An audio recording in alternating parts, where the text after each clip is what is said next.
Hello, wishing you moments of comfortable entertainment. This is an engaging audio channel exclusively dedicated to your favorite audiobooks.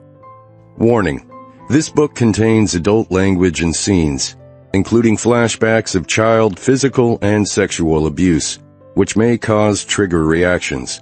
This story is meant only for adults as defined by the laws of the country where you made your purchase. Store your books and ebooks carefully where they cannot be accessed by younger readers. Prologue. Jade. Hello, Wendy, I said into the receiver. This is Jade Roberts again from Snow Creek. A heavy sigh whooshed through the phone line and into my ears. What can I do for you, Jade? You can tell me about the relationship between Larry Wade and Devney Steele. Silence for a few moments. Then, I don't know what you're talking about. I have reason to believe that Larry Wade and Devney Steele were half-brother and half-sister. And again, silence.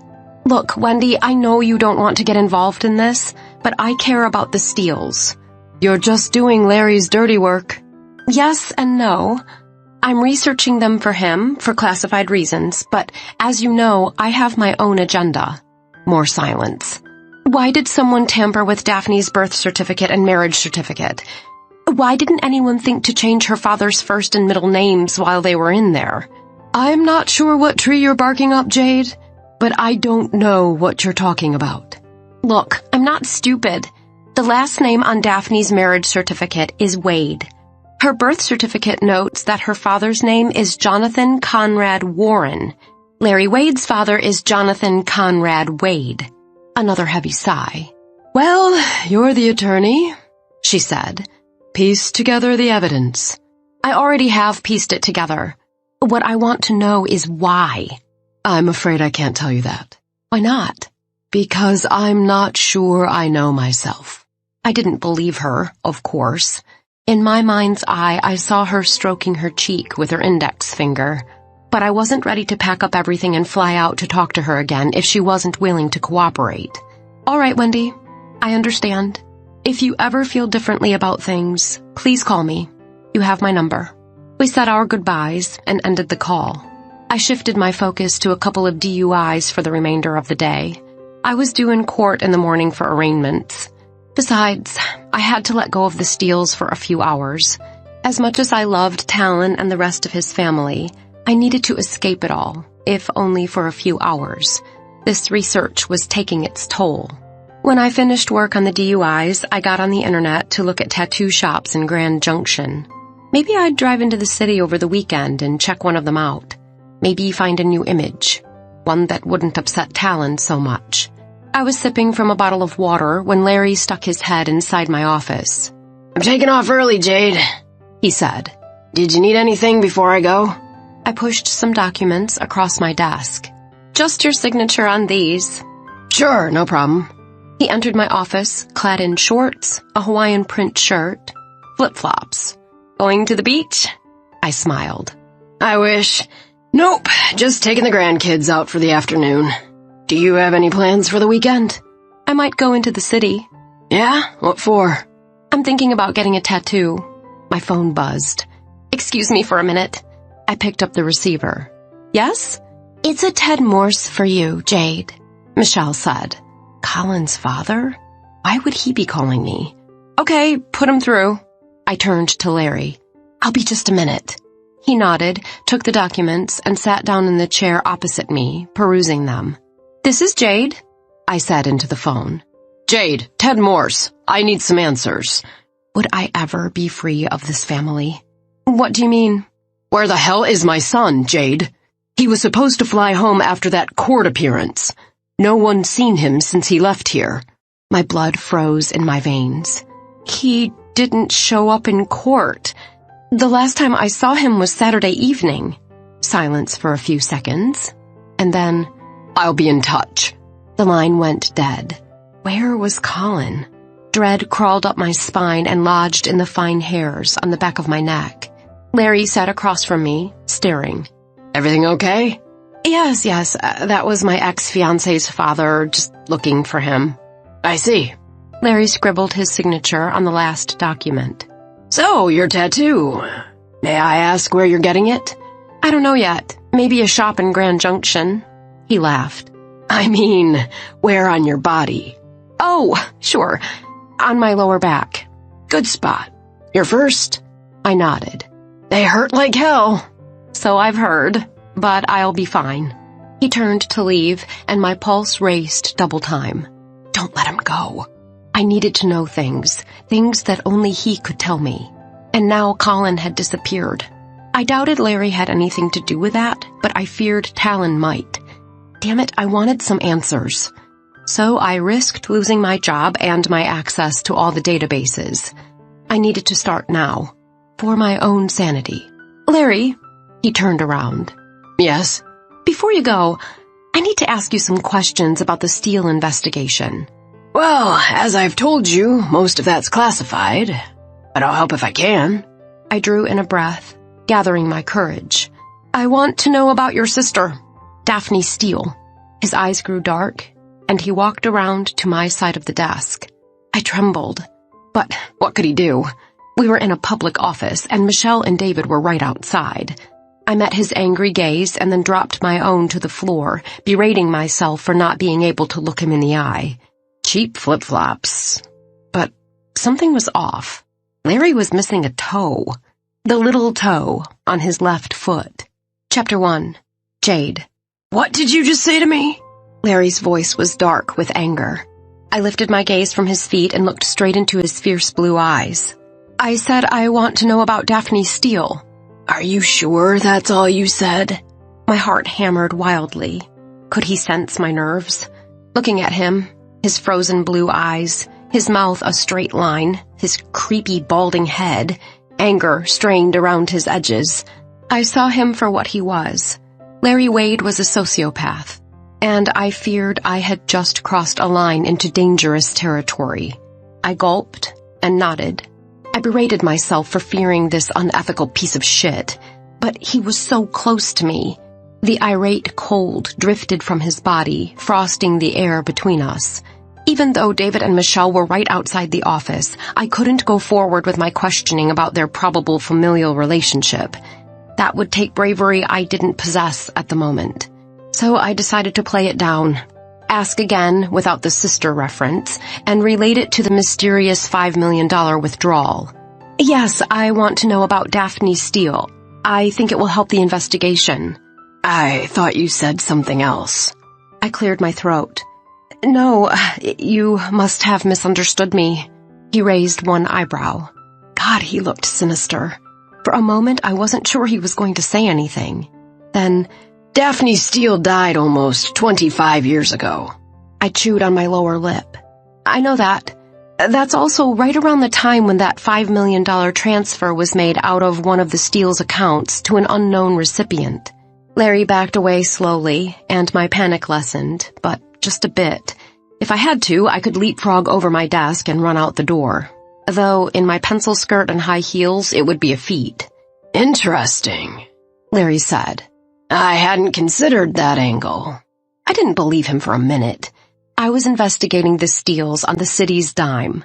But this was very personal to Larry, despite the fact that he'd said that the Steeles were good people the first time we'd met. Why would someone want to cover up the fact that he and Devney Steele were half-brother and half-sister? Of course, I could certainly understand why the Steeles wouldn't want to be associated with him. He was a true sleazebag. Ethics meant nothing to him. And now his coldness was scaring the hell out of me. You told me to look for anything that was out of the ordinary. I think that's out of the ordinary. He nodded. It does seem odd. Have you had any luck finding out where the withdrawal went? I shook my head. In truth, I hadn't had the chance to investigate the withdrawal any further. I'd been too busy exploring the link between Larry and Devney and the cover-up of Talon's heroism. They cover their tracks pretty well. I haven't been able to come up with anything. I doubted, however, that the withdrawal had anything to do with Devney Steele. I suspected it was related to whatever Wendy Madigan wasn't telling me about what happened 25 years ago. Honestly, Larry said, I wouldn't go delving into Devney Steele anymore. From what I know of her, she was very troubled. Investigating a dead woman won't lead to any pertinent information. Maybe not for him, Besides, he hadn't shared with me the reason why he was investigating the steals, other than his idea that they were allegedly involved in organized crime and laundering funds. I didn't believe that, not for a minute. Then again, I knew very little about Talon's father. Maybe Bradford was the place to start. Clearly, Larry didn't want me uncovering anything else with regard to Devney. I'd continue to do his dirty work because it meant I could help Talon, Marge, and their brothers in the process. I'd also keep my ears and eyes open for another job. I wasn't going to work for this asshole 1 minute longer than I had to. I no longer felt safe here. "Of course," I said, "if that's what you want. I won't look any further into Devney. Enjoy your afternoon and evening with the grandkids." I hoped he'd take that as an invitation to leave. Instead, he stared at me with his icy eyes, never blinking. Not once. I turned back to some work on my desk. And then, "Jade." I looked up and met Larry's gaze. "Yes?" Invisible snakes slithered over my flesh. Just being in this close proximity with Larry made my skin crawl. Something was off about him, and it had nothing to do with his missing toe. If my instincts were correct, it went way beyond his bending of legal ethics as well. He curved his lips upward in a sleazy half-smile. "You have a good weekend." He turned and walked slowly out of the room. A full 20 minutes passed before I felt secure enough to stand and leave the office. Chapter 2. Talon. Dr. Carmichael was silent for a moment. Then, "I see. You weren't kidding when you said you had come through something horrific." I cleared my throat. "No, I wasn't. Not that I thought you were. I figured it was something like this. Can you talk a little more about it?" Oddly, now that I'd said the word I'd kept so tightly bound within my mind for so many years, I wanted to speak. I wanted to tell her everything that had happened, and I wanted her to help me. My nerves were rattled and my pulse raced, but I needed to continue. "Yes, I believe I can." "All right, go on." "They kept me locked up for over a month. Close to 2, although I didn't know that at the time. The days and nights blurred together, and I had no idea how long I'd been there or what day it was when I left." "So there were 3 of them?" I nodded. "I don't remember a whole lot about them. The one who took the lead had a phoenix tattoo on his left forearm, and he had dark brown eyes. I only remembered that recently, during the guided hypnosis. He seems to be the one that most of your rage is directed at. I've no love lost for any of them, believe me." "Then why the focus on him? He's the one you dreamed about killing. Why was it him?" "I hated all 3 of them to the depths of my soul. But the one with the tattoo, that mythical bird that had come to have such a contradictory meaning in my life, that one I abhorred. I didn't know until that very moment that degrees of hate existed. But yes, I hated him most of all. Like I said, he was kind of the leader, or at least that's how it seemed to me. And he had the biggest— God, did I really want to go there? Biggest what? I gulped. I was all in at this point. No more holding back. He had the biggest dick. It hurt the worst when he went first. Dr. Carmichael sat, unmoving, her lips thinning slightly. "I know this is very hard for you to talk about, Talon. So if you need to stop, just tell me. I don't have a session after yours, so we can keep going if you'd like." "What the hell? The orchard could wait. Axel was a good man. He'd take care of everything. I don't know how long I'll be able to keep going, Doc, but I can try." "I understand. Just tell me if you need to stop." "All right." Dr. Carmichael cleared her throat. "Tell me about the other 2. I closed my eyes, swallowing. They were never as real to me as the tattoo man was. In fact, I began to think of him as Tattoo and one of the others as Low Voice. Not that his voice was abnormally low or anything. It probably wasn't even as low as mine is now. Maybe he just talked louder, but at that time when I was 10, it seemed to me like he had a low voice." "I see. And the 3rd? "The 3rd one was kind of in the background a lot. He was the one who always brought me food and changed the bucket where I did my business." "Are you saying he didn't participate?" "Oh no, he participated. He just seemed like more of a follower than the other 2. You know what I mean?" "How did you feel about the fact that he brought you food?" "How did I feel? I had no idea where she was going." "What, you mean I was supposed to have some kind of affection for him because he fed me?" She shook her head. Of course not. But he is the one who fed you. I closed my eyes and exhaled. He fed me slop, Doc. It wasn't fit for pigs most of the time, but I was starving, so I ate it. I see. But did she really see? She kept a non-committal look on her face the entire time. I couldn't read her at all. Not that I was any good at reading people. I'm sorry you... I stood abruptly. His toe. What do you mean? I remembered something recently about the third guy, the one who brought my food.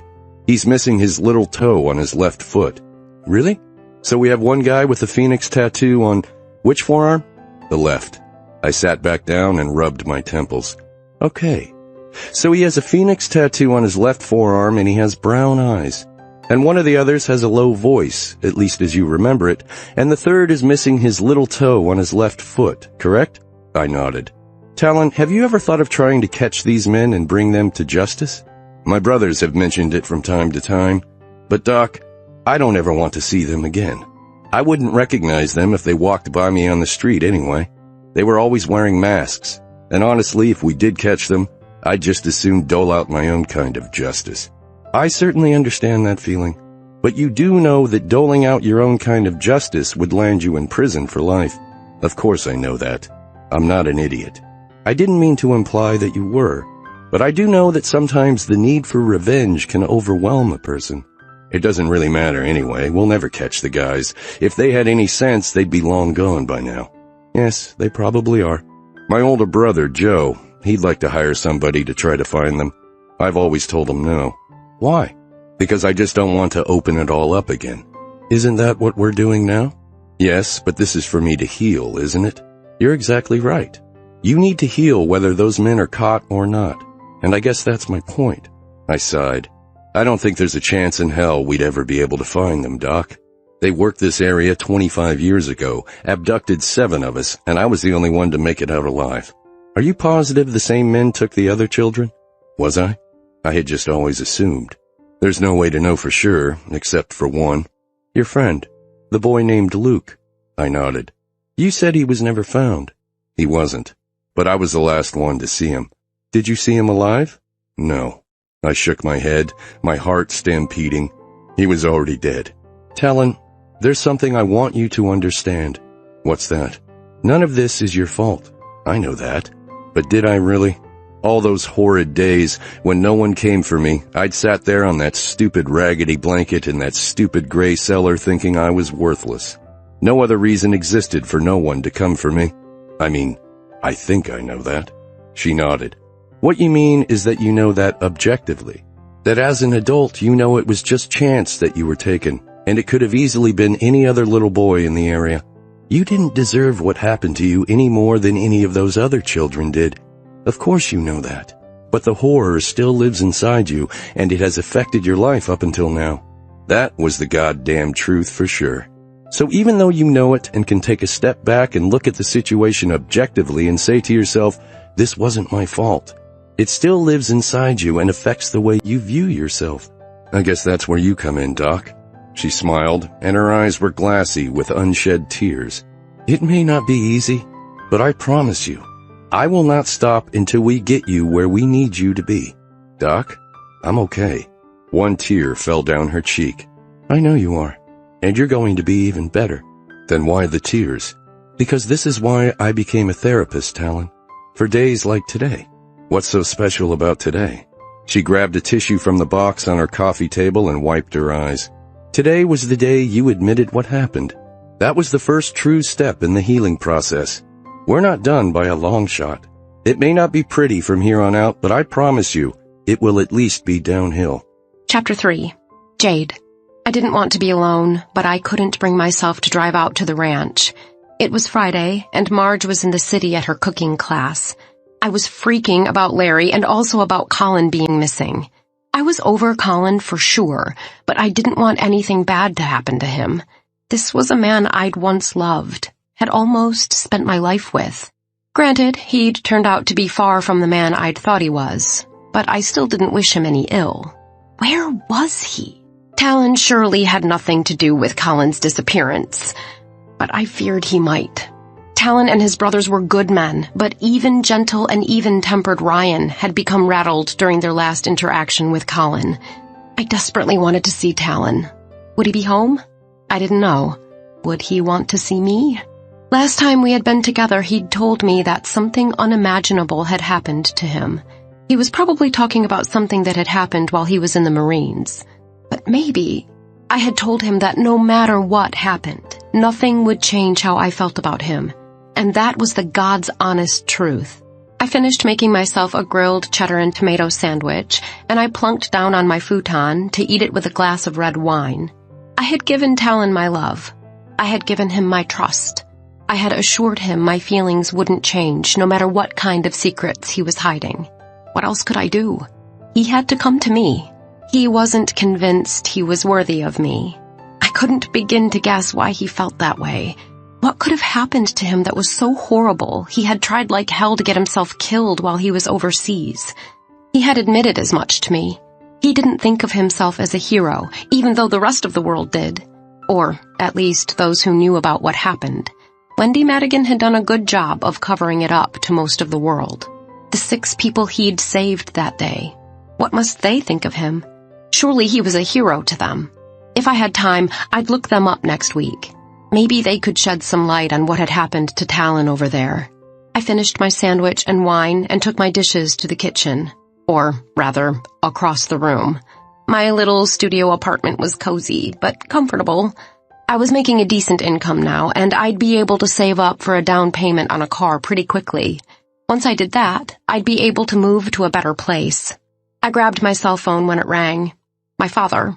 We hadn't talked in a while. He wasn't one for phone calls, just the occasional text checking in. My nerves jumped. If he was calling, it was probably not for a good reason. "Hey, Dad," I said. "What's going on?" "Hi, sweetie." "Are you okay?" My father cleared his throat. "I'm fine, Jade." "Then why are you calling?" "It's your mother. She's been in an accident." My heart raced. There was no love lost between my mother and me. I'd last seen her a couple of weeks before, when she and her current boyfriend had been in Grand Junction. She had treated me to an expensive dinner, let me swim in her swanky 5-star hotel pool, and that was that. She'd said goodbye with an air kiss to my cheek. Oh my God, is she okay? "I don't know all the details yet, but it doesn't look good, sweetie." What? Where is she? Is she back in Iowa with her boyfriend? "No, she's in Grand Junction. I figured you'd want to go to her. I'm driving out first thing tomorrow." You don't have to, Dad. I can take care of this. She's my mother. She's not your wife anymore. She hasn't been for a long time. You really don't owe her anything. "I know. And you don't owe her anything either, Jade. But I loved her once. And she gave me the greatest gift in the world. You. And I want to be there for you, sweetie." I breathed a sigh of relief. Having my strong father here would make this a lot easier. "Okay, Daddy," I said. "What hospital is she at? I'll leave now." "Valley Crest," he said. "All I know is that she's been badly injured, and she was in surgery when I got the call a few minutes ago. I wish I could be with you tonight." "Don't worry about that, Dad. I'll be fine. I love you." I ended the call. My first instinct should have been to call Marge. She was my best friend in the whole world, and she was the one I always went to when I needed someone. But I didn't want Marge right now. I wanted her brother, Talon. Not the optimal way for him to meet my mother, but I needed him with me. Would he come if I asked? Only one way to find out. I punched in his number. "Hi, Blue Eyes." "Hi," I replied. "What's up?" "I need to see you. Please, can you go to Grand Junction with me tonight?" "I've had a rough day, Blue Eyes. Why do you need to go to the city tonight?" "I'm so sorry you had a bad day. I truly am. But I need you. My mother, she's been in an accident. She's at Valley Crest Hospital in Grand Junction. In surgery. I've been told it's not looking good. That's all I know." "Aw, baby. I'm so sorry. Of course I'll come with you." My heart leaped. "I can drive to the ranch and pick you up." "No, I'll come and get you. I don't want you driving when you're upset. I'll be there in about a half hour." "What about Roger?" I asked, referring to Talon's cute little mutt. Marge is in the city tonight, too. I'll text Rye to let him out in the morning. Don't worry, I'll be fine. Talon, thank you so much. Thank you. I whispered into the phone, my body numb. I sniffed, my eyes moistening, but I couldn't yet bring myself to cry for a mother I didn't even love, but who still meant something to me. You okay, Blue Eyes? I sniffed again. Yeah. Everything will be all right. Now you stay put. I'll be there before you know it. Silence. Then, and I love you. My heart doubled in size. I love you too, Talon. We hadn't said a lot during our drive to the city. As we pulled into the hospital parking lot, Talon dropped me off at the entrance. Go and see what's going on. I'll find a space and be right in. I shot from the car, walking briskly in. I stopped at the registration desk. I need to find my mother, Brooke Bailey. The woman typed into her computer. I'm not seeing anything. She was in an accident? Then you have to check with the ER. But she's in surgery. Surely you must... I'm sorry, ma'am. You need to check with the ER. Down the hall, to your right. Could she have been any ruder? I turned quickly and nearly ran down the hallway. The ER was full, of course. I had to wait in a fucking line of people. If my mother had been admitted, why didn't the hospital have a record of it? Talon arrived about 10 minutes later when I was finally the next in line to talk to the receptionist. Anything yet? He asked. I shook my head. I'm still waiting to find out what's going on. The person ahead of me took a seat, and the receptionist nodded to me. Yes, may I help you? I'm looking for my mother, Brooke Bailey. She was in an accident. God, I didn't even know what type of accident it had been. I had assumed a car wreck. The receptionist typed on her computer. Yes, she's in surgery. What happened? Is she okay? I'm afraid I can't tell you any more than that. You'll have to talk to her doctor. Talon stepped up. This is ridiculous. This is her daughter, for God's sake. Can't you give her any peace of mind at all? The receptionist's hard eyes softened as she raked her gaze over Talon. I wish I could, sir. I understand how she must be feeling. Surely you can type into your computer and tell us what Ms. Bailey is having surgery for, can't you? She smiled, and for a moment I thought, I'm sorry, sir. I'm not allowed to give out medical information. You'll have to talk to the doctor or nurse. I'll let the charge nurse know you're here, and she'll be out to talk to you as soon as she can. She looked to me. What's your name, young lady? Jade. Jade Roberts. I'm her daughter. She typed something on her keyboard. Just find a seat. The nurse will be with you shortly. Talon heaved a sigh. Fine. We appreciate your help.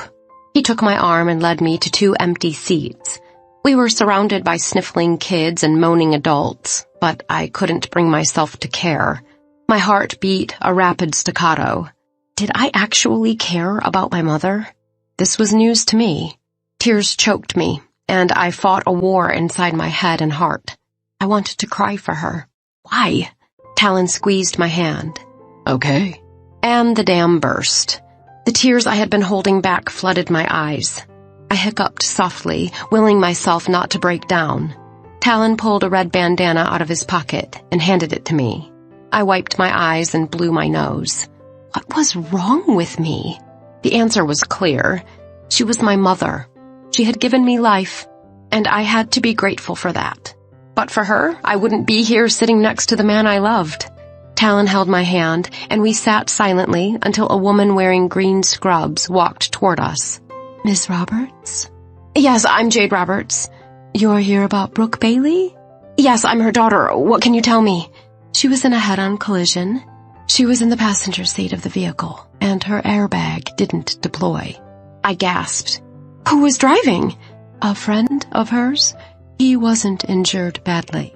Just got the wind knocked out of him by the airbag and some minor bruises, possibly a broken rib. He's been discharged. And my mother? Severe lacerations, contusions, and abrasions, broken knee, ribs, bruised pelvis, possible internal and brain injuries. Right now, the doctors are trying to get her stabilized. Brain injury? Oh my God! Talon squeezed my hand. Luckily, she was wearing her seatbelt. Otherwise, she'd be dead. Why didn't the airbag... I couldn't wrap my mind around this. We don't know, ma'am. Airbags aren't foolproof. Who was she with? A man. Ngaio Costas. He's up in the surgery waiting area, I think. That's her boyfriend, I breathed. They had no record of her at admissions. They should, though sometimes it takes a little while for our databases to update. She was admitted about 2 hours ago. We called the person in her wallet identified as an emergency contact, Brian Roberts. That's my father. He's driving up tomorrow. He lives in Denver. You two can wait with her friend up in surgery. Come on, I'll have someone take you up there. Talon rose and helped me up. We followed the nurse to an orderly. The young man took us up the elevator and across a hall to a waiting area. Ngaio sat, his head in his hands. He wore a navy blue tailored suit and a black and red tie, which was still tied at his neck. Shiny black leather shoes. I approached him. Ngaio, hello. He looked up. Brooke's daughter? Yes, Jade. Of course. Jade. My mind isn't working very well at the moment. I understand. I looked to Talon.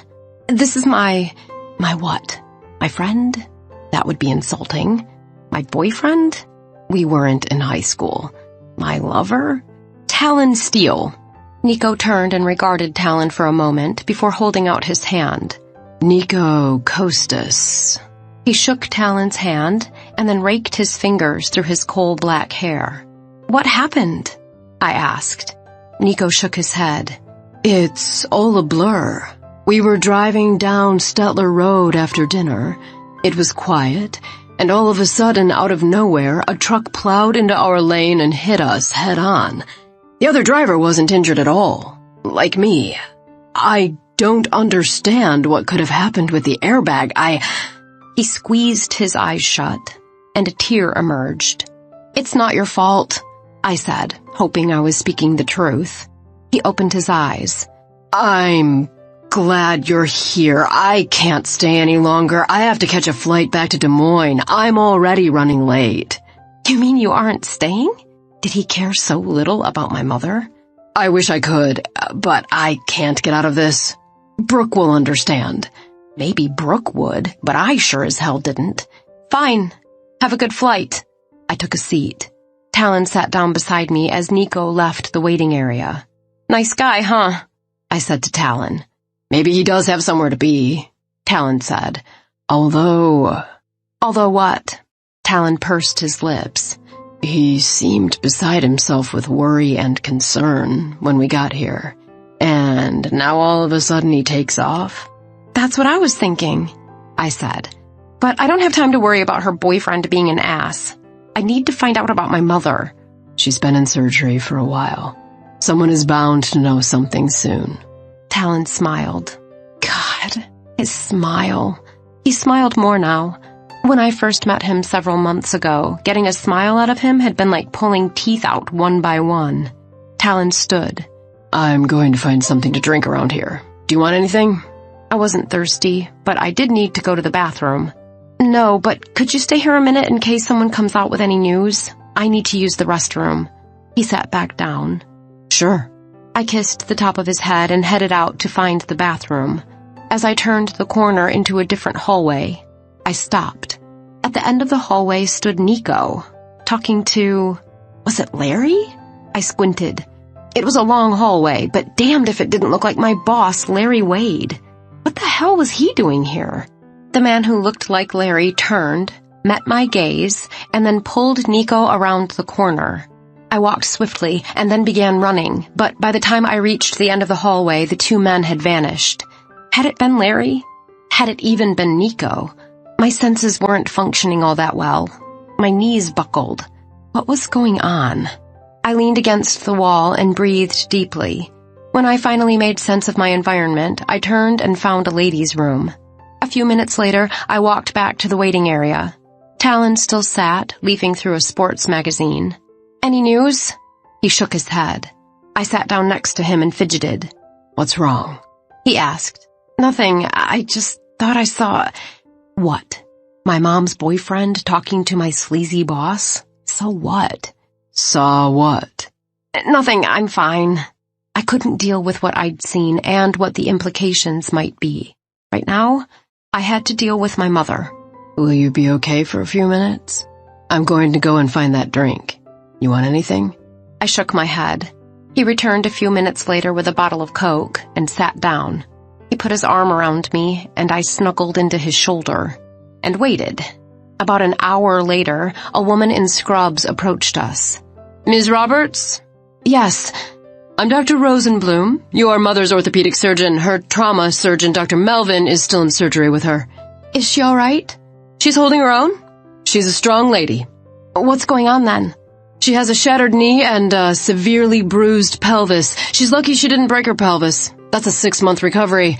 She also has several fractured ribs. I've repaired the knee as best I can, but she may require a knee replacement if my repairs didn't take. But right now, her bones are the least of our concerns. She had some internal bleeding. Dr. Melvin is finishing those repairs right now. He'll be out to see you when he's done. Was he able to stop the bleeding? Yes, we think so. He'll be able to tell you more when he comes out. Then that's good, right? She pursed her lips. Her head didn't move. No nod, no shake. Yes, for the internal bleeding, but Ms. Roberts, your mother is in a coma. She may have a brain injury. What? We'll have a neurologist do a thorough evaluation once she's stable. Once she's stable? Do it now, for God's sake. Talon tugged at my hand. Jade. I pulled my hand away. No, Talon. I regarded the doctor. Do it now. Do everything you have to do. Ms. Roberts, please believe me, we're doing everything we can right now. Her eyes spoke the truth. Does my mother have a chance? I asked. She smiled. From what I've seen, I think she has a good chance. But Dr. Melvin, oh, here he is now. A large man in scrubs walked up to us. He held out his hand to me. Ms. Roberts? I nodded. Jim Melvin, your mother is stable for now. She's being transferred to the ICU for the rest of the night. We'll reevaluate in the morning. I gulped. I should be asking questions, but none came to the surface. She'll get the best care here, Dr. Rosenblum said soothingly. I can't tell you not to worry, but at least get some sleep. I want to see her. Dr. Melvin nodded. All right, but only for a minute, and I have to warn you, she has a lot of contusions and lacerations. She won't look normal to you. The doctors led me to the ICU and into my mother's cubicle. I gasped. She was hooked up to myriad machines, and her skin was gray and pasty. Her lips were cut, both eyes were blackened, and one was so swollen that the eyelid had turned inside out. She may require some facial reconstruction eventually, Dr. Rosenblum said, but obviously we're more focused on keeping her alive right now. Her heart monitor bipped slowly. Why is her pulse so low? I asked. It's the anesthesia, the doctor said. It's fine. As the drugs wear off, it will go back up to normal. She's on a lot of pain meds right now. A buzzing soared into my brain. Shit, Dr. Rosenblum said. Crash cart! The buzzing turned to beeping. From my mother's machines. My heart beat in tandem with the equipment. My skin turned to ice. You're going to have to leave, the doctor said, ushering me out. But my mother! We'll do all we can for her. She pushed me out the door. Chapter 4. Talon. In a daze, Jade stumbled back into the waiting room. I stood and rushed to her. What's wrong? My mom is crashing, or something. They wouldn't tell me. Her monitors started blaring. I don't know. I crushed her to me. I wanted to hold her and protect her from all that was wrong in this cruel world. I hadn't been able to protect myself, but God damn it, I would protect her from the evil and cruelty that surrounded all of us. But I couldn't. I had no control over what happened to her mother. I hadn't been able to save my own mother, and I couldn't save hers either. She wilted against me, and I helped her sit down. All we could do now was wait. A half hour later, the female doctor came out. Jade stood.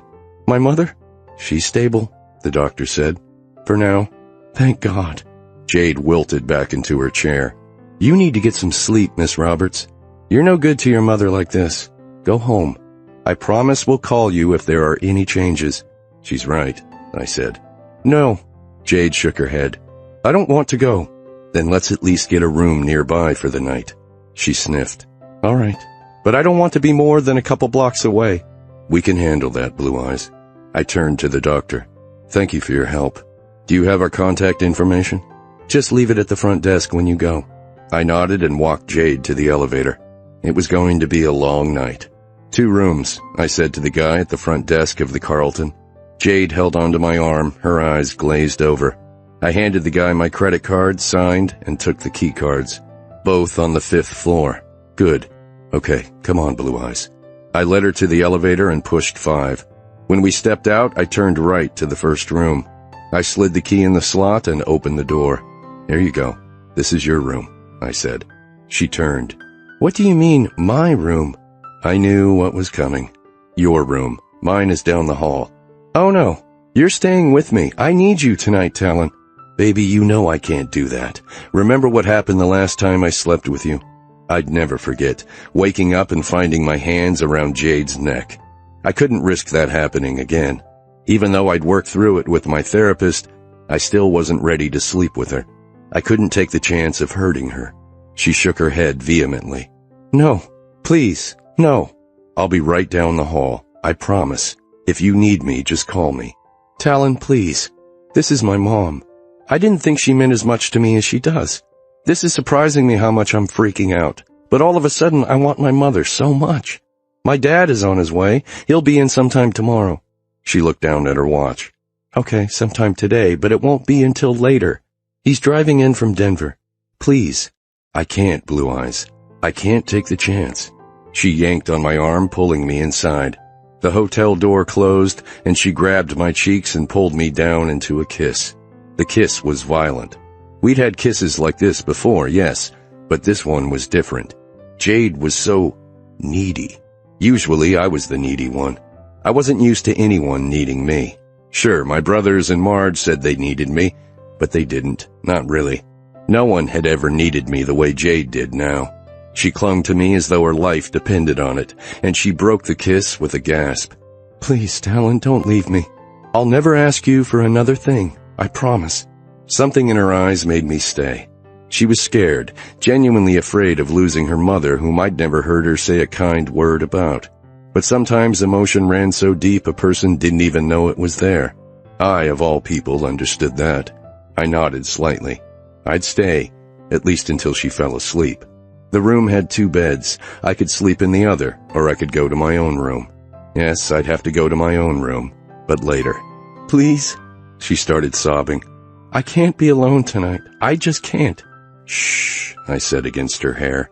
I won't leave you, baby. I'm here for you. Whatever you need. Truer words had never crossed my lips. I was here for her, and I would do whatever she needed me to do. All she had to do was ask, and I would be there. I knew this in the depths of my soul. She pulled back a bit, her steely blue gaze meeting mine. I need you to make love to me, Talon.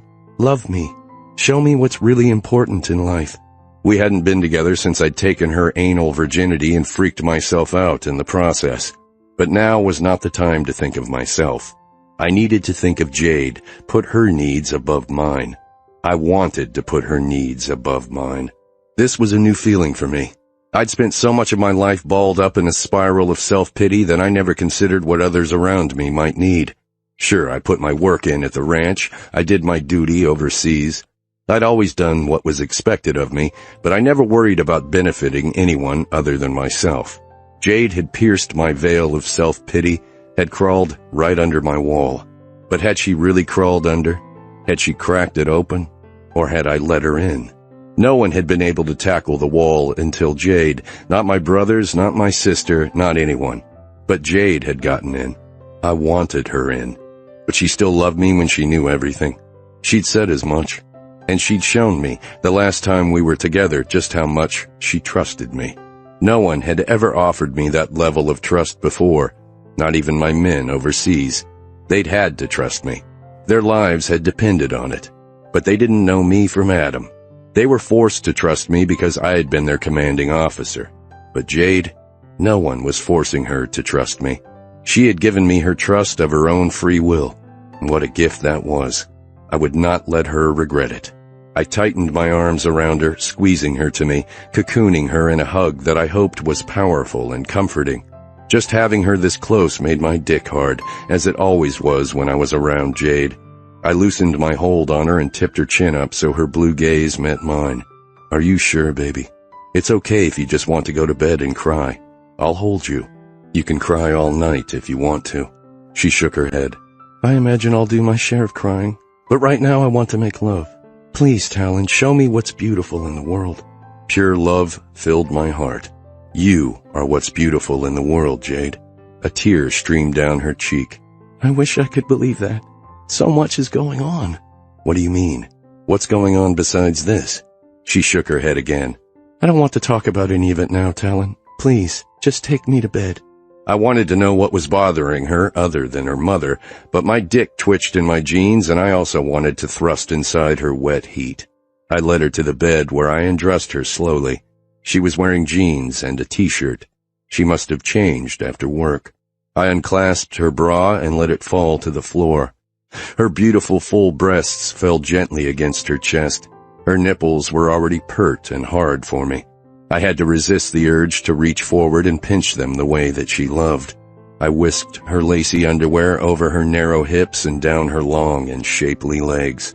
She stepped out of them and stood before me naked, vulnerable. She reached forward and began to unbutton my shirt.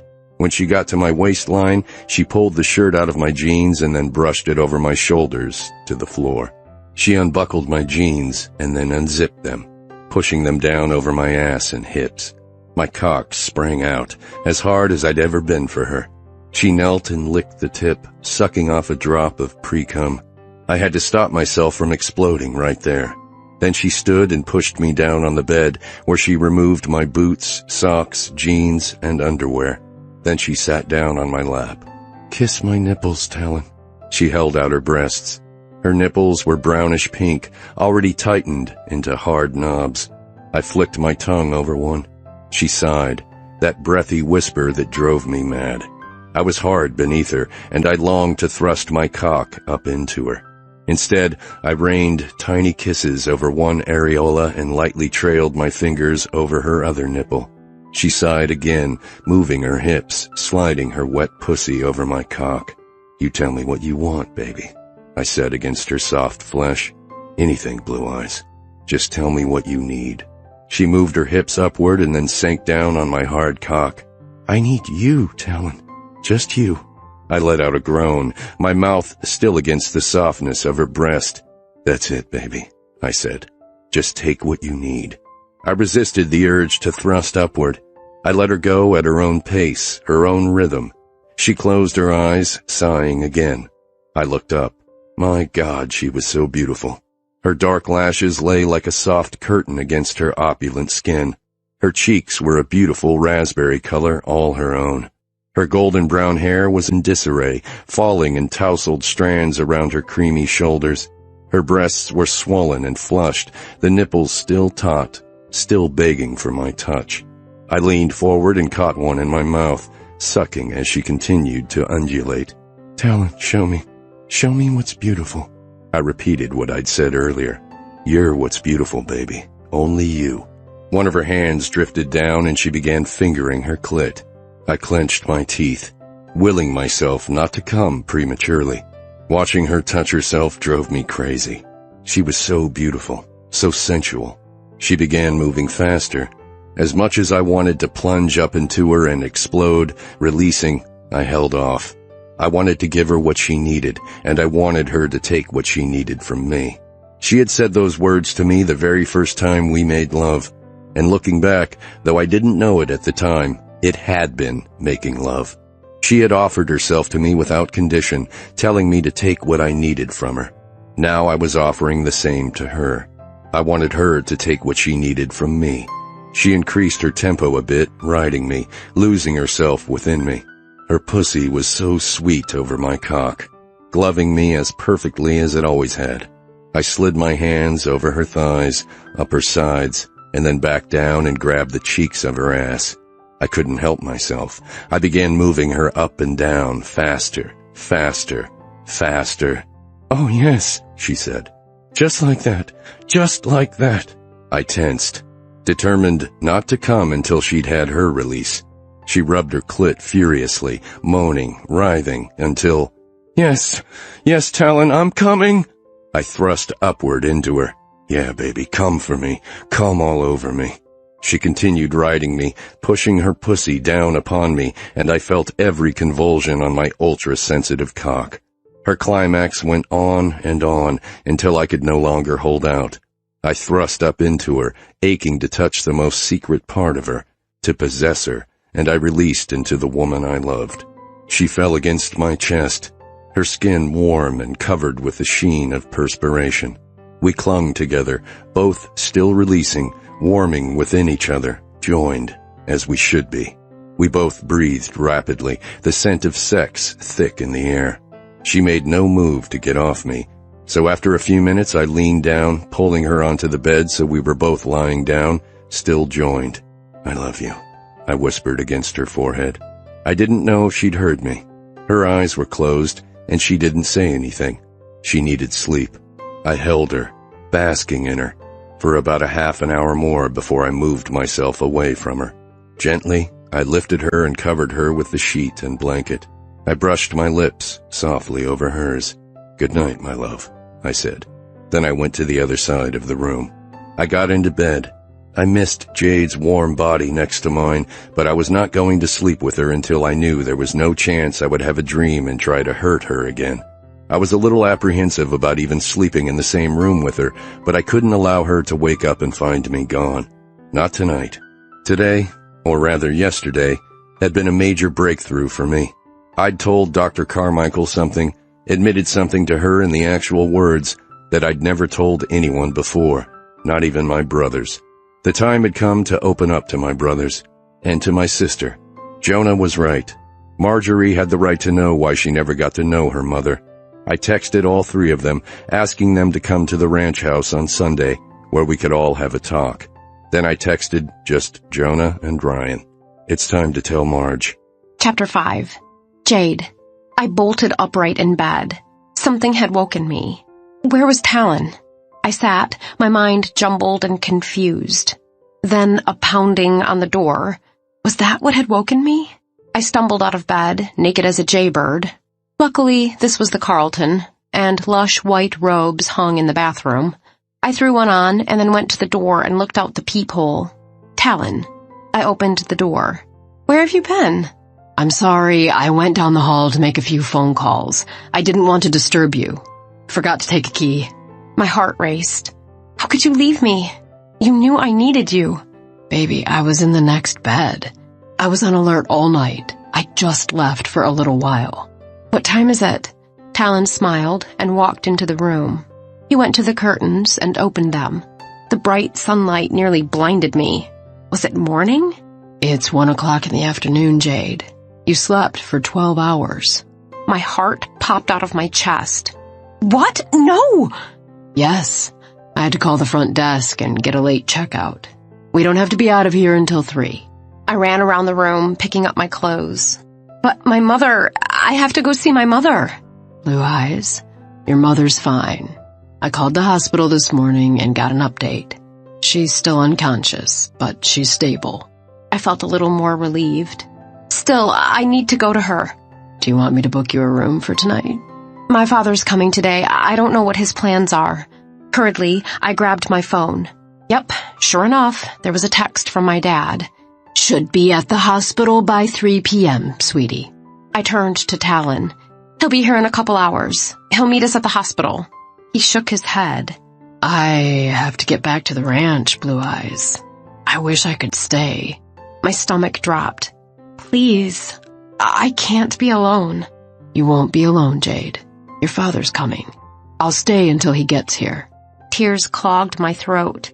No, I need you, Talon. You. He sighed and pulled me to him, stroking my hair. All right, Blue Eyes. If you need me to stay, I'll stay for a little while. Thank you. I want you to take a shower. I'm going to get us some food, okay? I shook my head. No, we have to get to the hospital. I told you, there's been no change. She won't even know you're there, baby. Please. You have to take care of yourself, too. He was right. I nodded against his shirt. All right, but it will be a quick shower. I want you back here in 15 minutes. He mock saluted me. Yes, ma'am. After Talon left, I started shaking, my nerves overcoming me. No, Jade, keep it together. I shed my lush robe and took a quick shower, letting the tears fall. I probably looked like shit anyway from crying yesterday, so what did it matter? Talon would see me at my worst. I'd obviously seen him at his worst, and I still loved him more than anything. I hadn't brought a change of clothes, so I had to wear the ones I'd worn yesterday. Icky, but I had no other option. Once I got dressed, I went back to the bedroom and combed through my wet hair, deciding against the blow dryer. I'd let it air dry. Then I grabbed my purse and put on a little bit of lipstick. That was it. I didn't have the energy for anything else. Talon returned on schedule with burgers and fries. They tasted like sawdust, but my stomach appreciated it. As much as I wanted to grab him and take him back to bed, lose myself and escape reality, I held myself in check. I had to get to my mother. Once we got there, I found that Talon was right. She was stable, and there'd been no change. The most I could do was sit with her for a few minutes. They wouldn't let Talon in with me, so I sat alone, holding her hand that had a pulse oximeter clipped to it. I wanted to say something to her, even though I knew she couldn't hear me, but I didn't know what to say. We'd never been close. She'd never cared enough to be close to me. The one time she'd come back, when I was 15, her second husband had cheated her out of her entire fortune from her modeling days. She came back to my father and me stone broke, and neither of us wanted anything to do with her. I'd never regretted that choice. She hadn't been there for me during my formative years when I needed her. She had chosen her career over me, and that still burned. But she was my mother, and I did not want her to die. So that's what I would say. I took a deep breath and squeezed her hand. I'm sorry this happened to you, Mom. I really am. But I'm here. Dad is on his way. Nico had to fly to Des Moines. I'm sure he'll be back soon. Somehow I knew that wasn't true. Nico wasn't coming back. But I couldn't say that to my mother, even if she was unconscious. I know we were never close, but you are my mother. And in my way, I do love you. A nurse came in to check her vitals. How is she doing? I asked. She's doing as well as can be expected. I heard you talking to her. I think that's good. I bit my lower lip. She can't possibly hear me or even know I'm here. The nurse smiled at me. I've been working ICU for 15 years, and I've seen a lot of patients like your mother. The ones who do the best are the ones whose family members sit with them, hold their hands, and talk to them, just as you're doing now. She knows you're here. You can bank on it. Did she? Did she care? A couple of weeks ago, she had invited me to have dinner with her and Nico. I'd figured she was making an obligatory gesture. Had it been more than that? Now that I was an adult, did she want to try to repair our relationship? Better question. Was I open to that? My once beautiful mother, now bruised and battered and fighting for her life, lay in silence, and the answer emerged in my mind. Yes, I did want to mend the relationship, if possible. The nurse finished checking my mother's vitals and went on to the next patient. I closed my eyes and sat quietly, still holding my mother's hand. Hey, sweetie. I opened my eyes. My father stood in the doorway.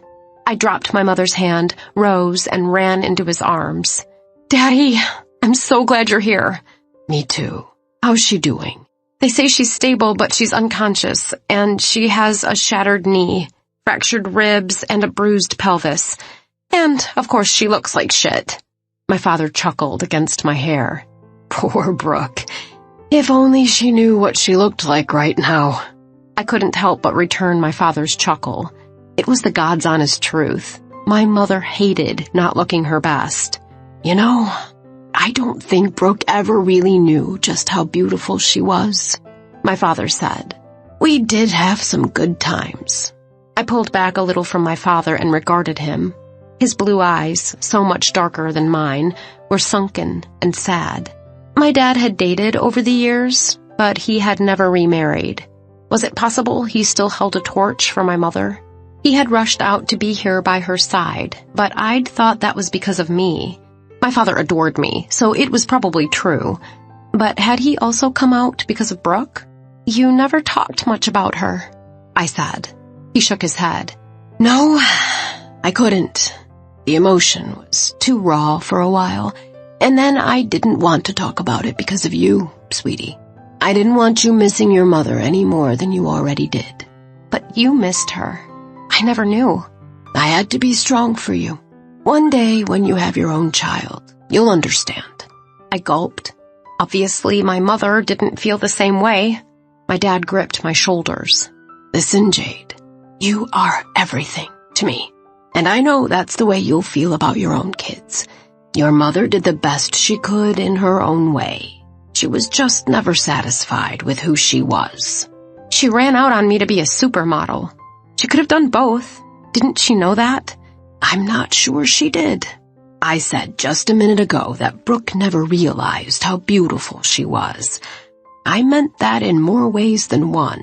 She was never satisfied with anything. She thought she wanted to be Brooke Bailey, supermodel, instead of Brooke Bailey, wife and mother. It never occurred to her that she could be both, that she was good enough to be both.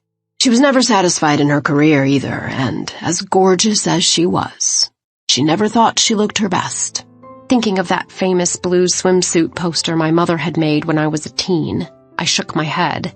That's unbelievable. She's freaking beautiful. My father sighed. Even strapped down in the hospital bed, hooked to all those machines, her face a mangled mess, she is still Brooke Bailey, and she is beautiful. I looked into my father's eyes, and I saw more than just sadness there. I saw the way I looked at Talon, and the way he looked at me. I saw love. My God, how could I have been so blind to it? My father was still in love with my mother.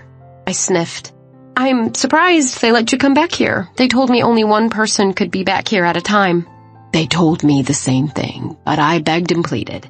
Said I was her husband and that she needed both me and her daughter. Little white lie never hurt anybody. Yes, he still loved her. Why don't you stay here for a little while, Dad? I have someone waiting for me. Do you? No one was there when I came through the waiting area. He probably went to get a soda or something. He loves Coke. Jade, are you seeing someone? What a loaded question. I hadn't even realized I never told my father about Talon. But heck, I hadn't told Marge, my best friend and his sister, for the first couple months. I'm not sure why, but I just didn't feel like I could go spreading the news about it. Yes, actually, I'm seeing one of Marge's brothers. My father widened his eyes. They're so much older than you are. Wow, I hadn't seen that coming. There was a lot about Talon that he could object to, but I hadn't even considered the age difference. If that bothered him, everything else about Talon was sure to give him nightmares. Actually, I had only met two of her brothers, Jonah and Ryan. I'm dating the middle brother, Talon. Remember, he was overseas while Marge and I were in college? And how old is he, Jade? I fidgeted, looking away from my father's gaze. He's 35. You're 25. Yes, I know, Dad. I've done the math. That's a big difference. You were 6 years older than Mom. He sighed, sitting down next to her. True, and you see how that worked out. Mom was 18 when she had me. She was just too young. She wanted a career. There's a big difference between an 18-year-old girl and a 25-year-old woman. My dad smiled. He was still so handsome. His eyes were dark midnight blue, so different from the light blue that I got from my mother. But his hair? It was the same as mine, only with a few streaks of gray at the temples. Golden brown and thick. He was about 6 feet tall, only slightly taller than my mother. Yes, and you've got a better head on your shoulders than she ever did. That's for sure. But don't you think this is a little soon after the whole Colin thing? The whole Colin thing. What a mess that had turned into. You know what, Dad? I'm so sorry you lost all that money on the wedding. And if it's the last thing I do, I'll make sure you're paid back every single penny. Don't worry about that. It wasn't your fault. I know that. But I don't think I was ever really in love with Colin. It was more of a habit with us after a while. I think things happened the way they needed to happen. I just wish I had been the one to realize it first. Well, if you're sure it was the right thing. I am. And that's because I've met someone amazing. He sighed. All right. Look, if you're worried about Talon, why don't you come out to the waiting area and meet him? He's probably back by now. I'll meet him later, sweetie. I want to sit with Brooke for a while. You take a break. Get yourself something to eat or drink. The look on my father's face was one I'd never seen before. Sadness, worry, love. He needed to be here right now, holding my mother's hand. Okay, if you need me, just text. I'm not leaving the hospital, at least not until tomorrow night. I'll have to go back to Snow Creek to go to work on Monday. I'm making this an open-ended stay, my father said. We have some projects in the works, but I trust my men to take care of them. They know the situation. I smiled. It will be nice to have you here for a while. Then I clamped my hand over my mouth. Not that I think it'll take a while for her to recover. I didn't mean... Jade, it's okay. I know what we're dealing with. I want to be here with you and Brooke. I nodded. Text me if you need me. I left the ICU and headed back to the waiting area, snuggling up to Talon, feeling his warmth. That was what the doctor had ordered for me, what I needed. My father might need to hold my mother's hand. I needed Talon, but he wasn't in the waiting area. Chapter 6. Talon. My phone beeped. I knew before I looked that it was Jade responding to my text. What do you mean you're leaving? You said you'd stay. I let out a breath. I was a coward, truth be told, and I told her as much. I'm sorry, Blue Eyes. I'm just not ready to meet your father yet. I'm scared. A few moments passed before my phone beeped with her response. Fine. Do what you need to do. Was that said with understanding or resentment? Damn texting. I decided not to ask. I'll be back tomorrow evening if you need a ride back to Snow Creek. Again, nothing for a few minutes. Then, don't bother, my father can drive me back. All right. I stopped typing for a moment. The 3 words that had been so difficult for me to say now hovered on my fingertips. Why was it easier to say them than to type them into a text? I forced them from my fingers. I love you. I waited a few minutes, but she didn't respond. No, I love you back. Not that I blamed her. I was running out on her when she needed me. I had to get back to the ranch. I had told the guys and Marge to meet me tomorrow, and this was something I had to do. And there was truth in what I'd told her. I wasn't quite ready to meet her father. Yes, I loved Jade, and yes, I wanted her for life, but I had so much more to get through myself before I could meet the man who'd raised her, who'd helped shape her into the amazing person she was. Right now, I still wasn't good enough for his little girl. He would see right through me. An hour later, I arrived back at the ranch. I had a text from Marge. Got your text. I'm staying in Grand Junction tonight. I want to go to the hospital and see Jade and her mom. What time do you want to meet with the guys and me tomorrow? I'll make sure I get back. I texted her back. How about lunchtime? Cool. I'll be home by noon, but don't expect me to cook. No worries. I'll have Felicia make us up something and leave it. Then I texted the guys. Marge will be home at noon tomorrow. Can you guys come over at 11? It was time. I slept fitfully, though that was nothing new.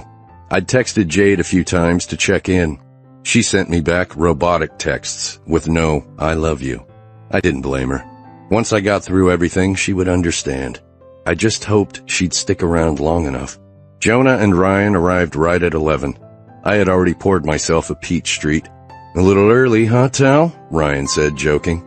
I heaved a sigh. There's a reason I wanted you guys to come early.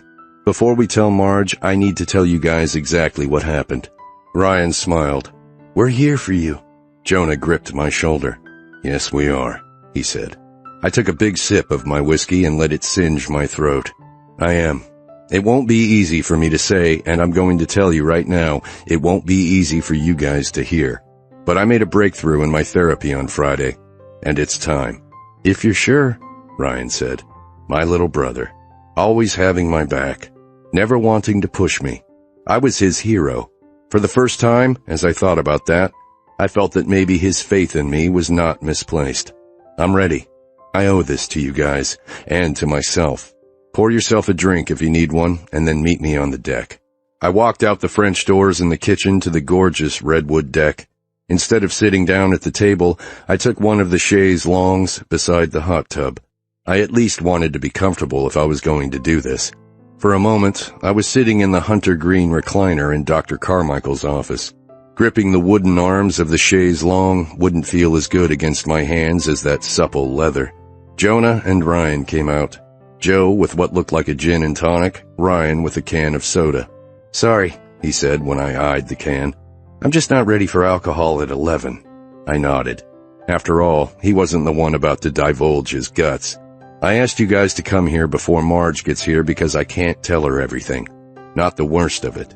But I need you guys to know a few things. I may not tell you everything, but you deserve to know what happened. And you deserve to know what happened to Luke." Jonah widened his eyes. "You know what happened to Luke?" "Yeah." Luke Walker had gone missing a couple of weeks before I had. He was my age, skinny little kid with buck teeth, a basic nerd. He wasn't a close friend of mine, but for some reason I had decided to save him from the bullies who were always after him. And then one day, Luke disappeared. My first thought was that the bullies had taken him, but they hadn't. Jonah's best friend was Bryce Simpson, Luke's cousin, and the three of us and Ryan decided to try to figure out what had happened to Luke. I cleared my throat. The day I was taken, I saw Luke. "Was he alive?" Ryan asked. I let out a breath. "No, he was already dead." I paused a moment, getting my bearings. That old shack where two of the guys were, they had Luke in there. I don't know what they had been planning to do with him so close to his home or whether my presence changed their plans. He was already dead, but what? Jonah asked. I closed my eyes, but the image swirled like a kaleidoscope inside my head. They hacked him up with an axe. They made me watch, threatened to kill me if I screamed or threw up. I opened my eyes. Both my brothers' faces had turned pale as ghosts. Neither said a word. What was there to say? They put what was left of his body into a giant trash bag. I don't know what they ultimately did with it. They shoved it in the back of a pickup, tied my hands and legs, and shoved me in the back seat. I think I was in and out of consciousness as we drove. I don't know how long we were driving. My brothers still stayed silent. It's hard to remember the details. I think it was dark outside by the time we got to wherever we were going. Seemed like we'd been driving for hours. "Tal," Jonah said, his voice cracking. "If you'd been driving for hours, how did you make it back home when you escaped?" I shook my head. I have no idea. So much of it is a blur. We'll get to my escape in a while, but for now I need to tell you what I told Dr. Carmichael. My brothers nodded. They pulled me out from the back of the truck and unbound my feet. They pushed me into an old house and down the stairs into a basement. I had wet my pants, but it didn't matter because they took my pants and underwear away from me anyway. All I had was my shirt and a ratty old gray blanket they gave me. I stopped, squeezing my eyes shut again. "It's okay, Tal," Ryan said, his voice lower than usual. He was trying so hard to be strong for me, my little brother. But it wasn't okay. Nothing about my life since then had been okay. If it was ever to be okay again, I had to get through this. There was another one at the house, also wearing a black ski mask. "Remember, Rye, there were only two guys at the old shack off the Walker place?" Ryan nodded. "Anyway, once I got out of the basement, I found out why I was there. I gulped. They each raped me." My brothers' faces were unreadable. They didn't look surprised at my admission. But why would they be? Why else would three psychopathic degenerates keep a young boy prisoner for months? Surely they'd known, or at least guessed. I'd been taken to a pediatrician and poked and prodded after my return, so my parents must have known, even though I never spoke of it. Once they were done, I threw up. I couldn't help it. They left me and I lay down on my blanket. What might have been a couple of hours later, one of them brought me a glass of water and a sandwich, along with an old paint bucket I was told to piss and shit in. I ate the sandwich and drank the water. Sometimes they tormented me with water, holding a really nice clean glass of crisp ice water just out of my reach. I still have nightmares about that sometimes. I still have nightmares about all of it. Jonah cleared his throat. "That's perfectly understandable." Of course it was. I looked to my older brother. "Now that you know all the gory details, do you still wish it had been you instead of me?" The question was unfair, I knew. But Joe had always wished he had been there to protect me. I wanted my brothers to be happy that this hadn't happened to them. I wouldn't wish that horror on either of them. I wouldn't wish it on anyone except the 3 psychos who'd done it to me. On them, I wished all that and everything else hell had to offer. And I was well acquainted with what hell had to offer. I don't really know how to answer that, Joe said. Just say you're glad that didn't happen to you. He shook his head. I can't. I heaved a sigh. My older brother wrestled with his own demons. I knew that. I wished I could help him, but I couldn't do a damn thing for anyone until I helped myself. How did you escape? Ryan asked. I don't really remember. Every once in a while, they would leave the door open and dare me to run away. Every time I tried, of course, they caught me and punished me for it, so I stopped trying. One day, the door was open and they hadn't come. I don't know if they had just forgotten to lock me back in or what, but I ran up the stairs wearing only my tattered t-shirt. I had no pants. But when you were found, Ryan said, you were wearing your clothes. That's one of the things I can't figure out, I said. I remember walking up the stairs, opening the door that had been left open a crack, running outside, and then scampering across the vast wilderness. And the next thing I remember, I had clothes on and I was walking around the outskirts of Snow Creek. Maybe you blacked out, Jonah said. Maybe, I said, but I was 10 years old. Where would I have found clothes? Jonah rubbed his jawline. Maybe you found a house and went to it and asked for clothes. I shook my head. No, that doesn't make any sense. Anyone who found me and gave me clothes would have alerted Dad, or at least the police. True, Ryan said. Is there anything else you want to tell us about this? Jonah asked. No, you can certainly infer the rest. It happened many times. I stopped counting. Why would I want to remember that number? Some things are a blur, but what isn't a blur is what they did to me. I remember every horrific detail of the pain and of the humiliation. And unfortunately, it has made me who I am today. You're wrong, Tal, Ryan said. Those couple of months don't define you. You're a good person. You were a hero overseas, and you're a hero to me. Only because I saved you that day. And let me tell you, I'm fucking glad you got away. Of course, my younger brother didn't respond. Neither of my brothers could ever admit that they were glad that this hadn't happened to them. I didn't understand, but maybe I wasn't meant to.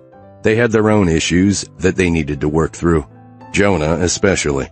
He shouldered a lot of guilt because of what happened to me that day. I'd tried to relieve him of it, but I had not been successful. How much of this are we telling Marge? Joe asked. I sighed. Only the bare minimum. And definitely not the part about them butchering Luke. I don't want our baby sister burdened with any more than necessary. I'm sorry I had to burden you guys. Joe shook his head. No, Tal. We needed to know. True. They did. In their own ways, they had gone through it with me. Do you guys want to come to therapy sometime? Or go by yourself? I'm sure Dr. Carmichael would be happy to see you. Whatever you want us to do, Ryan said. Ryan, I said, you have to quit leaving this all to me. I have finally decided it's time to work through this, and I'm going to do it. Not just for you guys and not just for Jade, but for myself. And you have to do the same. Maybe you didn't go through what I went through, but you're dealing with it in your own way. Whether you seek help has to be your decision, not mine. Jonah cracked a bit of a smile. You're a wise man, Tal. Wise? Was he kidding? I was about as far from a wise man as any man on the planet. I shook my head. No, hear me out. It may have taken you a while, but you finally came to the conclusion that you need help. There's no shame in that, and now you know that. There's no shame in what happened to you. The shame belongs to the people who did it to you. As I listened to Joe's words, I thought about Dr. Carmichael's words a few days before. She'd said that I understood objectively that none of this was my fault, and she was right. I did. The problem was not my conscious mind, but my subconscious, and I would work through it. Hey guys, Marge called. She stepped onto the patio. Hey, I stood. How's Jade's mom doing? Marge blew out a breath. She's the same. Jade's going to be coming back later tonight because she has to go to work in the morning. She's a little miffed at you, though. I know. But she's with her dad, and there were a few things I needed to take care of here. She'll understand one day. Yeah? When? My sister whipped her hands to her hips. She was a spitfire, that one. I sighed. Well, sit down and I'll tell you. Marge eyed the empty glass of whiskey sitting in front of me. Drinking at noon? Yeah, but I'm done. I'm only having one. She pulled up a chaise and sat. What did you guys want to talk to me about? None of us spoke for a moment, but when Joe opened his mouth, I held up a hand. No, Joe, I need to say it. I turned to Marge. You were right to be suspicious. We have been keeping something from you. And it's been my decision. Because what we've been keeping from you is something that happened to me. Oh my God, are you okay? I cleared my throat. I'm fine. Or at least, I'm getting there. She went pale. What do you mean? Talon, you're scaring me. You know those news articles you found in Joe's house? About the child abductions around the area 25 years ago? Her eyes got as big as dinner plates. One other child was taken, one that never made the news. I closed my eyes, willing myself to calm. That child was me. Chapter 7. Jade. I had left my dad for a bit to go down to the cafeteria and get us some food. As I was walking back with some sandwiches, my cell phone buzzed with a number I didn't recognize. I was so tired and worn out, I considered not answering it, but my curiosity eventually got the best of me. Hello? Jade? Yes, who is this, please? It's Ted Morse again. How did you get this number? I found it among my son's things. My body went cold. Has Colin shown up yet? No, Ted said, his tone accusatory. And it seems that you are the last to have seen him. I assure you I have no idea where he is, Ted.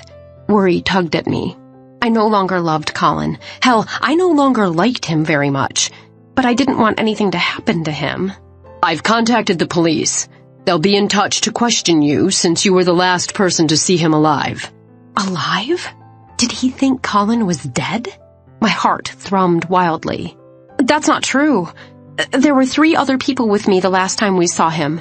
I thanked God for the alibi of Talon and his brothers. The way Ted was talking, I thought he might be trying to pin this on me. And who would that be? Talon Steele and his brothers, Jonah and Ryan Steele. Colin and I had just come out of a restaurant, and the Steele brothers were coming out of a bar across the street. Ted huffed into the phone. Drunk, no doubt. No, they were not drunk. Also, it was Friday night and it was warm. There were other people walking around. And that's the last time you saw my son? I didn't like his tone. Ted Morse was a powerful man, and as an attorney, I knew better than to spill my guts like I had. Ted, if you want to talk to me any more about this, you'll need to call back some other time. I'm in the hospital right now. My mother's been in an accident and she's currently in ICU. Silence for a moment. Then, I'm sorry to hear that. His tone didn't indicate sorrow at all. So, I'm sure you understand why I can't talk anymore. Goodbye, Ted. I ended the call. Marge had left a couple hours ago, promising to read Talon the Riot Act for leaving me here. I desperately wanted to call him just to hear his voice. Instead, I went back to the waiting room where my father sat. There wasn't much down there. Here are a couple of ham and cheese sandwiches. Thanks, sweetie. No problem. I unwrapped one and took a bite.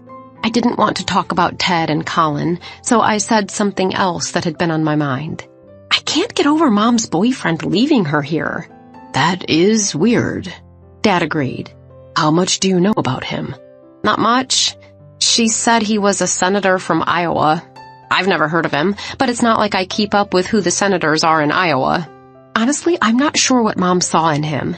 He was good-looking enough, olive skin and a great head of hair. Nice build, but he had a slimy look about him, you know? I can't really put my finger on it, but something about him seemed off. You didn't like him? I can't really say that. All I did was have dinner and go swimming with the guy.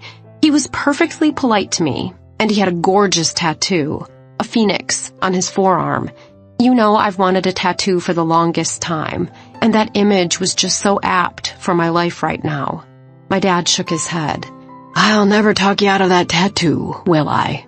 I smiled. Sorry, Dad. I'm going to be inked at some point. I don't know when, though. I had originally planned to come to the city this weekend and scout out some shops, but Mom's accident obviously superseded that intention. I'm sorry your mom is in here suffering, but if there's any good in it, it's that it kept you from getting a tattoo. He smiled at me. Only postponed it, Dad. Talon had reacted horribly to the idea of me getting a tattoo. It was the image, the phoenix, that had upset him.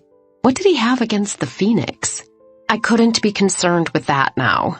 I was about to take another bite of my sandwich and then get back to the subject of Ngaio Costas when one of the new duty nurses came out. Mr. Roberts, Ms. Roberts, Ms. Bailey has regained consciousness. I stood up quickly, knocking over my coffee. Oh God, I'm so sorry. The nurse smiled. Happens all the time up here. I can only let one of you in right now. I looked to my father. You go, Jade. She's your mother. I nodded and followed the nurse. My mother was still hooked up to all the machines, and her eyes were still slits, though the swelling had gone down quite a bit. Amazing what a difference a day made. She looks the same. She's conscious. Just say hello to her.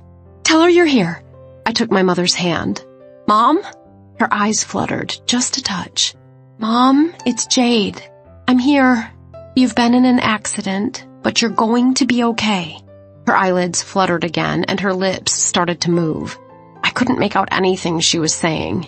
It's okay. You don't have to try to speak. Just know that I'm here. Dad is here too. Everything's going to be fine.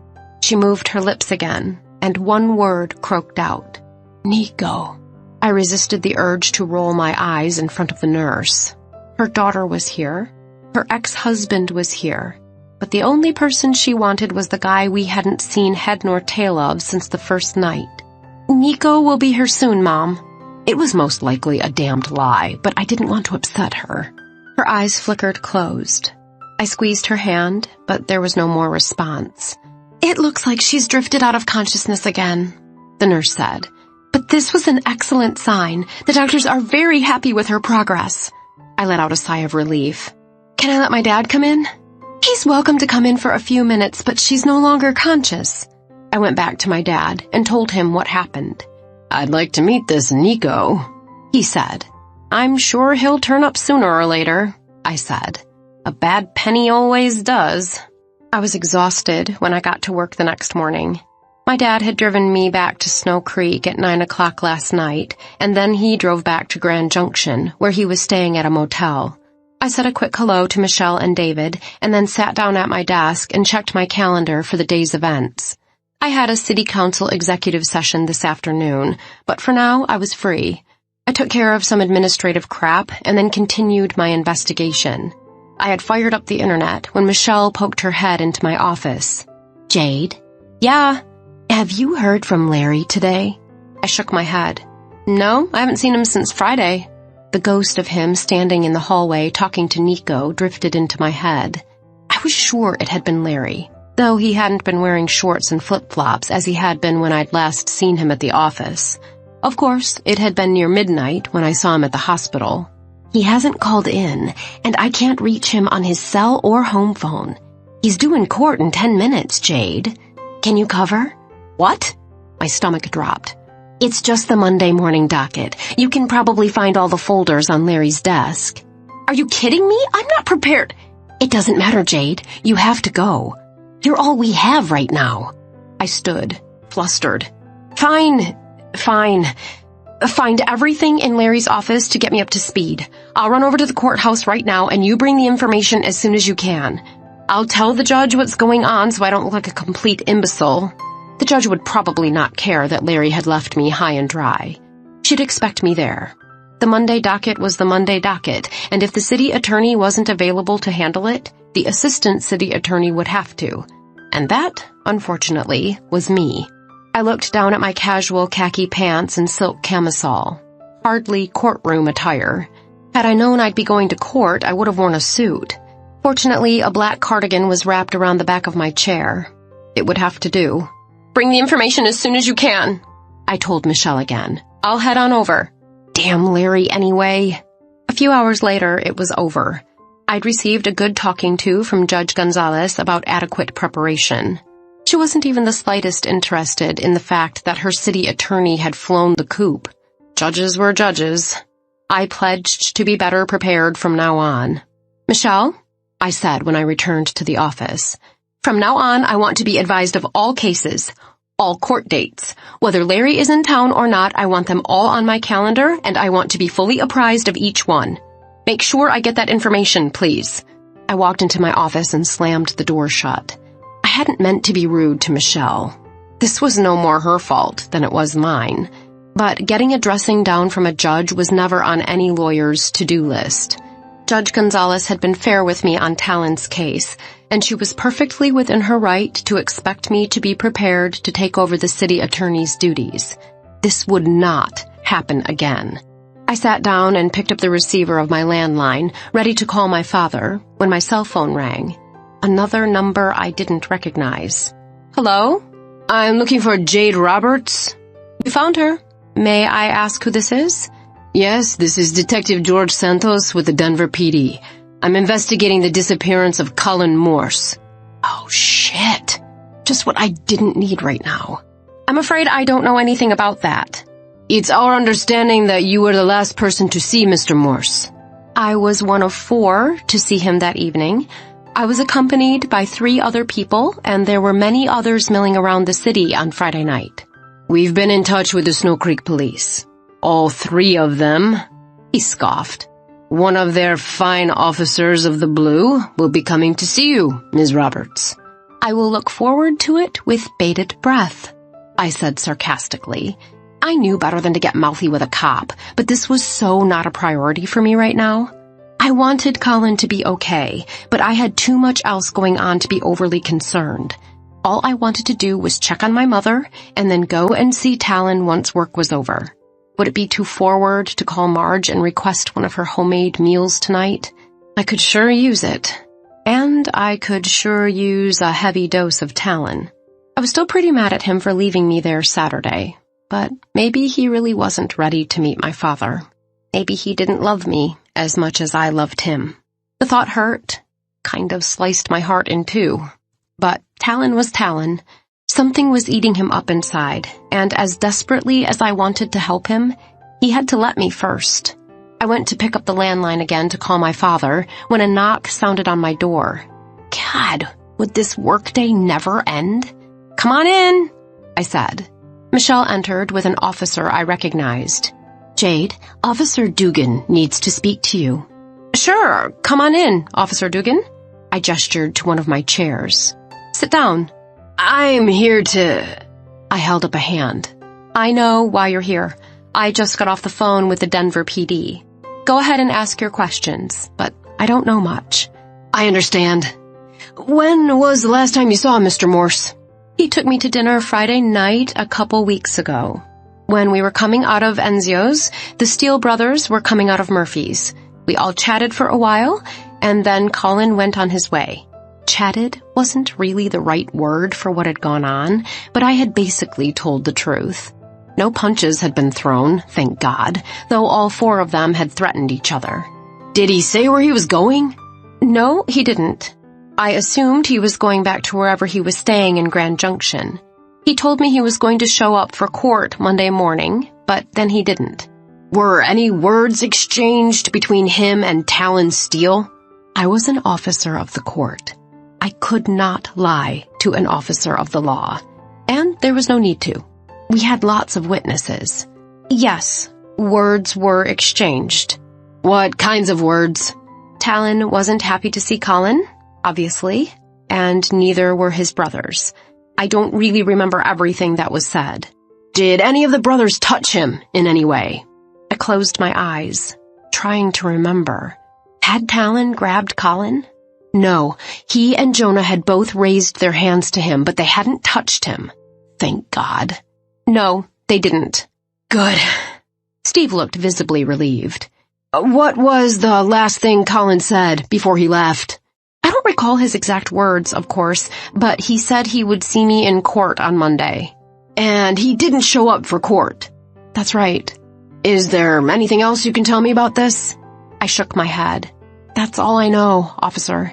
You can call me Steve. He smiled. I smiled back. All right, Steve. I'm Jade. Okay, Jade. His lips twitched. Was he nervous? Would you like to join me for a drink after work? Chapter 8. Talon. Yesterday we told my sister about what happened to me. I gripped the now familiar green leather arms of the recliner in Dr. Carmichael's office. "And how did that go?" she asked. "About as well as I expected." She was angry and hurt that we hadn't trusted her with the information before now. She asked a lot of questions, wanted to know a lot of details I wasn't comfortable sharing.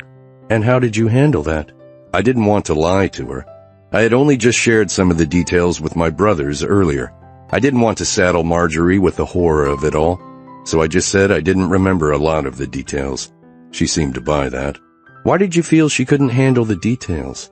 "I guess it's not that I thought she couldn't handle them. She's my baby sister. I didn't want her to have to handle them, you know?"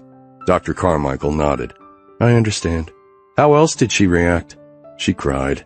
She said it helped her understand so much now. And of course she wanted to tell." "Tell whom?" "She wanted to tell Jade. Jade's her best friend." Dr. Carmichael cleared her throat. "What did you say to that?" "I made her promise not to tell Jade." "And did she?" "Yes, she promised, but on one condition." "And that was?" "That I tell Jade when I'm ready." "I think that's a good idea. I think you need to tell Jade, but you don't have to be in any hurry."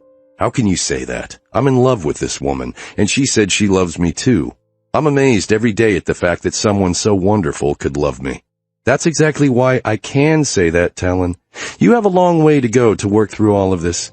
You need to understand that you're worthy of her love, and you're just not there yet." Dr. Carmichael was right. I sure wasn't there yet. You're right, I'm not. "So is there anything you want to talk about today?" "Where to start?" "I have no idea where to begin, Doc. So much happened and so much of it affected me. The last time you said the one with the phoenix tattoo seemed to be the leader." "Maybe that's a good place to start," I said. "The phoenix." "What about the phoenix?" "I came across a similar image recently." "Oh, where?" I breathed in and let it out slowly. Jade. She was going to have an almost identical image tattooed on her lower back. Dr. Carmichael widened her eyes. "Really? How did that come about?" I rubbed my temple, my head beginning to ache. "Hell if I know." She said she found the image in one of the books at our local tattoo shop in Snow Creek. I went over and damned if the image wasn't nearly identical to the one I remember. "Odd that Jade would pick the same image." I nodded.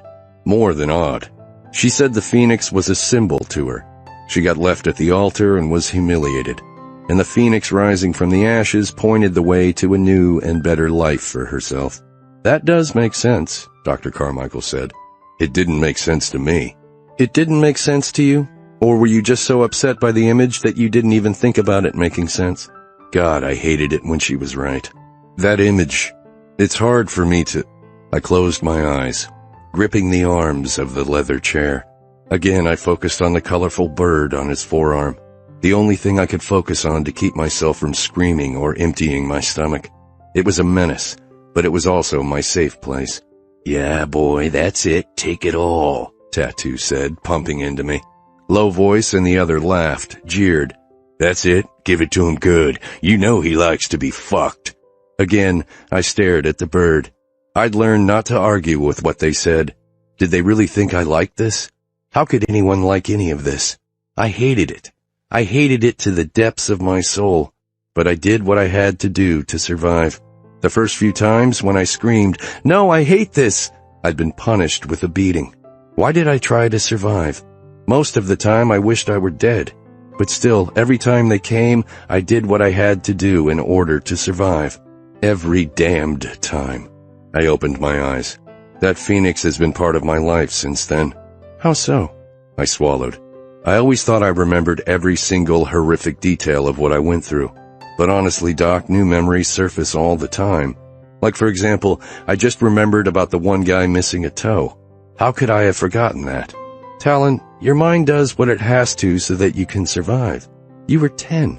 It's only natural for you to block out some things. But something as innocuous as how many toes one of my captors had, why would I choose to block that out when I remembered so many of the horrors?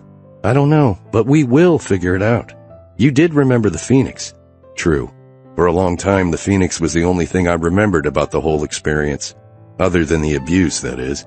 I'm afraid that has always been etched into my psyche. I wish I could forget it. Forgetting things and blocking things out come with their own problems, the doctor said. The fact that you do remember is actually in your favor as far as healing goes. I'm sure you know what you're talking about, but let me tell you, remembering all of that is a curse. The curse is that it happened to you. Remembering it will help you get through it. I hope you're right. Let's get back to the Phoenix. That was the only thing you remembered about your captors. Why do you think that is? I had only just begun to solve the riddle of the Phoenix. All those years had passed. I had named my horse Phoenix, for fuck's sake. I had a poster of a phoenix on the wall of my room, yet the phoenix represented hell to me. The phoenix was the one constant in everything, Doc. The one thing I remembered about the guy. When they were attacking me, I wasn't allowed to scream or I got beaten. I wasn't allowed to throw up or I got beaten. Basically, all I was allowed to do was take it like a man, as they like to say. So I had to find something to focus on, and I focused on that phoenix on his forearm. So in a way, the Phoenix became a haven for you. I don't know if I'd say that exactly. Why wouldn't you say that? Because the Phoenix represented the one who was the hardest on me, the one who was the meanest, the leader of the three. It was on his body. Yet it provided an escape. Maybe. It did give me something to focus on. And then, here's the weird thing. 5 years later, when I turned 15, my dad got me this awesome horse, black as midnight and sleek as suede. I named him Phoenix. Dr. Carmichael twisted a strand of blonde hair. Really? Why Phoenix? Honestly, I never really thought about it until recently. It just seemed like the name fit. It may well have fit, but there's another reason you named your horse after an image you detested. And it's because you didn't detest it. Not entirely. No, I did. I'm not denying that. Part of you did detest it. It represented hell to you, but it was also your escape. And what better name for a beautiful black horse that could run like the wind, on whose back you could ride and escape? Wow. Epiphany. She was right. Deep in the marrow of my bones, I knew she was right, even though I just don't understand it. In time, you will. Trust me. It makes perfect sense. But when I was alone, at night, in the dark, the walls seemed to close in on me. Sometimes they talked. I know it was in my mind, but it seemed so real at the time. And sometimes it wasn't just the walls.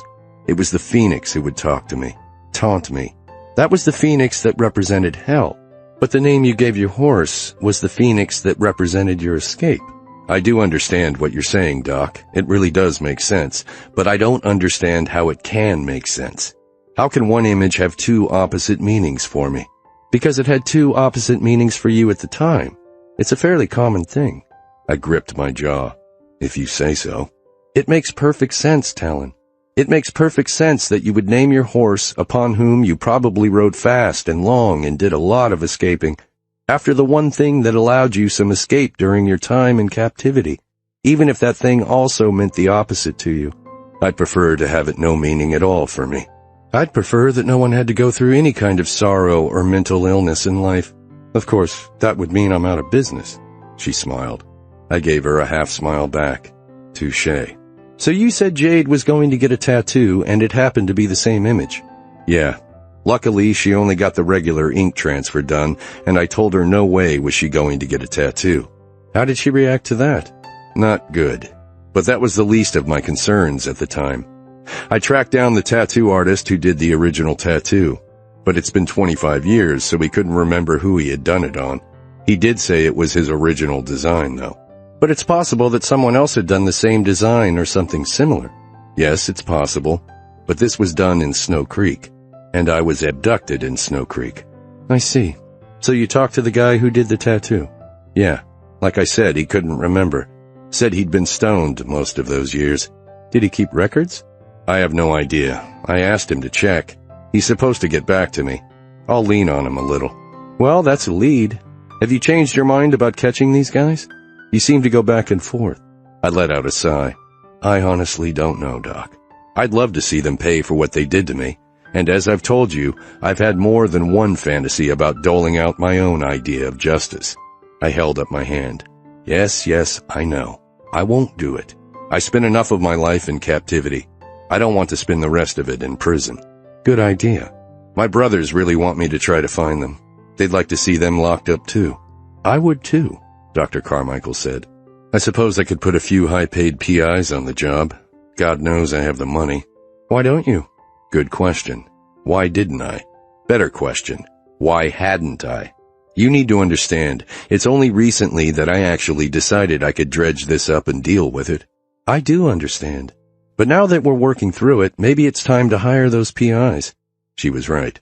Maybe it is time. Our time's up for today, Talon, Dr. Carmichael said.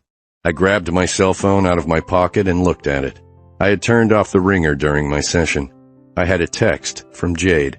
I need to see you. I'm coming over after work. Chapter 9. Jade.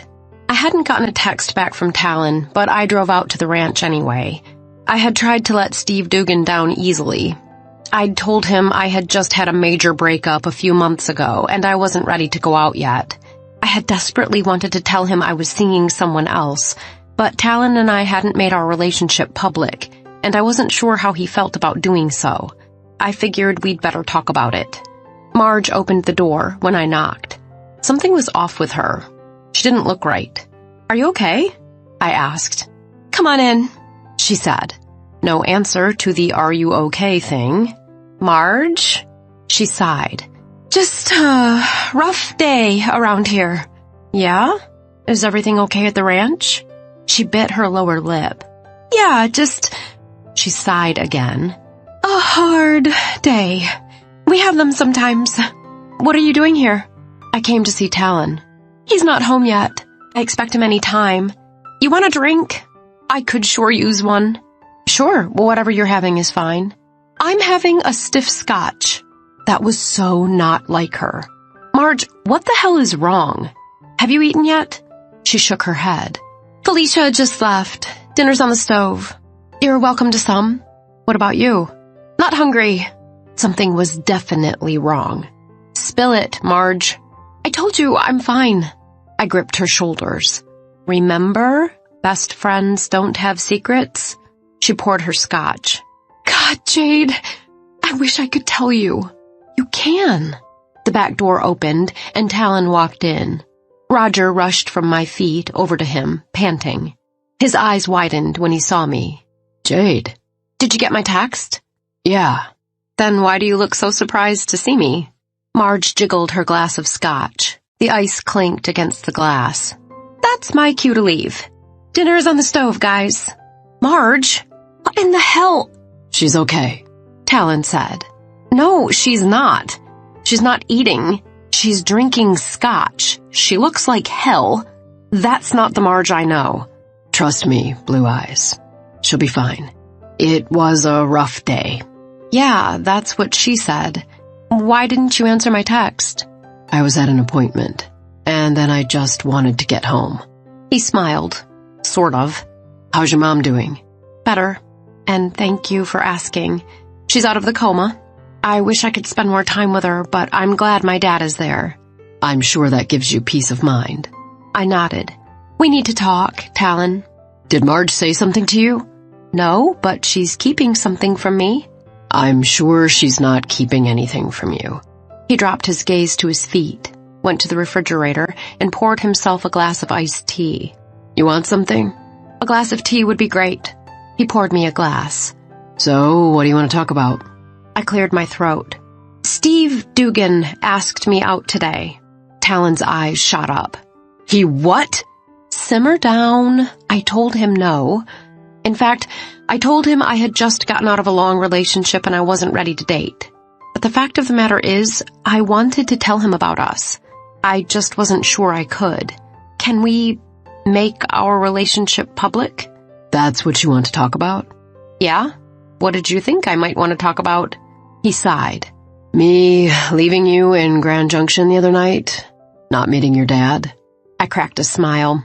"Well, yeah, that's on my list as well. And it's another one of the reasons why I wasn't sure I could make our relationship public with Steve. I mean, if you say you're not ready to meet my dad, what does that mean exactly?" Talon sat down at the table and gestured for me to do the same. "Blue Eyes, you may not believe this, but I have never met a woman's dad in my life." "I'm sure you've met a lot of dads, Talon, and some of them probably had daughters." He shook his head. "You know what I mean." "Okay, so you've never met a girlfriend's dad?" "I've never had a girlfriend." I froze. silent. Beads of condensation emerged on my glass of iced tea. I didn't know why I was surprised. He'd told me at the beginning that he used women, took what they offered, and then went on. It would make sense he'd never had a relationship before. Well, my dad is really easygoing. He'll be great as a first dad. And hopefully as a last dad, too. I didn't want to think of Talon meeting any other girlfriend's dads ever. I wanted to be his one and only girlfriend for the rest of his life. But it was way too soon to voice those thoughts. I have so much to work out, Blue Eyes. Can't you let me help you? I want to help you. I love you. He closed his eyes. I don't want you going out with Steve Dugan. Talon, I don't want to go out with Steve Dugan. But I need to know that you and I are moving forward, that we're in a real relationship, that what we have means something to you. He opened his dark eyes. How could you think it doesn't mean something to me? I told you I loved you, for God's sake. I've never said that before. I understand. I really do. And I'm so glad you love me. It means everything to me. But what are we to each other? Up until now, I haven't felt I could tell anyone that I'm in a relationship with you. Are you okay with that? If Steve Dugan or anyone else asks me out again, can I say I'm in a relationship with you? He took a sip of iced tea, seemingly lost in thought. He closed his eyes again. Jade, I want a relationship with you more than I've ever wanted anything. I've told you this before. You're the only thing I've ever wanted. You have me, Talon. So why do I feel like I can't tell people about us? This is difficult for me. You've never what? Been in a relationship? You've made that clear. What's the big deal here? He sighed and took another sip of his drink. I've got so many things to work out, Jade. I don't know if I'm ready to go public with a relationship yet. Then what am I supposed to tell Steve Dugan or the next guy who asks me out? And Talon, men will ask me out. I added that last part for Talon's benefit. Frankly, I'd never been nearly as popular with the guys as someone as gorgeous as Marge was, but it wouldn't hurt Talon to think I was. I don't want men asking you out. How exactly are you going to stop them? This is a small town, and I'm new blood. If you're not willing to admit that you're in a relationship with me, and men don't know that I'm taken, how do you expect to keep them from asking me out? You can just say no. Tell them what you told Dugan, that you just got out of a long relationship and are taking it easy. That's even partially true. Or, I braced myself, I could just go out with the guys who ask me out. His face reddened. What? You heard me. Steve Dugan is a good-looking man. He seemed pretty nice and straightforward. What would be the harm in having a drink with him? He stood and grabbed my shoulders, yanking me out of my chair. You will not have a drink with Steve Dugan or any other man, here or anywhere. Are you forbidding me? Just like you forbade me to get a tattoo? His eyes blazed with fire. God damn it, Jade, why the fuck do you do this to me? Do what? His lips came down on mine. His tongue was cold from the iced tea, but still he tasted of Talon. Sweet, minty cinnamon. This was one of his raw kisses. One of his kisses that said I was his and only his. If only he were willing to say that with words. I pulled away with a smack. Talon, His lips crushed onto mine again. No use talking to him right now. Talon was showing me something he didn't have to. Something I already knew very well. That I was his. And I was willing to be his. His lover, his life partner even, if he wanted it that way. But I wasn't about to be told what I could and couldn't do. I tried pulling away again, but his grip was too hard. We were suctioned together. So I let the kiss happen. Kissing Talon was no hardship. I loved every minute of it. Our tongues twirled together as he kissed me hard with passion, with fervor. His kisses were like a drug, something that got into my system and that I couldn't live without. When he finally ripped his lips from mine and inhaled a deep breath, I tried backing away, but he held me fast. He nipped at my neck and then came up to my ear. You will not go out with anyone. Do you understand me? Before I could answer, he slammed his lips onto mine again. And though I wanted to argue with him and tell him that he didn't own me, my body took over and I melted into his kiss. Our lips slid against each other's, our tongues tangled and dueled, my skin tightened around me, and my body heated. Sizzling arrows shot straight to my pussy. My nipples hardened and pressed into my bra. He held me tightly against him as he continued to devour my mouth. "You're mine," that kiss said. "You're mine and no one else's. Only I will possess you." And the kiss was right. I didn't want anyone else. His hard cock pulsed against my belly. I unclenched one of my hands from his upper arm and grabbed it. He groaned into my mouth. He broke the kiss, and again, before I could say anything, he lifted me into his arms and walked out of the kitchen swiftly. I didn't bother to ask where we were going. I didn't bother to resist. He was taking me to bed, and no matter how much I hated the fact that he'd forbidden me to do anything, and no matter how much I wanted to make our relationship public, I would always go to bed with him. He didn't have to ask. He could take me by force, and I would go. I would never deny him. This was solid truth. When we got to his room, he kicked the door shut, walked through the sitting area and into his bedroom, and threw me, not gently, onto the bed. "Get undressed," he said, his eyes dark with fire, his skin aglow with perspiration. He raked his fingers through his heavy mop of hair, tousling it sexily. Refusing him never crossed my mind. Slowly, I pulled my camisole over my head and tossed it to the floor.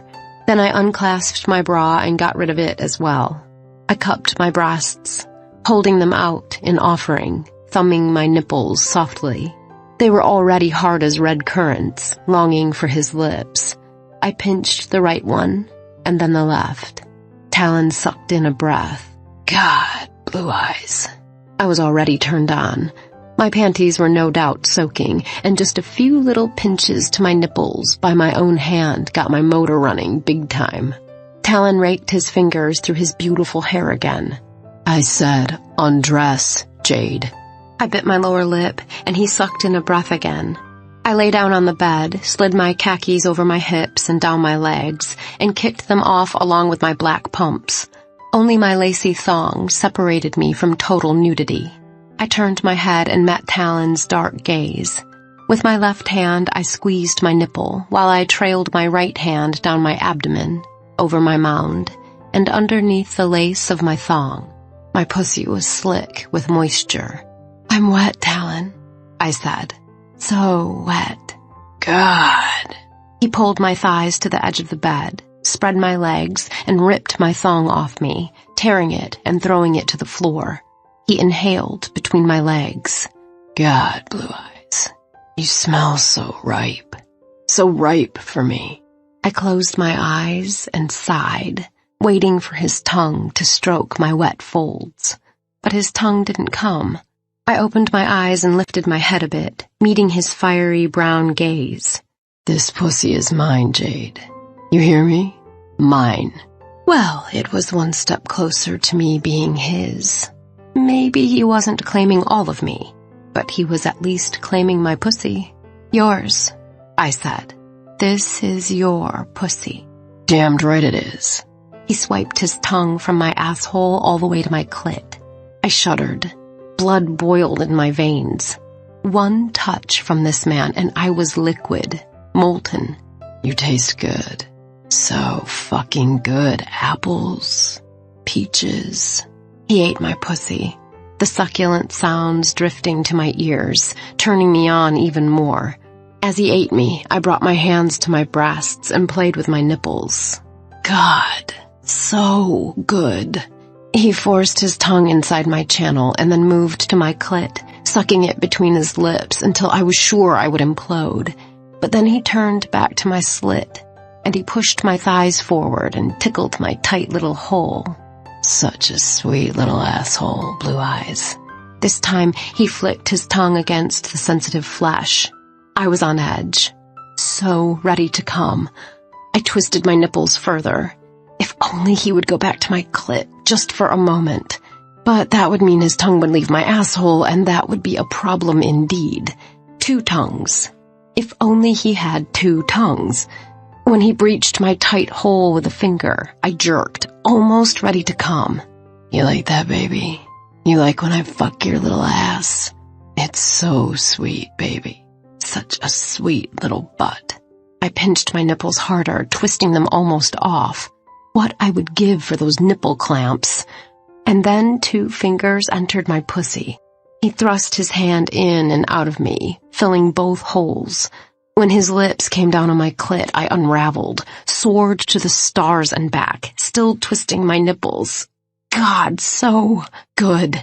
So fucking good.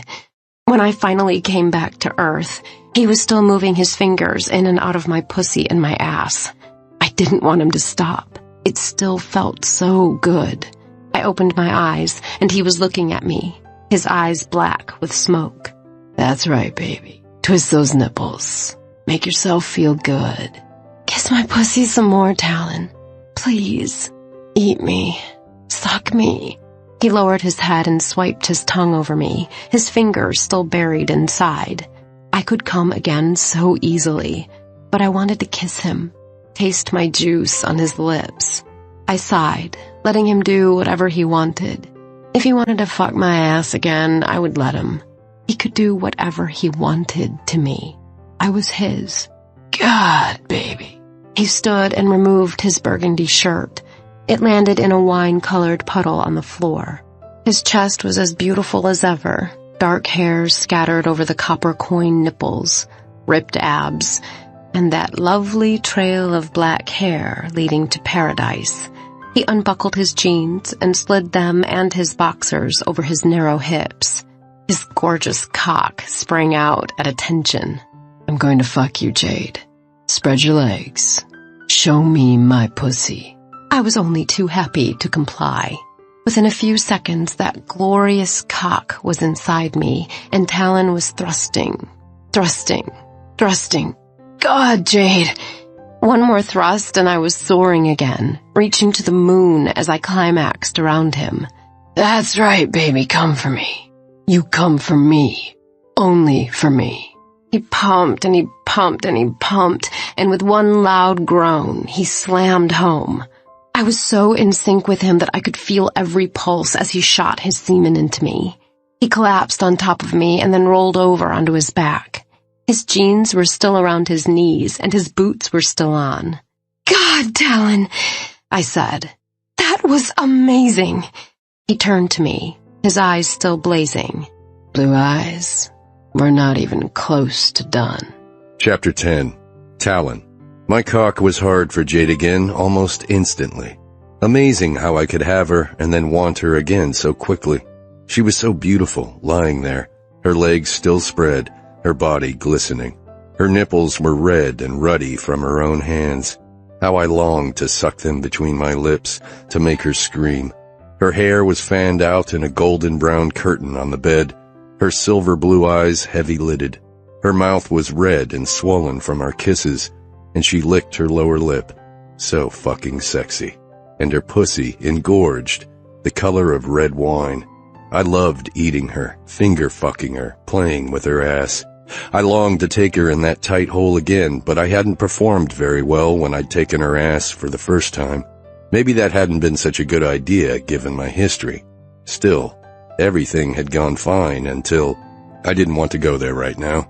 I wasn't done making love to her yet, and damn it, nothing would take that away from me. She was mine. No one else could have her. No one else would take her out. Anyone who tried would answer to me. Only I would possess her. I propped up on my side and gazed at her body once more. I reached toward her and caressed her taut abdomen, her beautiful, mountainous breasts. As I fingered one nipple, it hardened under my touch. She closed her eyes and sighed. That sweet sigh that could only come from Jade's lips. She said. That feels so good. I wanted her to feel good. I wanted her to feel so good that she couldn't remember ever having been with anyone else, that she would never want to be with anyone else again. I sure as hell didn't. So why was I so afraid of making our relationship public? Declaring to the world that Jade Roberts was mine. Maybe because that also meant that I was hers?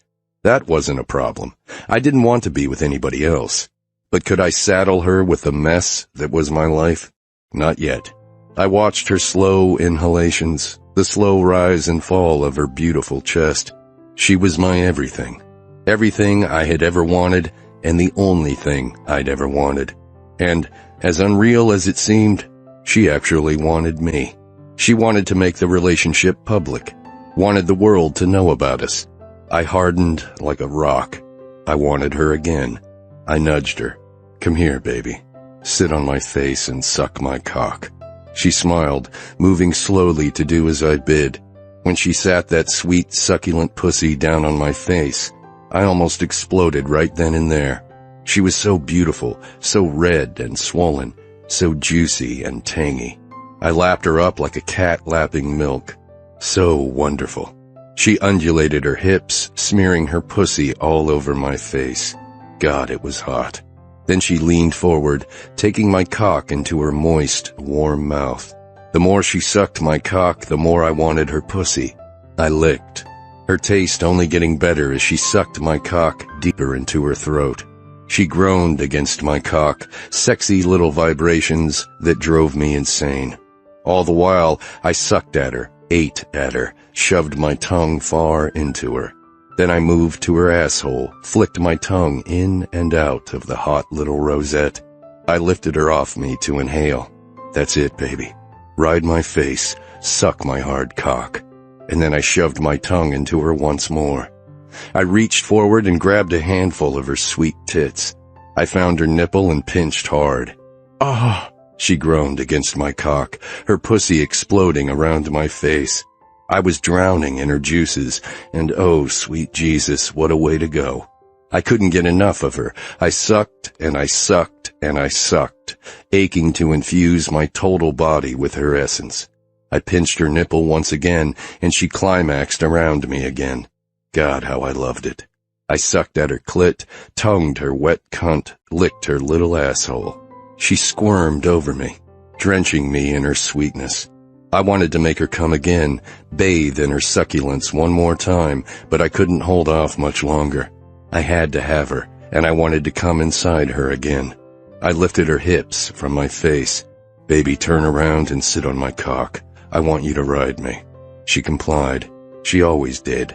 In the bedroom, at least. She turned around, and oh, how beautiful she was as she sank onto my cock. She covered me so completely, gloved me so grandly. Ride me, baby. Ride me and touch yourself so you come again. I reached forward and grabbed both of her nipples, pinching, while she trailed her hand down to her vulva and started rubbing her clit. She rode me slowly, so fucking slowly that I thought I was going to go insane. But I couldn't make her stop because it was so crazy good. Excruciatingly good. Talon, feels so good, baby. Yes, I groaned. Ride me faster, baby. Faster. She obeyed me, as she always did. Her pussy sank down on me and then up, down, up, down, up, down in a whirlwind, so fast, so hard that I exploded, my whole body convulsing. I closed my eyes, pinching both of her nipples. Words escaped my mouth, but I didn't know what they were. All I saw was rapture, nirvana, Jade and me circling a kaleidoscope and spiral of wantonness and pleasure. The climax went on, and as she kept rubbing her clit, she joined me in the rapture, coming again. She kept pistoning, up, down, driving me insane. When she finally slowed down, we were both panting, sweat covering our bodies, our hairlines damp with perspiration. She clambered off me and lay down next to me on her back. My God, Talon, that was incredible. Yeah, sure was, baby. You make me feel so amazing, she said. I do so love you. I propped up on my arms and looked over at her. I love you too. Now tell me you're not going out with Steve Dugan or anyone else. She shot up. Are we really back to that again? Why not? That's what started this. She shook her head. Talon, you will never learn, will you? Learn what? That you don't own me. I don't want to go out with anyone else, but if you're not willing to make a commitment to me, why shouldn't I? You're going crazy about this, just like you did about that damned tattoo. Which you will not be getting, I said. She shook her head again. Do you hear yourself? You don't control me. Seems like I control you just fine in here. This is the bedroom, Talon, and I like submitting to you in the bedroom. It's a turn-on for both of us. But I will not be a submissive in any other facet of our lives. I'm my own person. What if that's the kind of relationship I want? A submissive, not just in the bedroom, but in every facet of our lives. She regarded me, her steely blue eyes both angry and sad. They misted over, glazing with tears. If that's truly what you want, I'm afraid I'm not the woman for you. She gathered her clothes, quickly dressed, and walked away. Don't let her go, Talon. Don't let her go. She was everything I wanted, the only thing I had ever wanted. Was I ready? Was I ready to truly make her mine? Chapter 11. Jade. This wasn't ending. I knew that. At least, I didn't think it was. But Talon had to understand that he didn't own me, that I had a right to my own life. If I wanted ink on my body, I would have it. And if he couldn't commit to me, I had every right to. Oh, hell, who was I kidding? I didn't want to date Steve Dugan or anyone else. I only wanted Talon. Feared I'd want no one but Talon for the rest of my life. As I neared the kitchen, warm hands caressed my shoulders. Hot breath whispered into my ear. Don't go. I turned into Talon's warm embrace. I didn't say anything at first, just let him hold me. He clung to me as if he were afraid I would disappear. Please don't go, he said again. I pulled back from him a bit. I don't want to go, Talon. Then don't. But you're asking me to be someone I'm not. I turned him around, and slowly we walked back to his bedroom, into the sitting area. I sat down on his couch and motioned for him to sit next to me. I love making love with you, Talon. I like submitting to your desires. It's what I want to do in the bedroom. I want you to take what you need from me. That's how I show you my love, how I show you my trust. But I also show you my love in other ways. I'm not asking you to be something you're not. Yes, I'd like to go public with our relationship, but if you're not ready, we won't. That's not exactly how you put it, Jade. You said if we don't go public, you'll just go out with whoever asks you. I giggled. I couldn't fault him for that one. Talon, I'm not going out with anybody else. I don't want to. Then why did you say that? I shook my head. I don't know, I guess because I get tired of you forbidding me to do things. I'll be your submissive in the bedroom, but I won't be your slave. I never asked you to be my slave. Not in so many words, but when you forbade me to get a tattoo? He stood, pacing, clearly nervous. That tattoo. What about the damned tattoo, Talon? Why did you react so violently about it? So violently that you went down to the tattoo shop and paid them off not to tattoo me. You don't know that. Oh, come on. Give me a little bit of credit. Why else would they turn away good business? He sighed and sat back down. Okay, you're right. I made sure they wouldn't tattoo you. You realize you can't pay off every tattoo shop in Colorado, don't you? Jade. He took my hand. I'm asking you, please, if you love me, don't get that tattoo. His eyes showed his seriousness. I saw a sadness, a determination, a hardness. If it means so much to you, I won't get that particular tattoo. Maybe I could find another image of a phoenix that I like. He squeezed my hand, hard. Please, Jade, not a phoenix. I gulped. Why? Can you tell me why? He shook his head. Talon, I know that there's a lot bottled up inside of you, and I haven't even begun to explore all of it. I know all of that. Yet I love you. This obviously means something to you, is important to you in a way that I don't understand. Please, if you love me, please tell me why you don't want me to get a phoenix tattoo. I can't. It doesn't make any sense. Your horse is named Phoenix, for God's sake. There are things I just can't explain to you now. Will you be able to explain them to me at some point? He turned to me, took both my hands in his eyes serious. I hope so, Blue Eyes. I sincerely hope so. Back to work the next day, and still Larry didn't show. I ended up in court again on a domestic violence case that I had no clue about. I felt bad that I had been short with Michelle again. It wasn't her fault he hadn't shown up. Once I got back, I was able to call my dad and check in on Brooke. She'd had a few other bouts of regaining consciousness, but they hadn't lasted long. The way work was going, with Larry nowhere to be found, I wouldn't have time to go visit Brooke until the weekend. Near the end of the day, Michelle came to my door and told me the mayor was here to see me. Sure, send him in. I had no idea what was going on, but the assistant city attorney certainly didn't turn down the mayor. A tall man with silvery hair and blue eyes entered, dressed casually in jeans and a polo shirt. Even Larry hadn't dressed that casually, except on Fridays, when he came in wearing shorts and flip-flops sometimes. Jade! He held out his hand. I'm Tom Simpson. I remembered his name from the article I had read about Talon's homecoming and heroism. I stood and shook his hand. It's nice to meet you. What can I do for you? He gestured to my chair. Please, have a seat. He took a seat opposite my desk. Have you heard from Larry Wade at all? I shook my head. Last time I saw him was Friday when he left the office. I chose not to tell him that I thought I might have seen him at the hospital in Grand Junction later that night. I couldn't be sure it was him, so why rock the boat? We've all been trying to get a hold of him, Simpson said. But since no one seems to know where he's gone, not his ex-wife, not his kids, not anyone, I need to make some changes in this office. Shit. Was I about to be fired? Not that I relished this job too much, working for such an unethical bastard, but it was putting money in my pocket for the time being. Understood? What needs to be done? He smiled. As of tomorrow morning at 8 a.m., you are the acting city attorney, Ms. Roberts. I widened my eyes. I am?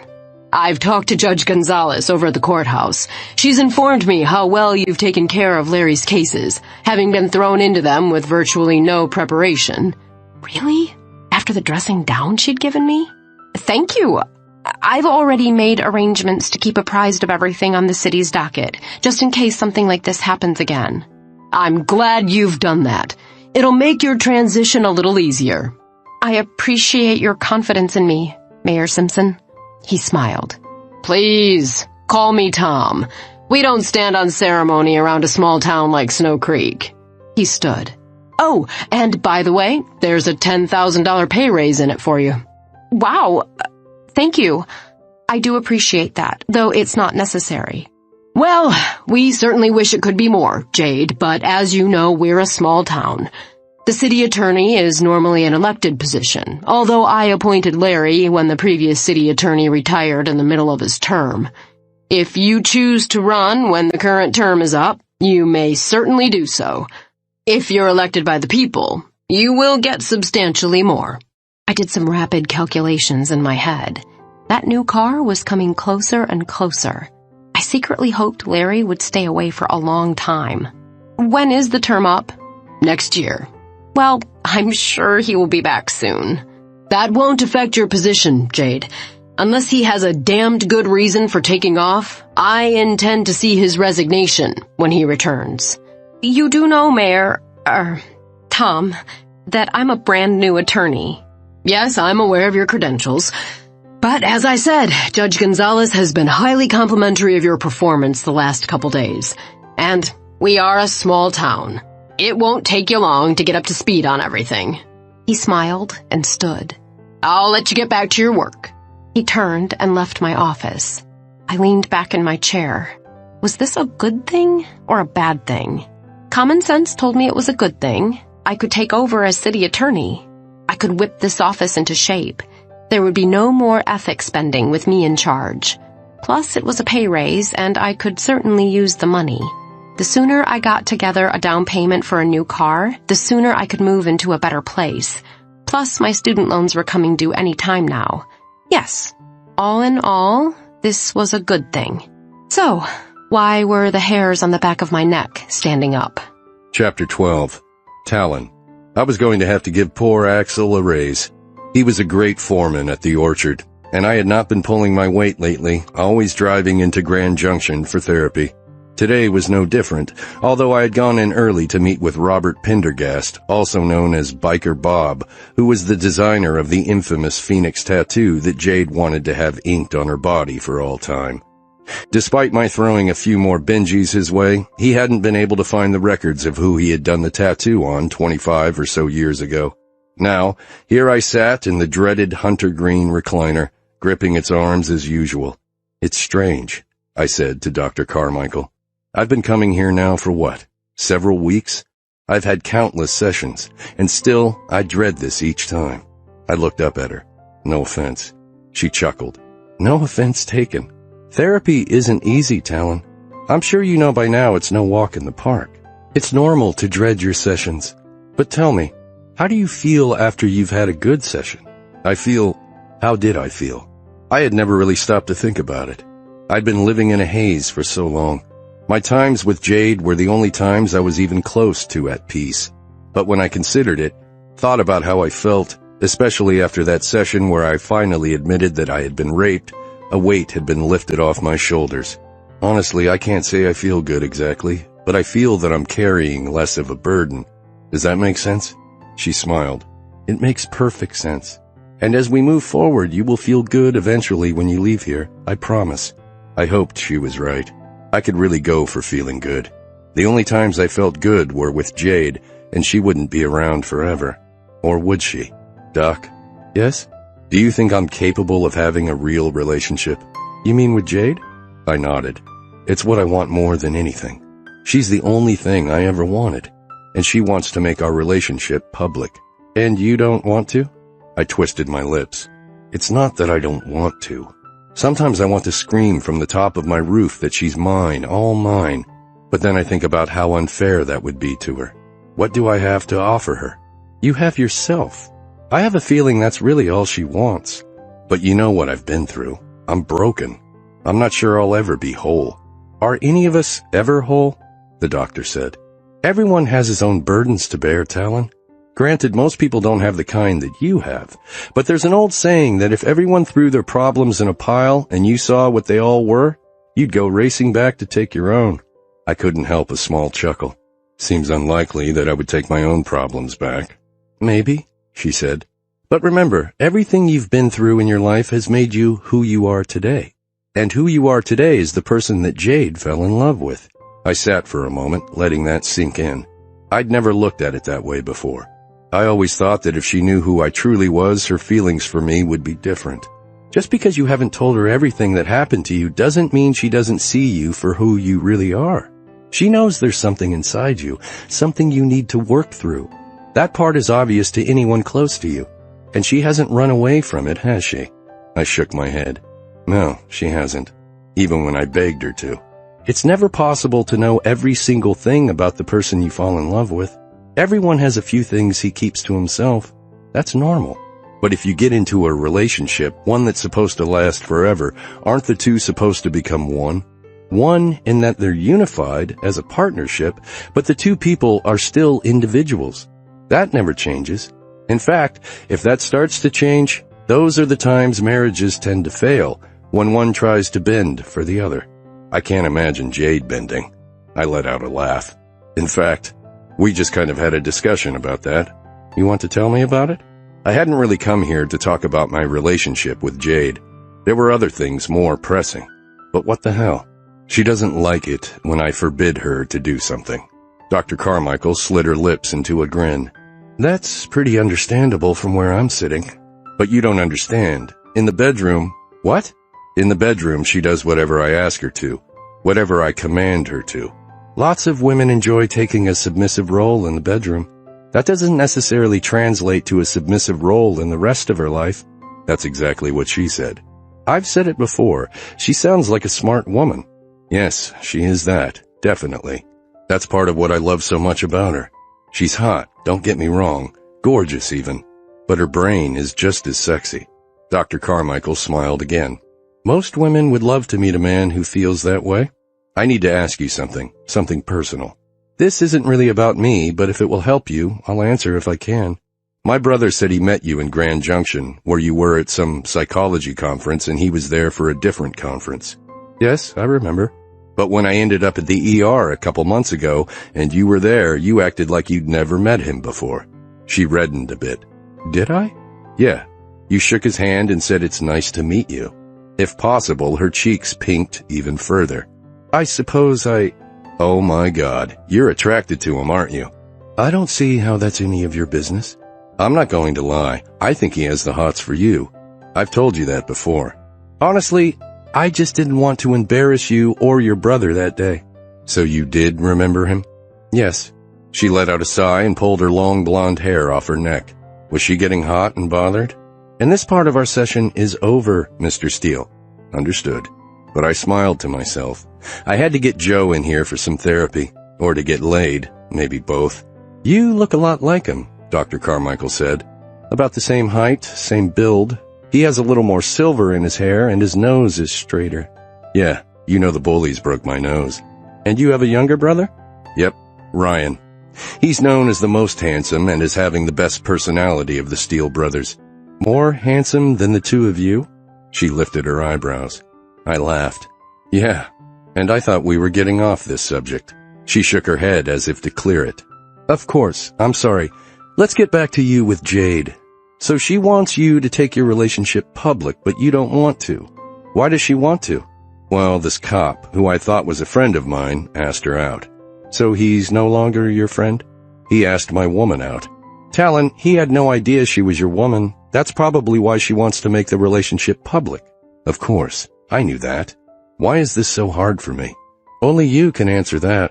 But you're the shrink. She smiled. Always amazed me how she didn't mind being called a shrink. I think you've answered it yourself.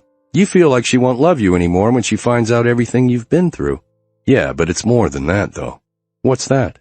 There are times, Doc, when I want to kill those 3 bastards. I dream about it. I know you do. And when I went overseas, I thought that killing enemies would take care of that desire for blood. But it didn't. Those were empty kills. I did it for my country, and I don't regret it, but it didn't kill the demons inside me like I hoped it would. No, because those weren't the people who created those demons. They were demonic on their own, trying to kill me and my men.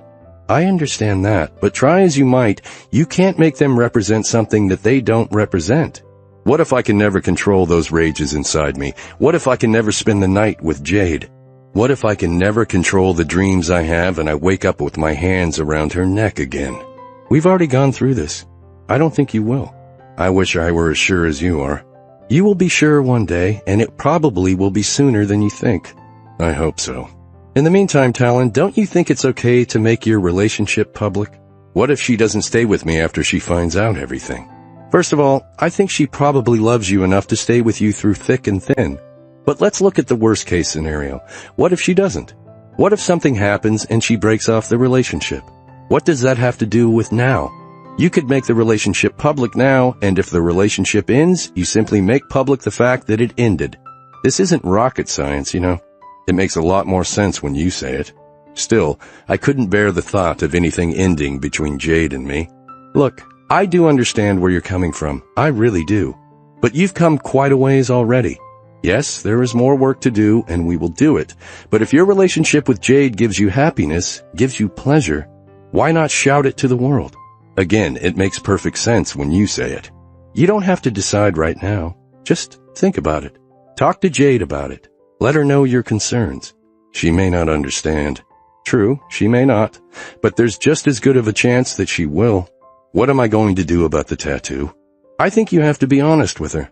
You're not going to be able to forbid her to get a tattoo. She's an independent woman, and if she wants a tattoo, she should be able to have one. But if you tell her why that particular tattoo is a problem for you, I'm sure she'll understand. We've been through all that before. It's both a problem and not a problem. True, but for you to see the exact tattoo that one of your attackers had on the woman you love is probably not the best thing in the world. I do understand that, Talon, and I know she will too. I hope so, Doc. I got home in time to find Marge whipping up a roast pork loin with cumin and lime. I inhaled the smoky aroma. Smells good. I leaned down and gave Roger a pet. Call it therapy, Marge said. I sent Felicia home. I needed some good old-fashioned kitchen therapy. Look, Marge, don't.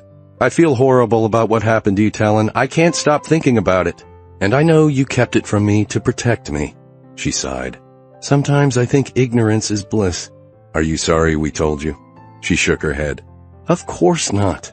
I needed to understand, and now so many things make so much more sense. She paused for a moment. You have to tell Jade. I shook my head. I'm not ready to do that. Do you love her? I mean, truly love her? As in the forever kind of love? I let out a sigh. Marge, you have to understand something. I want to answer that with a resounding yes. I really do, but I have no frame of reference. I've never had a relationship before. Talon, 35 fucking years old, and I've never been in a relationship with a woman in my life, and now I meet the most wonderful woman in the world. You got that right. Jade's the best. So the truth is, I just don't know if this is the forever kind of love. Does it feel like a forever kind of love to you? Yes, I said honestly. But like I said, I don't have a frame. Stop right there. If that's what it feels like to you, that's what it is. And if you want this to last with her, you're going to have to come clean with her. She can help you. She won't judge you. Believe me, she's helped me through some hard times in my life. I didn't want to belittle what hard times my sister might have endured during her college years, but I was pretty sure they weren't nearly as bad as what I'd been through. I'm afraid. That's understandable. But relationships can't exist without honesty, without trust. Trust. Jade had shown me her trust. She had given me her trust without question when I didn't deserve it. Could I give her that same gift? I will tell her, Marge, but in my own time, in my own way. Have it your way. My sister turned back to the counter and began to chop a head of broccoli. Would I ever see her smile again?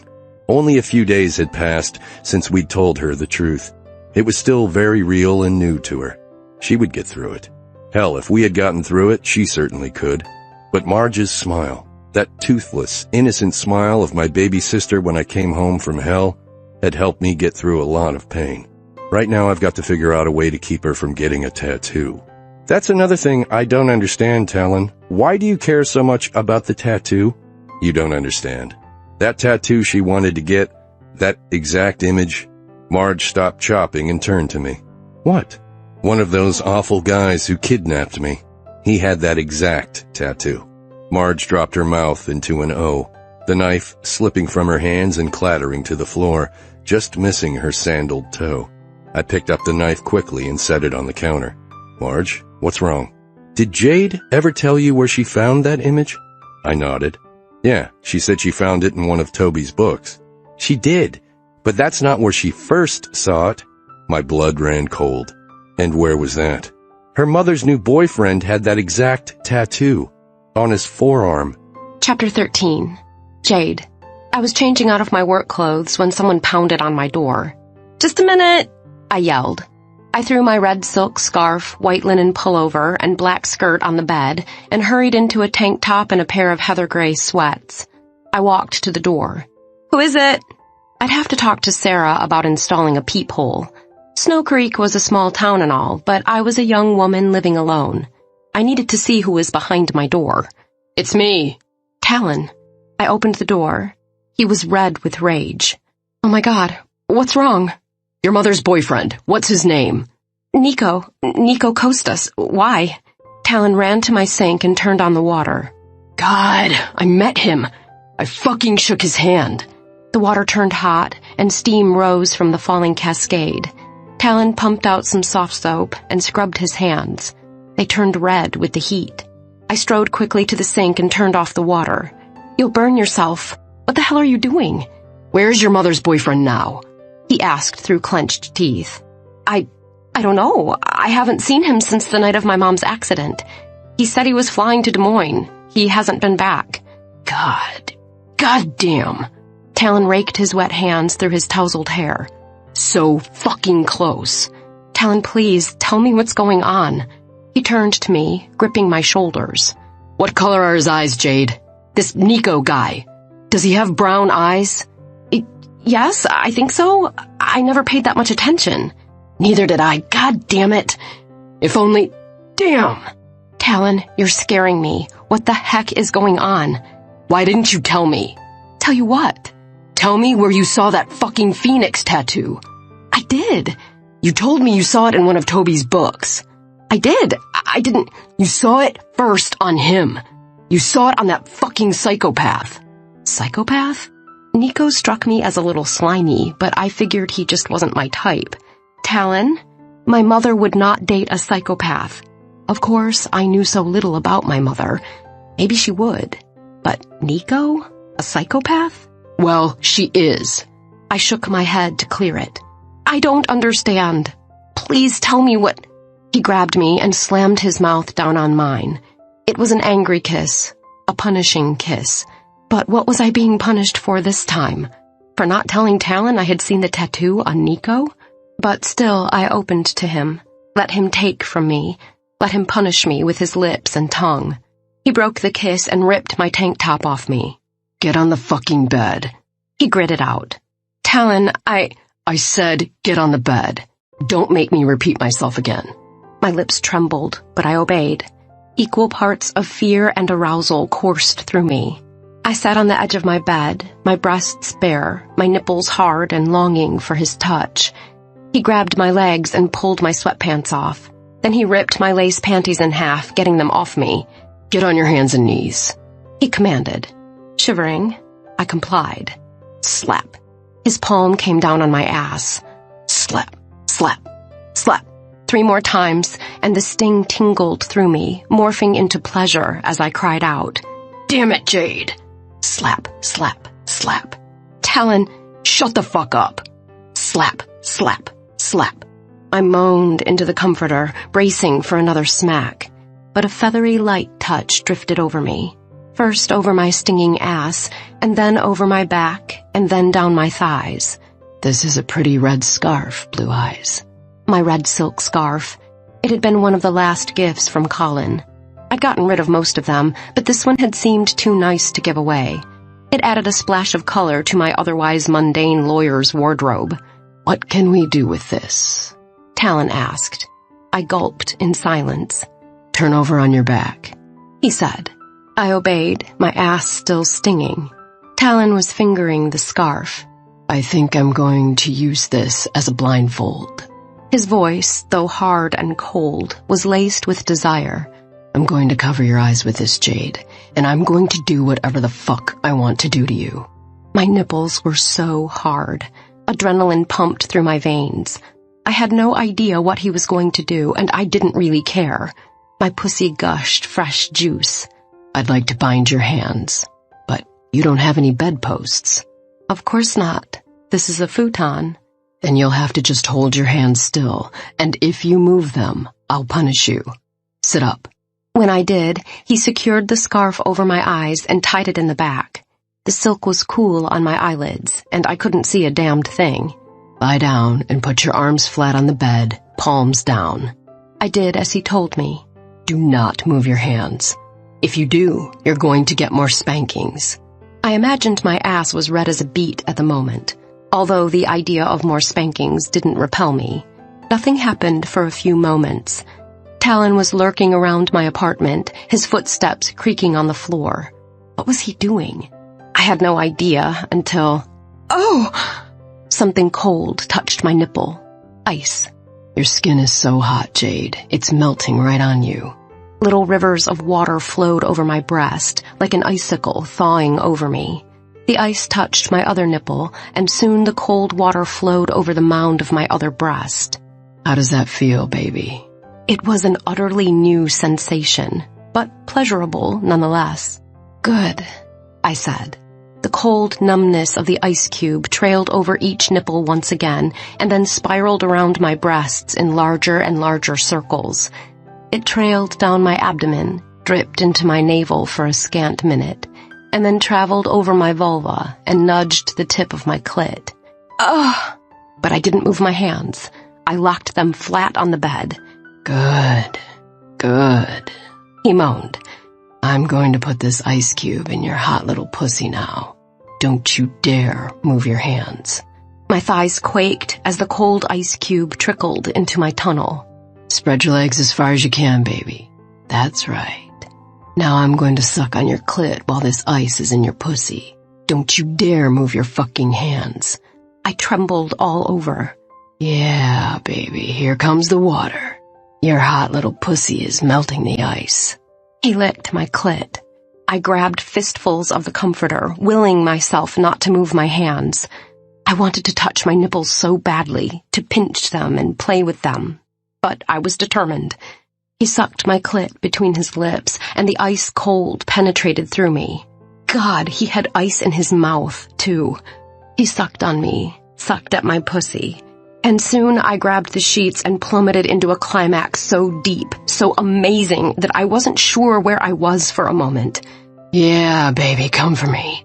Come all over my fucking face. I must have melted all the ice, because then Talon's fingers were in me, pumping me, milking me for every last drop of orgasm. He sucked on my clit again. Come for me again. Come. At his command, I did.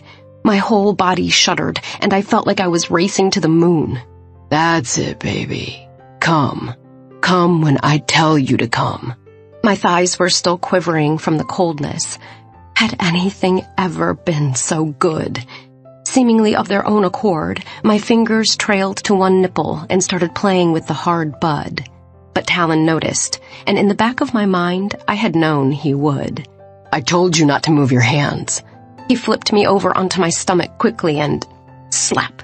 God, baby, your ass is so red, so beautiful. Slap. And then his tongue, more ice, right over my asshole. I quivered and groaned, my face smashed into the comforter. You like that, baby?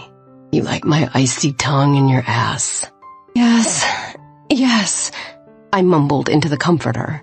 As the ice melted, the water dribbled from my asshole down onto my swollen pussy lips. I gulped, grasping the quilt again. Easy now, baby. I'm going to put this ice cube in your ass. The coldness ripped me open, and I willed myself to relax. When he breached my ring of muscle, I sucked in a breath. Yeah, baby. It's melting so fast. Soon all I felt was the gush of cool water. Talon, God! God! That's right, baby. This is my ass. And then his hot tongue soothed the coldness. He tongued my asshole and then inserted his fingers back into my pussy. I was going crazy here, and soon I was splintering into a million pieces, climaxing high to the sky. Talon, please. I need your cock inside me. Please. I heard the clicking of his belt buckle, the unzipping of his zipper, and then he filled me, completing me. God, baby, your pussy feels so good. Yes, so good. Your sweet ass is so red. Do you like it when I spank you, baby? You like it? Yes, I sobbed into the comforter. Thrust, thrust, thrust. I want you to come again for me, baby. I'll take you to the fucking stars. His words sent me over the edge. I spiraled into nirvana, my whole body trembling, culminating in my pussy. God, Talon! God! That's it, baby. Come. Come all over me. Thrust, thrust, thrust.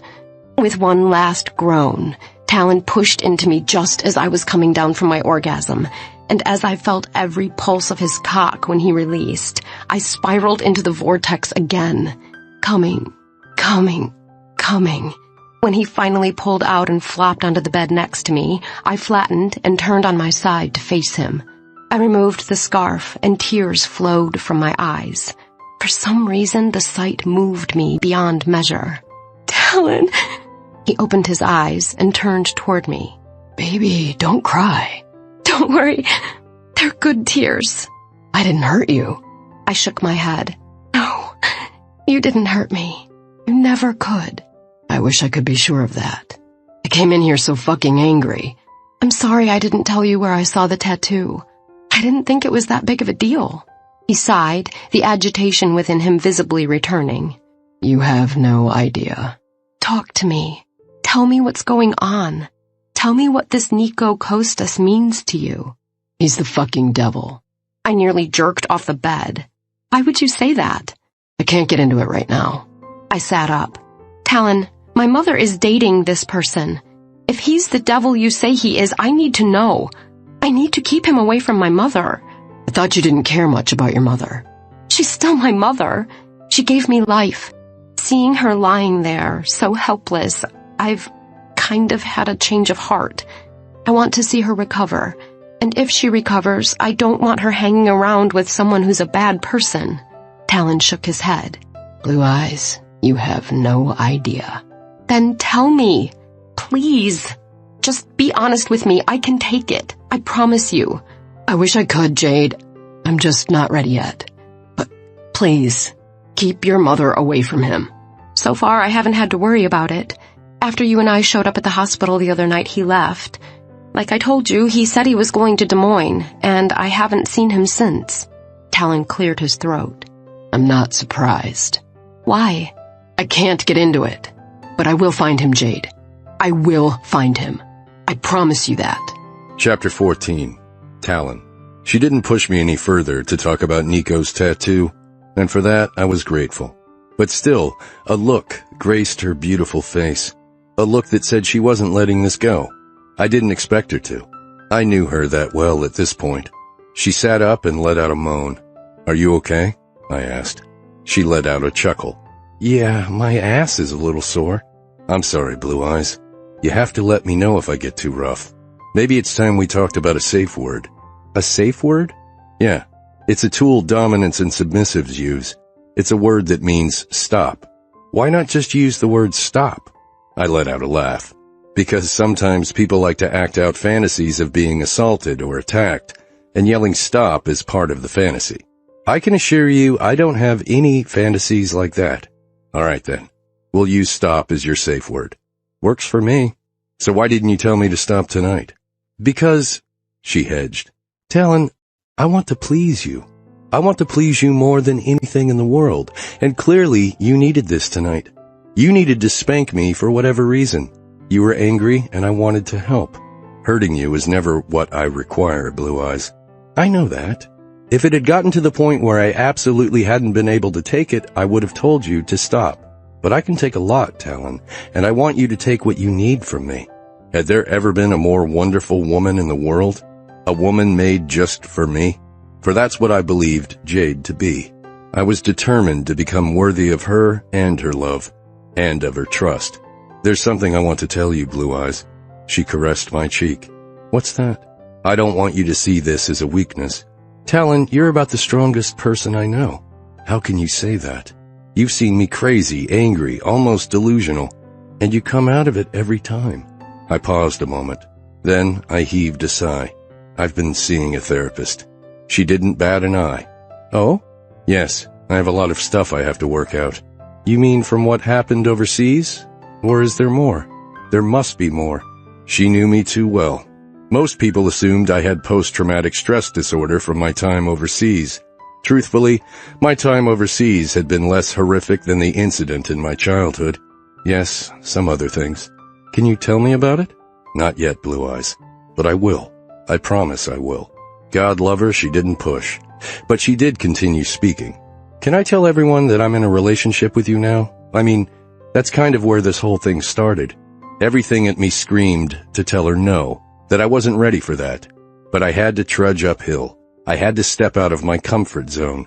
This would be a good start. Yes, Blue Eyes. I would be proud and honored to have everyone know I'm in a relationship with you." She smiled a gorgeous smile and climbed on top of me, searing my lips with hers. We kissed hungrily until I began to harden underneath her again. She didn't miss a beat. She sank her cunt down on my cock and rode me, slowly this time. Slow, sweet love. "I love you, Talon," she said, playing with her nipples as she rode up and down on my cock. "I love you so much. And I love you, Jade." I poured every ounce of love from the depths of my soul into those words, and I hoped she felt it. We climaxed together, moving in perfect harmony, in perfect synchrony, like two strings of a violin quivering with the same music. When we both finished, completing each other, she rolled off me and curled into my arms. "Talon?" "Yeah?" "I need to talk to you about something." "What's that, Blue Eyes?" She exhaled. "Colin." I stiffened. Agitation coursed through my veins. "After that beautiful lovemaking, you bring him up?" "It's nothing like that, I promise. It's just that his father has called me a couple times. It seems he's disappeared." "Good riddance," I said. "This is serious. He's disappeared, and so has Larry Wade, my boss. Well, I can't say the world isn't a better place without both of them, but I don't know anything about it." "I just want you to be careful," she said. It's no secret that there's no love lost between you and Colin. People are going to ask questions. That's why Steve Dugan came to see me. He hasn't gotten around to me yet. He will. I had to tell him the truth, Talon. I told him the last time I saw Colin was that Friday night when you and your brothers found us together. Remember? He laughed and said he was going to be in court on Monday, and then he didn't show. I just figured he thought better of it. That's what I figured too at the time. But looking back, I was just thankful he hadn't shown up. It wasn't like him at all. He had pledged to make trouble, and usually, when Colin sets his mind on something, he sees it through.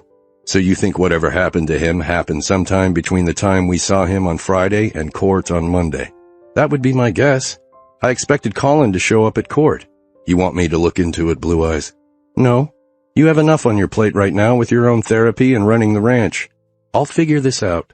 I'm just glad to know you have nothing to do with it.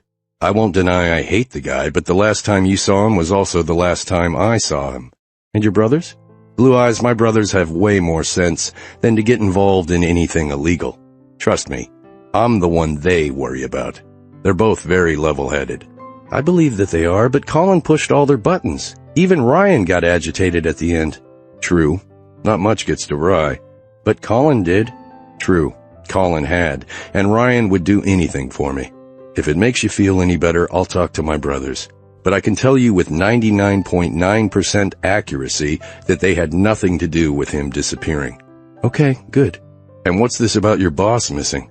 Yeah, it's the weirdest thing. He left a little bit early Friday to take his grandkids somewhere, and then I was almost sure I saw him talking to Nico in the hallway at the hospital around midnight that night. But in a flash, they were both gone, so I could have been mistaken. I haven't seen either of them since. I stiffened again. Larry Wade.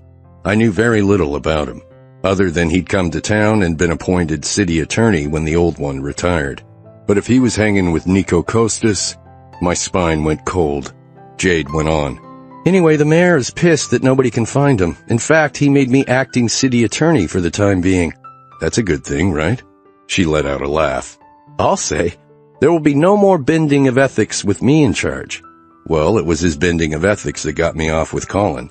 True enough, but Talon, he's a sleaze. She stopped abruptly, as if there was something else she wanted to say, but thought better of it. And? I pushed. And what? Never mind.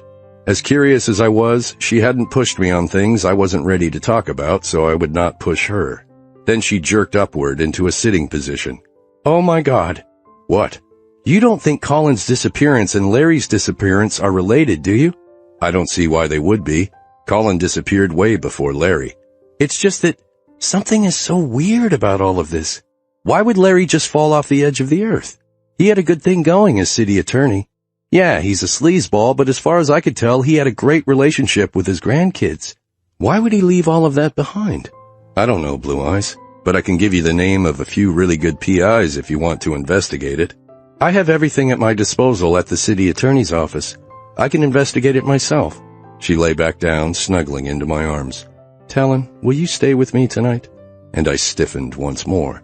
She was asking me for the one thing I couldn't give her. Blue Eyes, I can't. And you know why. My guts were churning as I gripped the arms of the hunter green chair. I couldn't stop thinking about Jade's mother's boyfriend, the man named Nico Costas. I had Googled him when I returned home. The internet held precious little about the man, considering he was supposedly a politician. You seem a little more agitated than usual today, Dr. Carmichael remarked. I didn't know where to begin. Remember the tattoo? The image of a phoenix that Jade wanted to get permanently inked on her body? She nodded.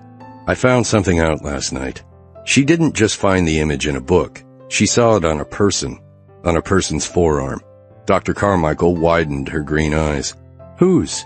Her mother's boyfriend.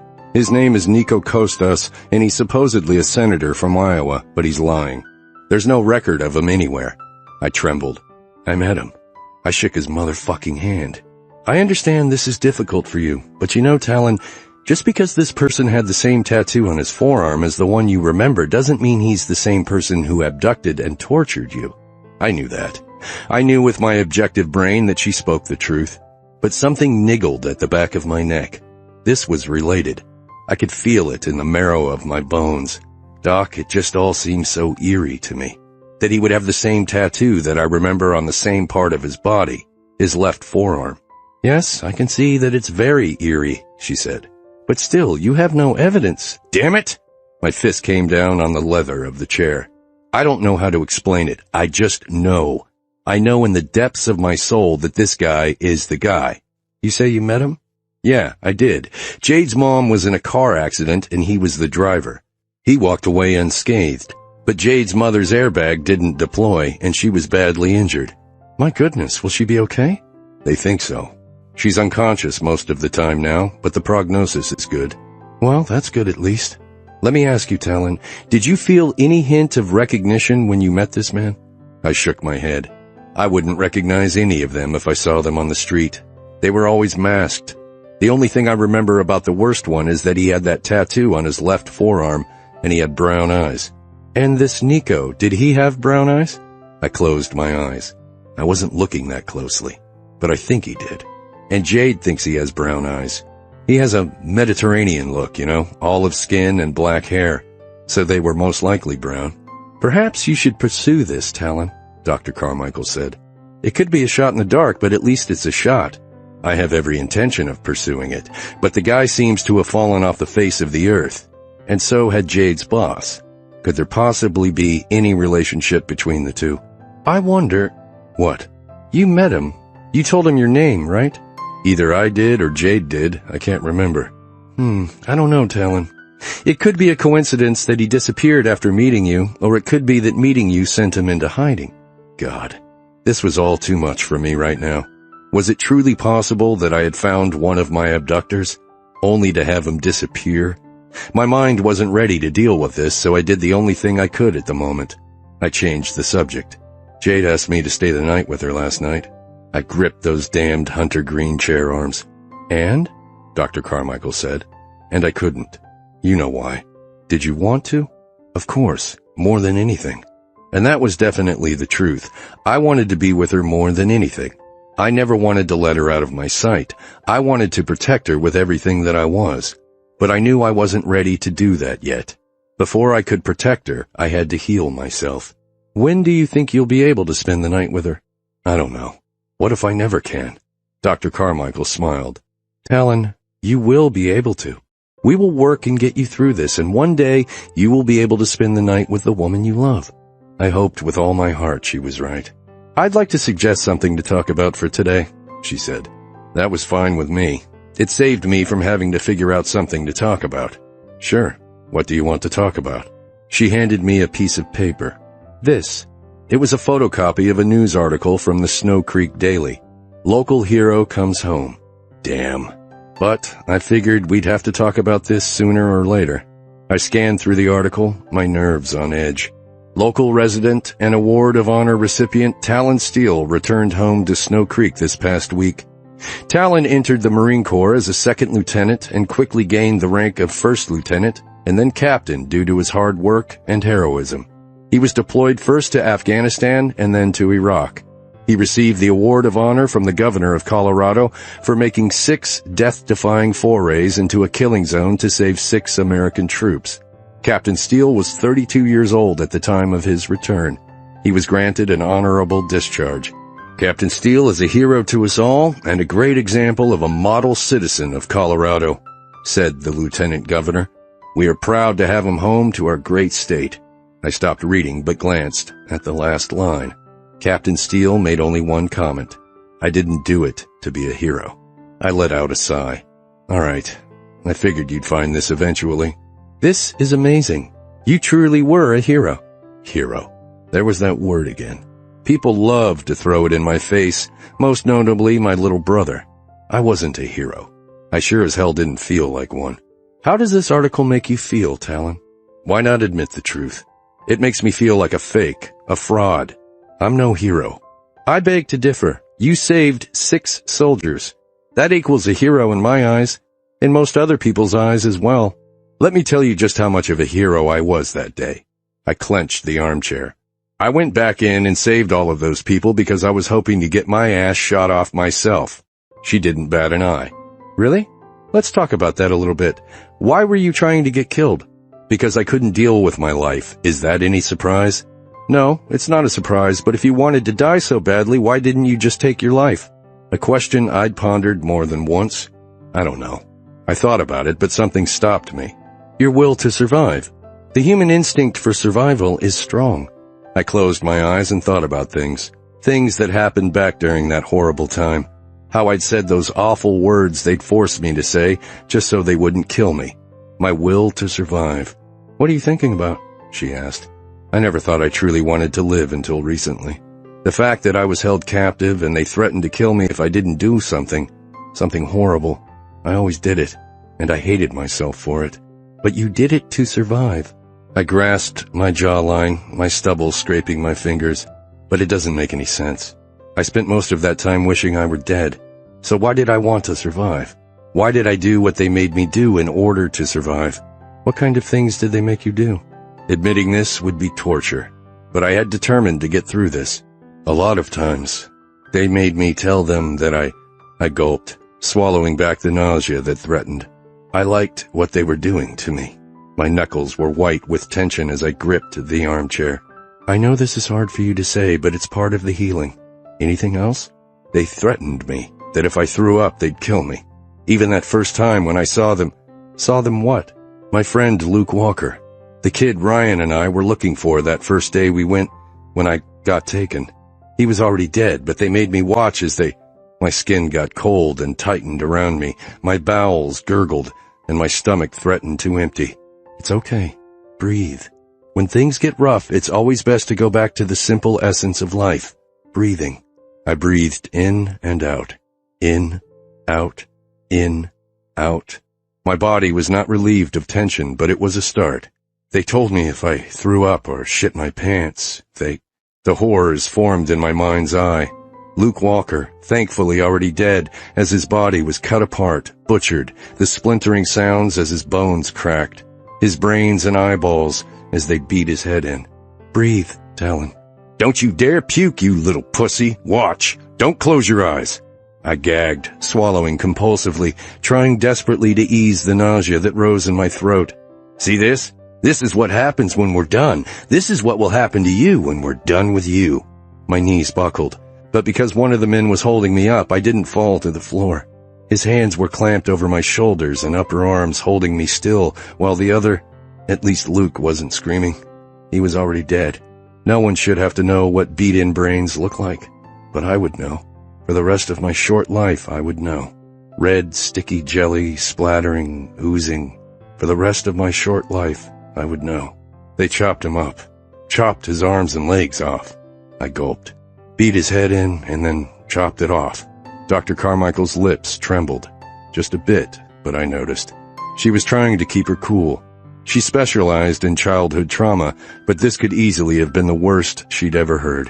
I wasn't about to ask. I'm so sorry you had to go through that, she said, clearing her throat. Sometimes I look back and I just don't get it, Doc. Why, in the face of everything that happened to me? Why did I fight so hard to survive? Chapter 15. Jade. I had gotten a phone call from my father at about noon.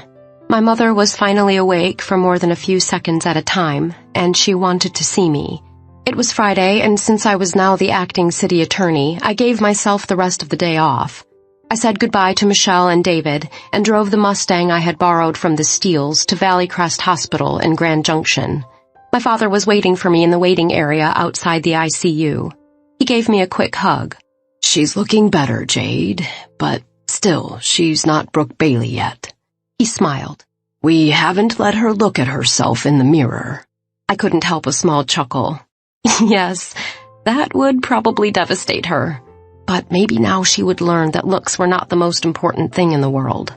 She's been asking for you. She also keeps asking for that Ngaio character. My blood chilled at his name. The way Talon had reacted, I wanted Ngaio Kostas to stay far away from my mother. So he hasn't been back around? I asked hopefully. My father shook his head. Not that I know of. Of course, I wouldn't recognize him if I saw him. He's a tall and burly Mediterranean type. Good-looking enough. And he probably buys her pretty things. My father smiled. I couldn't help but smile back. Should I go in? My father nodded. I know she'll be happy to see you. I squeezed my father's hand and then left him and walked into the ICU. A nurse was in with my mother, checking her vitals. I'm sorry to intrude. Should I come back in a few minutes? My mother's cracked lips curved slightly upward. No, that's my daughter. I want her to stay. The nurse smiled, finishing up. You heard the patient. I'm done here anyway. Just a few minutes, she said to me. Ms. Bailey tires easily. I understand. I sat down in the chair next to my mother's bed. How are you doing, Mother? She sighed. Could be better, of course. Her voice was soft and tired. Glad to see you, though. I'm sorry I haven't been able to be here this week. Don't worry about that. Your father explained everything. Your work is important, Jade. Was this my mother I was talking to? My mother who always put Brooke Bailey first and everything else second? My mother was saying my work was important? I can probably stay here for the weekend if you want me to. I have to go back for work on Monday. I'm the acting city attorney right now, so it's kind of necessary that I be in the office. The acting city attorney? How did that happen? I shook my head. It's a long story, Mom. I'll explain later, when you're stronger. She sighed. All right, if you think that's best. I did a double take. Was this truly Brooke Bailey I was talking to? Never before had she been concerned with what I thought was best. Never before had she been concerned with what anyone else other than she thought was best. So, do you know what happened to you? An accident. Airbag didn't deploy, evidently. That's right, I said. You're really lucky to be alive.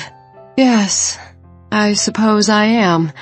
I guess my modeling days are over, though they've kind of been over for a while. Are you in a lot of pain? No, they've got me good and drugged up. I don't want to think about what the shattered knee is going to feel like. They'll take good care of you here. They have so far. The doctors saved your life. I know that. I just don't understand. Understand what? Where is Nico? Is there something people aren't telling me? He didn't die, did he? Your father kept dodging my questions. I gulped down a lump that had formed in my throat. I didn't want to lie to my mother, but I also didn't want to jeopardize her health. Don't worry about Nico. You need to focus on getting better. She widened her eyes as much as she could. Jade, your father, he's always had a soft spot for me, no matter what. Even when I came back when you were 15 and I wanted to come back into your lives, he was ready to let me, but he chose not to for your sake, because you were so against it. Mom, this is not the kind of discussion to keep your stress level down where it needs to be. Jade, please, I have to say this. I sighed. All right, go ahead. Your father has always tried to protect me, no matter what. But from you, Jade, from you, I know I can get the truth. Now tell me, and do not lie to me. What happened to Nico? I drew in a breath and let it out slowly. Are you sure you want to go there right now? She nodded. All right. Nico is fine. His airbag functioned just fine, and he got out with hardly a scratch. Then why isn't he here? I don't know. I saw him briefly the night of the accident when I came to the hospital to see you. Then he left. Said he had to fly to Des Moines, and I never saw him again. Not true. I had seen him talking to someone who I thought was Larry, but there was no need to bring that up. That doesn't seem like Nico. He loves me. Of course he loves you, Mother. I'm sure he has a very good reason why he's not here. I didn't believe that for a minute, but I didn't want to upset my mother any more than she already was in her fragile state. There's something else I need to talk to you about, she said. What's that? I hope you will let me back into your life, Jade. There's nothing like almost dying in an accident to make you realize what's important. Yeah, there was. Nico. She'd talked about Nico before she got to this. But again, I didn't want to upset her. Mother, we can talk about this when you're stronger. No, Jade. I want to talk about it now. I was wrong. Wrong about so many things. I brought you into the world, and I should have been a mother first. Instead, I chose to be Brooke Bailey, supermodel. She coughed. Come on, you're not strong enough to be doing this right now. No, please hear me out. I've already told your father how sorry I am. He was my first love, you know. Yes, I knew the whole story of my mother and father. I didn't think it was any riddle why my father hadn't remarried. My mother was his one and only love. He was a good-looking man, and many women had expressed interest over the years, but he threw his life into his work and into me. Dad forgave you a long time ago. That's what he told me. Honestly, Jade, I didn't know until now. But what I want more than anything is your forgiveness. I didn't know what to say. Here my mother was, having just begun recovery from an accident that could have easily killed her. I couldn't exactly tell her, no, I won't forgive you. But I had held on to these feelings of resentment for so long. Talon was going through therapy, trying to heal from his past. Should I do the same thing? Maybe it was time. I let out a sigh. All right, Mother. I forgive you. I tried hard to mean the words. She closed her eyes. Thank you. I want to be a part of your life. I hope you'll allow me in. That was another thing altogether. Did I have room in my life for the woman who'd abandoned me? Who'd put herself before her only child? I'd have to think long and hard about that. Right now, all I could offer was my forgiveness. Mother, you're going to be here for a while. But when you get strong and healthy, we will talk about all of this. Okay? She closed her eyes again. All right, Jade. If that's the way you want it, I'll hold you to that. I took her hand and squeezed it. I promise we'll talk about all of it, when you're more able to do it. In the meantime, your only job is to focus on getting healthy and strong. Okay? Can you do that for me? She nodded slightly, her eyes still closed. I can do that. For you. She drifted off to sleep. I squeezed her hand and then went back outside to the waiting area where my father was. She's sleeping now, I said. That's the best thing for her. She said you told her that you forgave her. I did. Truth is, I forgave her a long time ago. I know you did, Dad. Why didn't you tell me that you wanted to give her another chance when she came back 10 years ago? He shook his head. I couldn't. You were so full of anger and resentment. You were only 15, and my first duty was to you, my daughter. If you'd told me... No, I hold no grudge against you, Jade. I made a vow to you when your mother left that I would care for you, that I would be both parents to you, and that you would come first. Your needs would come first. Maybe it would have helped me to have a mother when I was 15. As much as I loved Brooke, she wasn't ready to be a mother to a 15-year-old girl. It would have made things worse. And there were no guarantees that she would stick around. No matter what she said, I couldn't take the chance she would do that to you again. Yeah, she might have left again, I said. Exactly. And that would have hurt you even more. No, I couldn't do it. As much as I wanted to be with Brooke, I couldn't. I gave my dad a hug. I'm so sorry, Dad.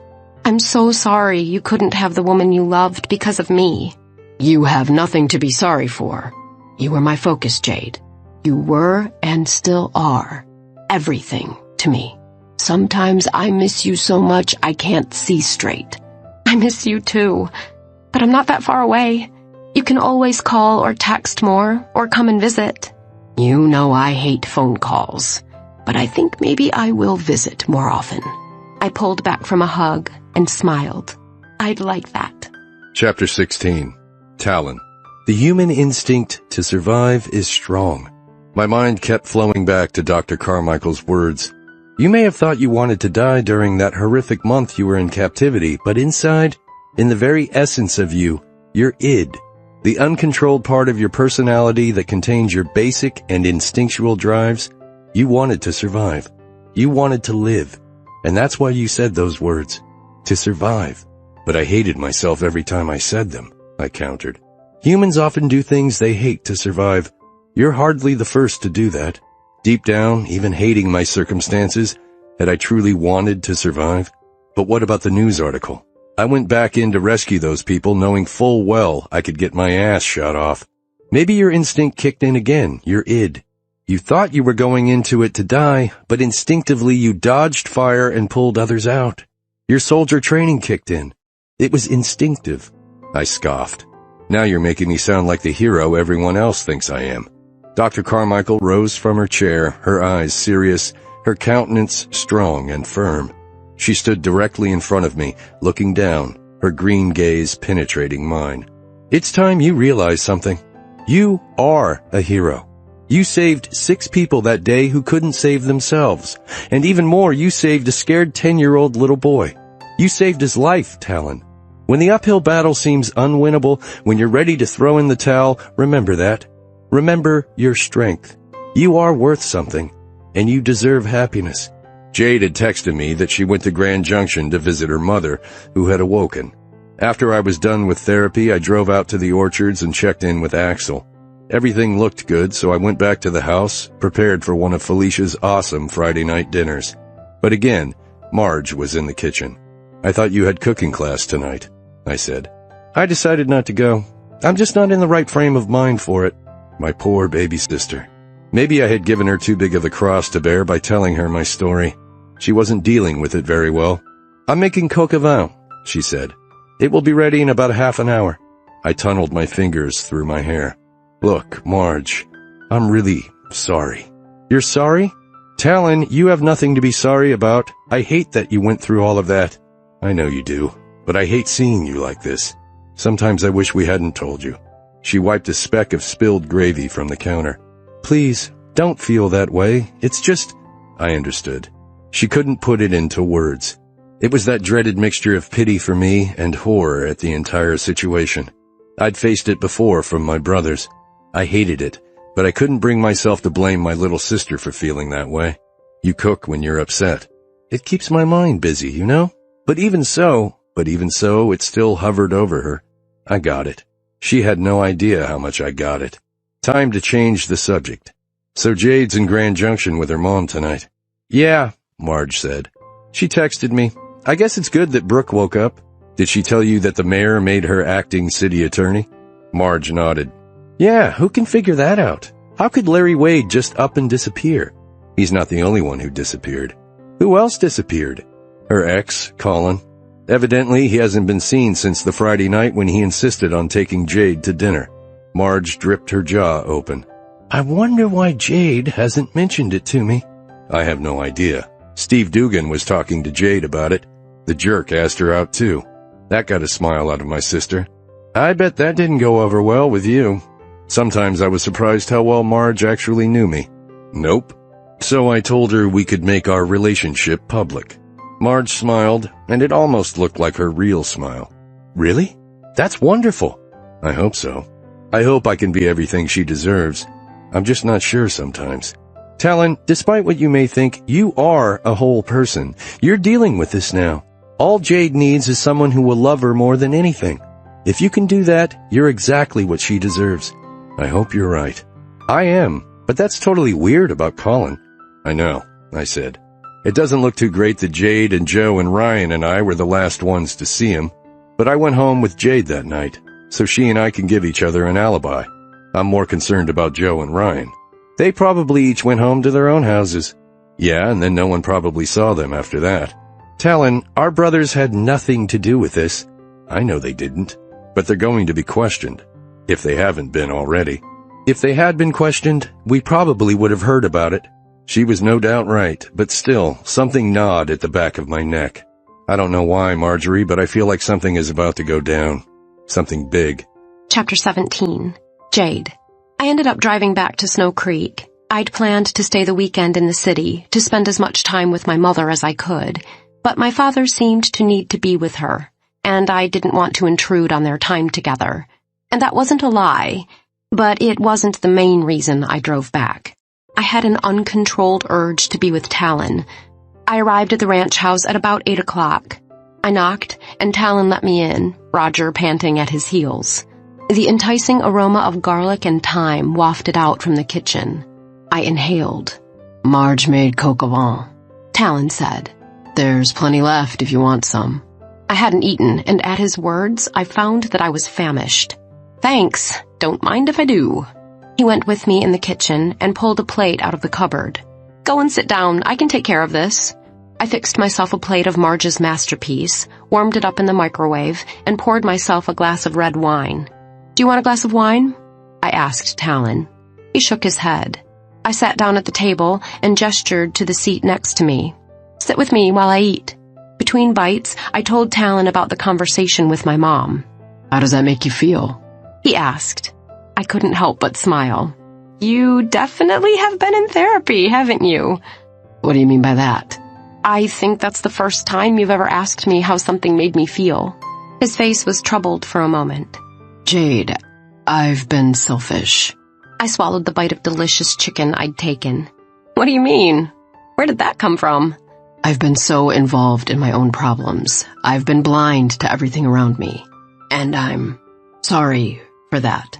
Do you want to tell me about your therapy? He visibly swallowed and shook his head.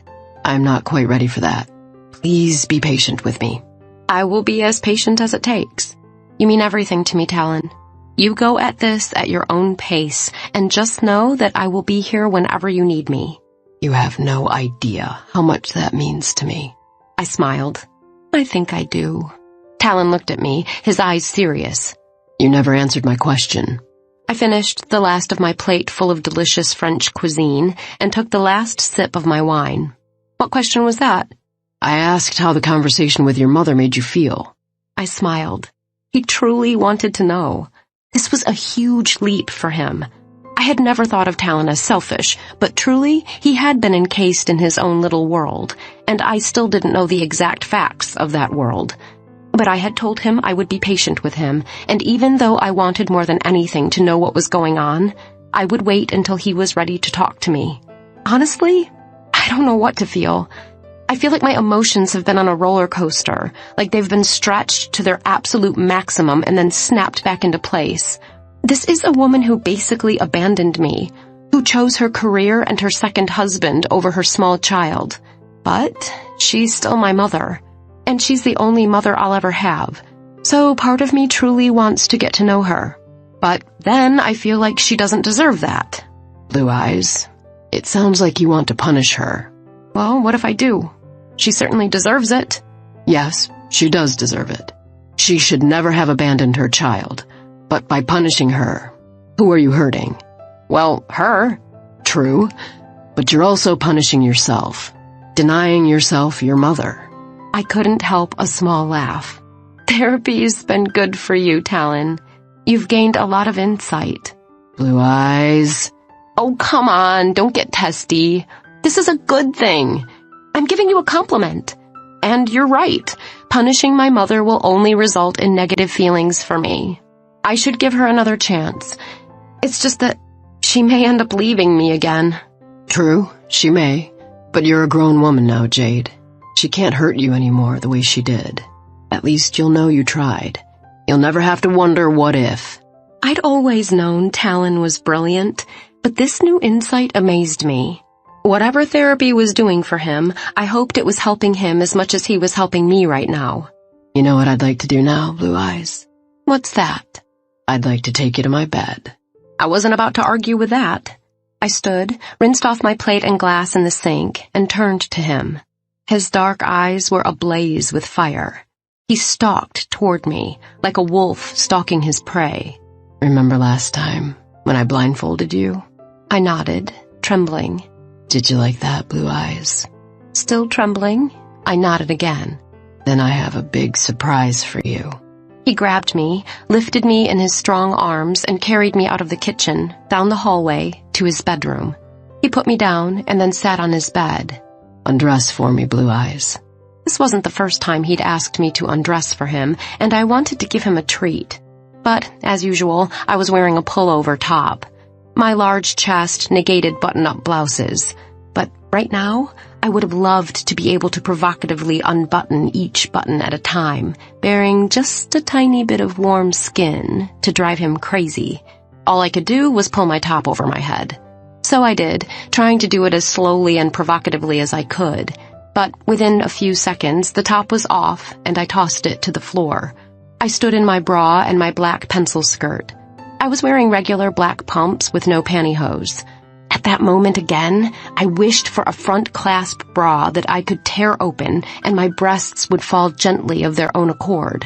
But no, it was a back clasp 34 double D, and unclasping it wasn't sexy. But I did it, tossed it to the floor, and my breasts were bare. He eyed me lasciviously. God, Jade, you do have the most luscious tits in the universe. I smiled. Evidently, my striptease was having the desired effect, even though I didn't find it particularly provocative. Remember those nipple clamps, Blue Eyes? I gulped. He had only used them once before, and they had been such a turn-on. I heated all over, and my pussy started throbbing. I think we might be seeing them again tonight, he said. Along with some other things. Tingles shot across my skin. But first, you have to get naked. I smiled as I kicked my pumps off. Then I slid my stretch pencil skirt over my narrow hips until it was a black puddle around my feet. I kicked it toward my shoes. I slid my finger inside the waistband of my leopard-spotted thong, getting ready to rid myself of it, when Talon shook his head slightly. Leave it on for a minute, Blue Eyes. Let me just look at you. You're so sexy, so beautiful. I had never been overly excited about my body. I knew I had great boobs, but most of the time they were more of a pain than a pleasure for me because I was so limited in the clothing I could wear. I had a fairly wide waist and narrow hips, and my legs were nothing special. I'd always thought that Marge, long, lean, and lithe, had the perfect body, even though she was nearly 6 feet tall. But standing here, nearly naked, my breasts falling gently against my chest, and my nipples hardening into brownish-pink knobs, with the man I loved more than life itself looking at me with such longing and desire, I felt like the most beautiful woman in the universe. Lie down on the bed, Blue Eyes, Talon said. My thong still in place, I obeyed. Play with those hard nipples, he commanded. As if of their own volition, my fingers trailed up my abdomen over the swelling globes of my breasts to find each nipple. Just one whisper of a touch from my own hand, and they hardened even further. I traced my fingers over them, a light, feathery touch, and then I pinched one. I sighed. Yeah, he said. Just like that. You're so gorgeous. Pinch those nipples for me, Blue Eyes.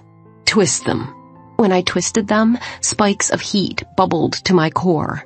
I was wet. I could feel it. That feeling when my pussy became the whole world. Nothing like it. Keep playing with them, Jade.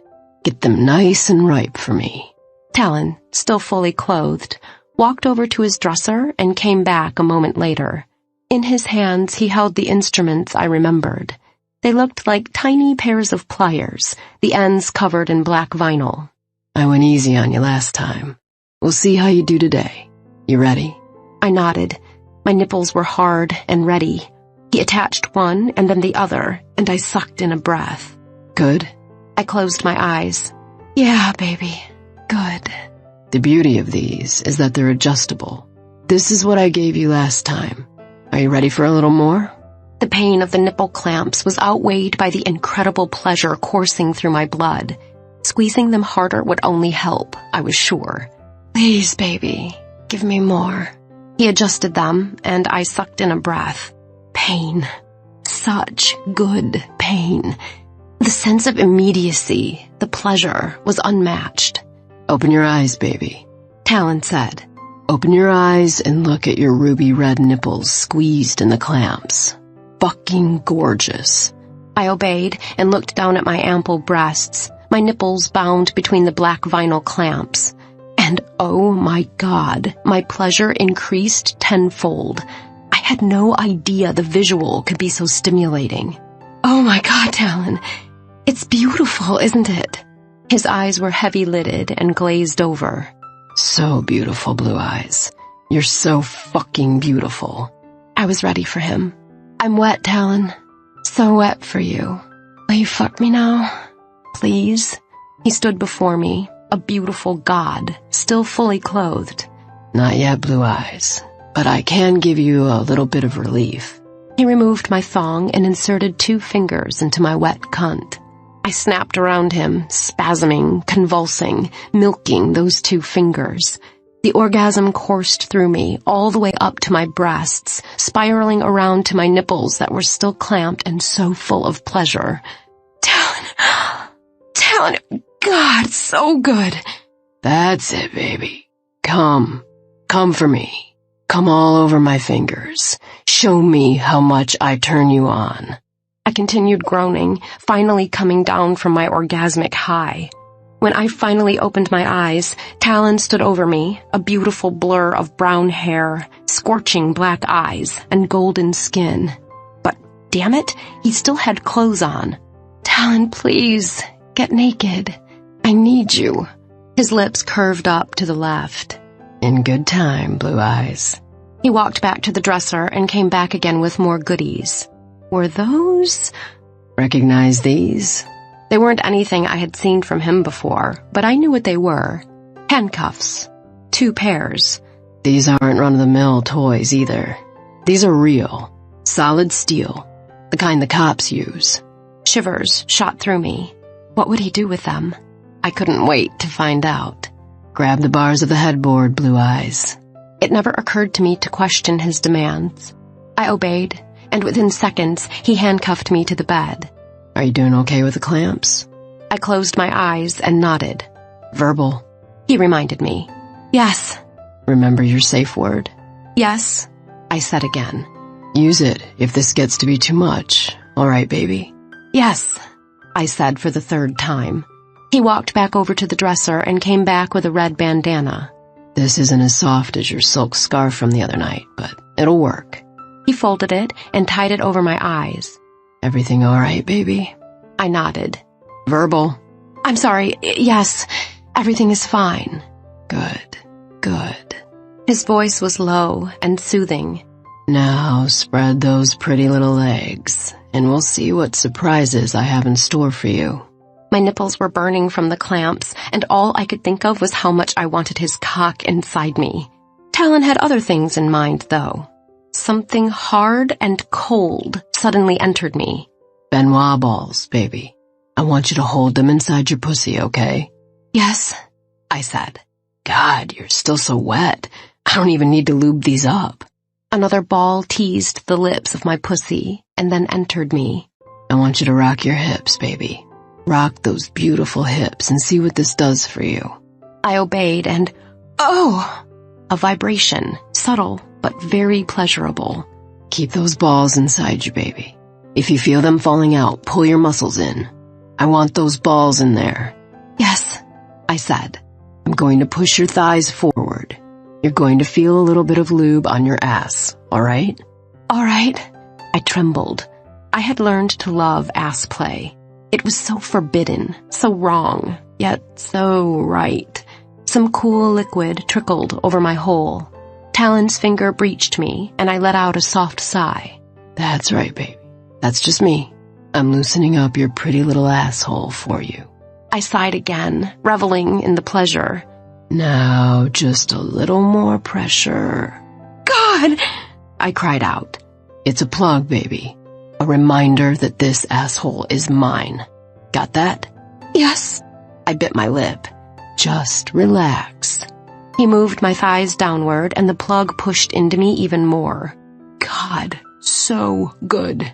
A few minutes passed, and I lay there, totally at his mercy, my nipples clamped, stinging, burning, aching for more, my hips moving, rocking subtly, letting the balls do their job, my ass full, waiting for more. I felt him before he thrust into me, his warmth hovering over me. And then his cock was inside my heat. God, he groaned. Those balls inside you create more friction. Fucking amazing. He wasn't kidding. They rolled around inside my cunt, and as he thrust in and out, I had double the pleasure, double the sensation. With every thrust, he nudged the plug in my ass as well, giving me even more sensation. It wasn't long before I was plummeting into another climax. I spiraled outward and then inward, every feeling, every emotion, every physical sensation writhing into me as my man fucked me. fucked me into oblivion. He groaned above me, taking me, marking every part of me. God help me, I wanted to be marked, wanted to be his, wanted to belong to him in every way I could. "This is me, baby," he said above me, his deep voice like a smooth red wine. "This is me taking you, possessing you." His words spurred me on. Yes, possessing me.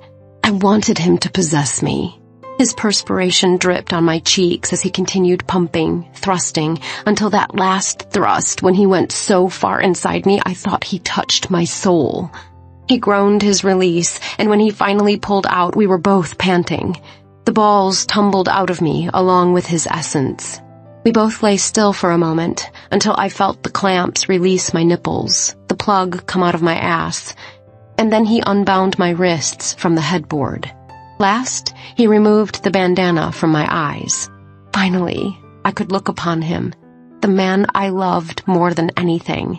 He was beautiful, covered in a glossy sheen, his hair tousled, the strands around his face wet with perspiration. He looked down upon me, his eyes still fiery and filled with a love I had never seen there before.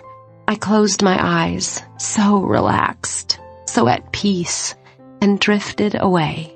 When I woke up, the room was dark and Talon was nowhere to be found. Well, of course, he refused to sleep with me. I knew he'd never hurt me, and I wanted desperately to spend the night in the arms of the man I loved. But I'd told him I would be patient. I'd vowed not to push him. He would come to me when he was ready. I got up and put on my clothes. It was 11. I walked stiffly around the house, looking for Talon. I found him in his office, engrossed in something on the computer. I decided to leave him to his work. I walked down the hallway to Marge's room. Under her door was a sliver of light, so I knew she was still up. I knocked softly. "Yeah? Come on in." I opened the door. "It's just me." "Oh, hey! I didn't know you were here." I came over to see Talon. "He said you were in Grand Junction, visiting your mom." I was. She woke up. She's doing well, and the prognosis is good. "So what are you doing here, then?" I smiled. "I just wanted to see him. Now he's in the office working, and I don't want to disturb him. It's late, and I don't feel like driving back to Snow Creek. So stay in your old room. No big deal." Her voice was listless. I sat down on her bed. "Marge, when are you going to tell me what's going on?" "It's like I told you before. I can't. I wish I could." I let out a sigh. "Okay. How do you like your new job as acting city attorney?" What a loaded question that was. "It comes with a little pay hike, so that helps. I just got notice that my student loan payments are starting soon, so the extra they will take from my paycheck every month will make it a little longer to get that down payment for a car. You can drive the Mustang as long as you want to." "I know. I appreciate it. I just hate sponging off you guys." She gave a little smile and let out a little laugh. The first laugh I'd heard from Marge in a while. "Haven't we gotten past that by now, Jade? We have more than we could possibly use, and I'm happy to share it with you." "I know. Seriously, how's it going? With work?" She paused a moment. "With Talon? I think things with Talon are going well. He told me he's in therapy." Marge widened her eyes. "He did?" "Yes. To be truthful, I'm glad he is." "Me too," Marge agreed. "He asked me to be patient with him, not to press him for information." Marge smiled again, this time a little bigger smile. "I guess I'll ask you to be patient with me, too. If I could tell you what's going on, Jade, I would." "All right, I understand. By the way, Talon said we could make our relationship public." "That's great. And as for work, I still don't know what to think. I can't figure out why Larry disappeared. He's been gone for a week now, and no one knows where he is. I'll do some investigating of my own on Monday, see if I can figure out where he went." It freaked me out more than just a little bit, but I couldn't let on to Marge how much. After all, Larry had told me to research the steals. I still had no idea what information he was looking for. He had been tight-lipped about the whole thing. "Do you have any idea why Larry might have disappeared?" Marge shook her head. "I really hardly know the guy. I I had heard that he had dealings with our family in the past. I don't like the guy, to be honest. I sighed. I mean, he gave me a job, which I needed, but he's a horribly unethical attorney. Last Friday, the last time I saw him, I wasn't going to mention that I thought I had seen him talking to Nico in the hospital late Friday night. He was wearing shorts and a Hawaiian shirt, getting ready to take his grandkids somewhere. He was looking creepy. You know the kind, like you wouldn't leave children alone with him. Marge visibly shuddered, the look on her face unreadable. What makes you say that? I don't know, he just looked creepy. And not that there's anything wrong with this, but he was missing a toe on his left foot. That's not what made him creepy, though.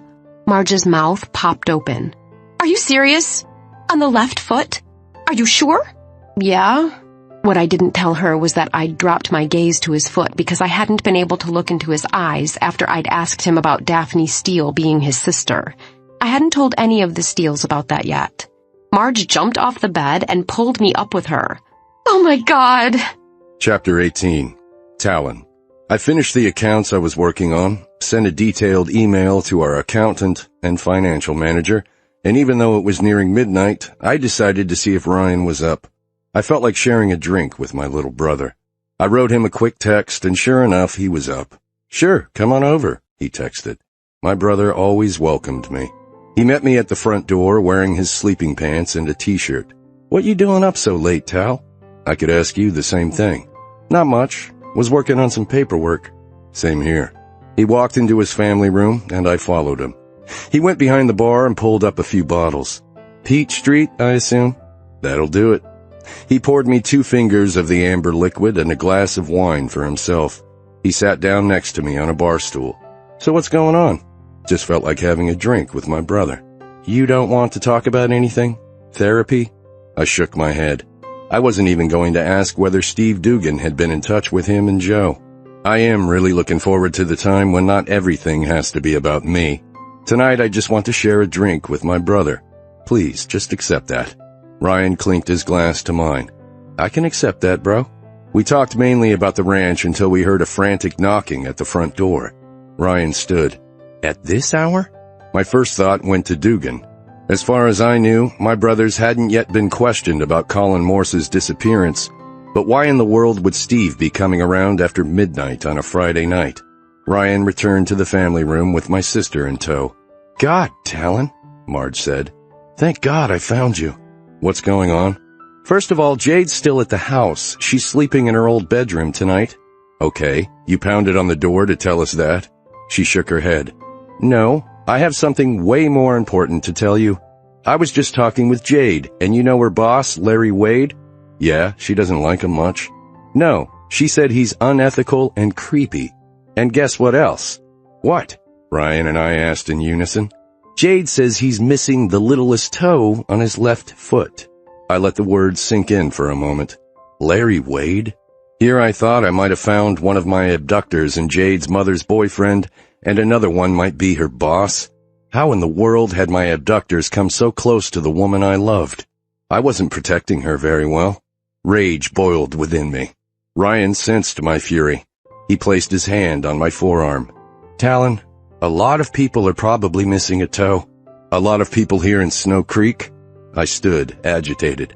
It just seems too coincidental, doesn't it? My nerves were on edge. My heart beat rapidly, the fight-or-flight instinct kicking in.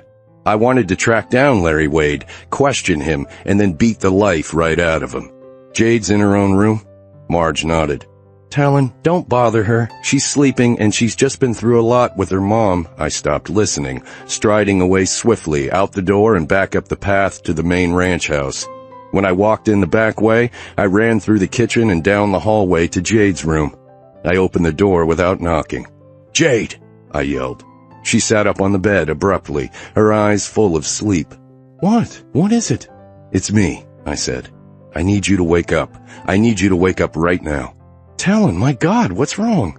I need you to tell me everything you know about Larry Wade. She yawned, rubbing eyes. Right now? You know what I think of him. He's a sleaze and he's unethical. What else is there to know? He's missing the pinky toe on his left foot, right? She nodded. How did you know that? Marge just told me, and I want to know why you didn't." She blinked her eyes a few times. "Why I didn't? Why would I? It's not really anything to talk about. It doesn't really come up in conversation. So he's missing a toe. Who cares? Why do you care?" "Suffice it to say that I do care. That little fact is important to me." "Why?" "You said you'd be patient with me, Jade. I'm asking for patience now. I'm not ready to tell you why that's important, but I need you to tell me right now everything you know about your boss." She yawned again and then took a drink of water from the glass on her nightstand. "This is obviously very important to you, Talon, so we can talk." She turned on the lamp on her nightstand and then squinted against the light. "I don't know much about him, but I do plan to do some investigating when I get into the office Monday. But in the meantime, there is something I know about Larry. It hasn't been confirmed, but I'm pretty sure he's your half-uncle." Chapter 19. Jade. Talon's eyes widened. What the fuck? Quickly, I told him the story about the birth certificates I'd found for both his mom and Larry, about how the name on Daphne's birth certificate had been changed from Wade to Warren, and how someone had to have had big-time access to make those changes. "That can't be true," Talon said. "And if it is..." His eyes were far away, and a mixture of rage and sadness laced them. "If it is what?" I asked. "You say you got a creepy vibe from him, right?" "Yeah, I suppose that could just be because he's such an unethical attorney, though." "No, I trust your judgment, Jade. If you say he's creepy, the guy's a creep." "Like I said, I don't really know that much about him. I plan to remedy that on Monday." "God damn it." Talon stood, raked his fingers through his tousled hair, and paced around my room. "God damn it all to hell." "Talon, you're freaking me out. What's going on?" He didn't respond, just kept pacing, and then left my room. Since I didn't have any clothes here, I was wearing my pullover top and my underwear as pajamas. I didn't want to walk around the house that way, so I went next door to Marge's room. She wasn't there, and grabbed one of her robes. Then I left in search of Talon. He was back in the office, sitting at his computer. "Where's Marge?" I asked. "Over at Ryan's, last I saw her." Why the hell was Marge at Ryan's? But I didn't ask. Talon was clearly on a mission of some sort. He was focused on his computer screen. "What are you doing?" I asked. "I'm going to find out who the hell Larry Wade is." "Why don't you wait until Monday? I have all the state databases at my disposal at work. You won't be able to find anything or do anything more than a Google search from here." "Not true. I have my ways." "Talon, it's the middle of the night." He was clearly disturbed, raking his fingers through his hair constantly. "I don't care. You know I don't sleep much anyway. I've got to find out more about him and about that boyfriend of your mother's." "Nico?" "Yeah. Has he come back to see your mom yet?" I shook my head. He hadn't, and for the life of me, I didn't understand why. My mother had been fighting for her life for the last couple of weeks, and her boyfriend had up and disappeared. I didn't get it. "Do you want me to help you?" I yawned. He shook his head. "No. Go back to sleep, baby. I'm sorry I woke you." I smiled. I didn't know what was bothering Talon, but the fact that he said he was sorry that he woke me meant the world to me. Whatever was going on in his head, therapy was helping. It might be that this rampage about finding out about Larry and Nico was just as therapeutic in its own way. I didn't know, and Marge wouldn't tell me. I just had to have faith that Talon would tell me eventually, when he was ready. I walked over to him where he sat behind his desk and gave him a kiss on the top of his head. "Okay, I'm going to go back to bed. I love you." I woke from a sound sleep. My phone was buzzing on the night table. It took me a moment to adjust to my bearings. Light streamed through my window. It was morning. 7 a.m., to be exact. Who would call me at 7 on a Saturday? I grabbed my phone. My father. My heart jumped. Something must have happened with my mom. My skin chilled as I answered the call. "Dad?" "Yeah, sweetie, it's me." "Are you okay? Is Mom okay?" "Your mother's fine. She woke up early this morning and asked for me. She and I had a very interesting talk." "Oh?" I was filled with relief that my mother was okay. Strange. I had never cared before about her well-being. Funny how now that I had almost lost her, I desperately didn't want to. "What about?" this boyfriend of hers, this Ngaio Costas. A chill ran through me. Talon was also interested in Nico, and I didn't know why. Did he come back? No, he hasn't been back at all. Your mother is beside herself. I'm really sorry she's upset, Dad. But honestly, something in my intuition tells me it's best that he stays away. I have to agree with you, Jade, and I've never even met the man. Something that your mother told me this morning has me very concerned. About what? We were talking about him, this Nico, and your mother made a comment about a life insurance policy. Yeah? She said that Nico would have been a very rich man if she hadn't survived the accident. My blood ran cold. I knew where this was going. Oh my God. Yeah, evidently your mother had just taken out a $1 million term life insurance policy and had named Ngaio Costas as the beneficiary. Why would she do that? As far as I know, she's broke. Which is maybe why Ngaio wanted to get rid of her.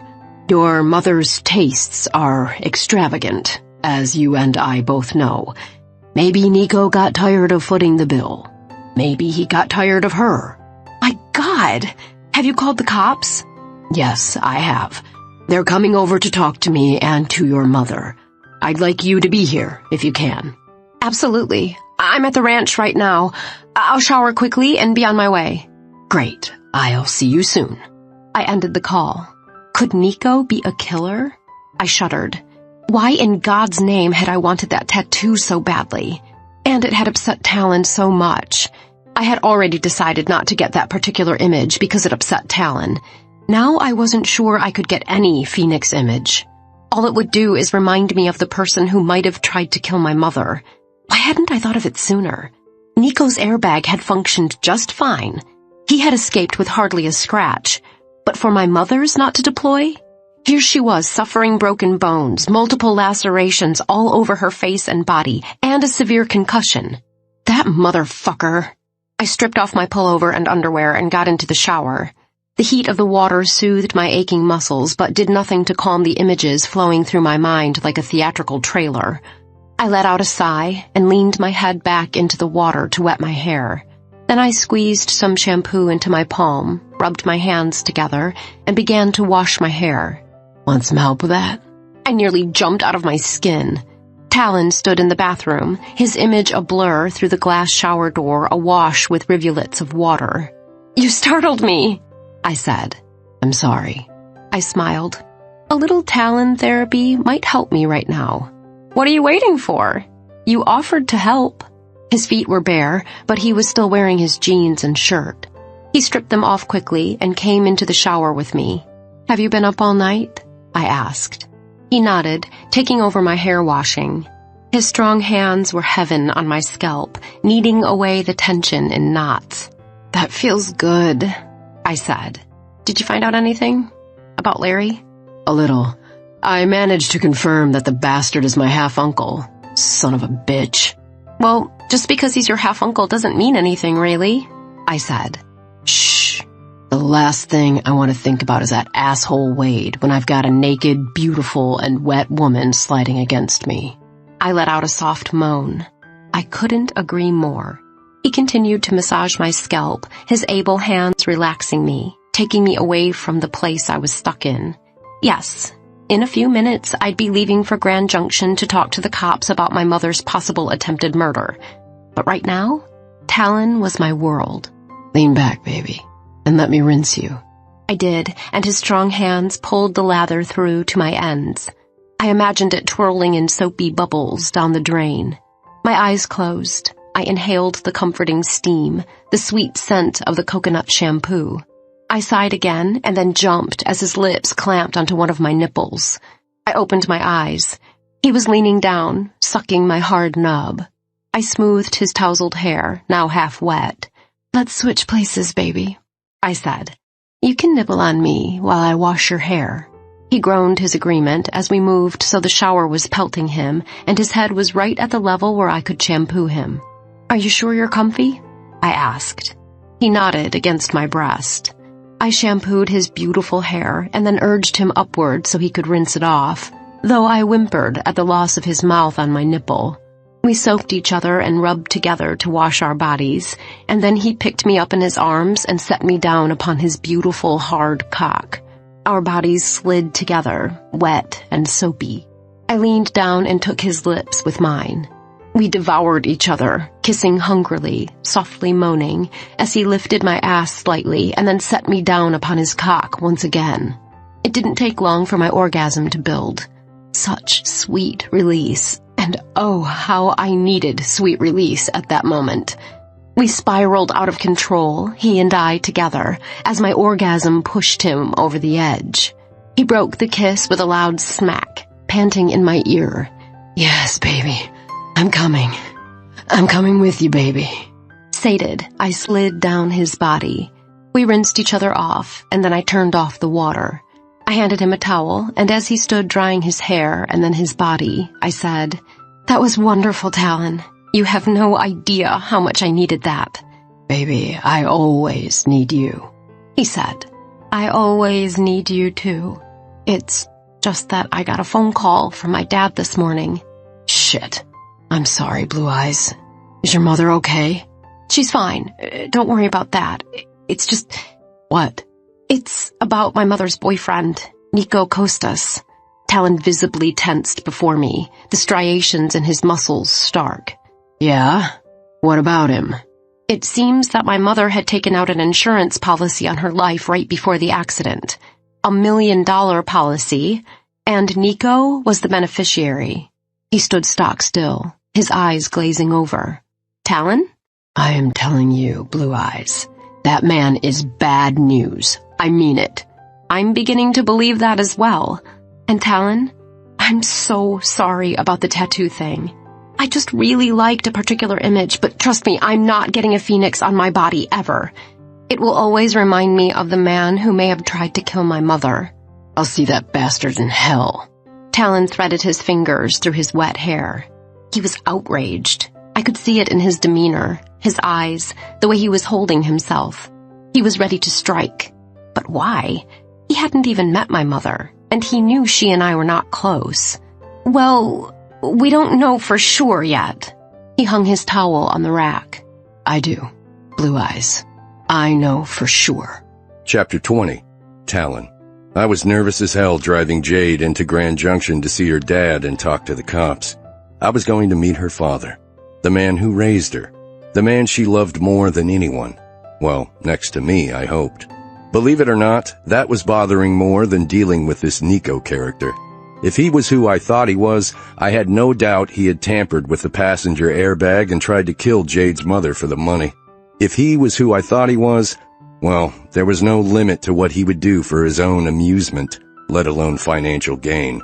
He was already guilty in my eyes, not only of abducting and raping me and killing Luke Walker and those other children, but also of attempting to kill Jade's mother. All I needed to do was prove it. Of course, that was way easier said than done. What made people so evil? It was the first time I'd asked myself that question. I had never really before thought of those three men as human. Instead, they were the embodiment of evil.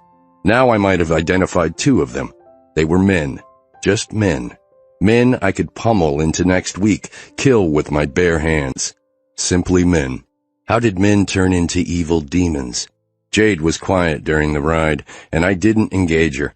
She knew by now that I didn't have the gift of gab, and I was just as happy to be left to my own thoughts during the drive. Thanks to Jade's strong coffee, I was awake and alone with my thoughts. I dropped Jade off and then drove around a while, looking for a parking spot, finally deciding to use the valet service. It was Saturday after all, and many people were here visiting, no doubt. I signed in as a visitor and made my way up to the waiting area outside the ICU. My nerves jumped when I walked into the area.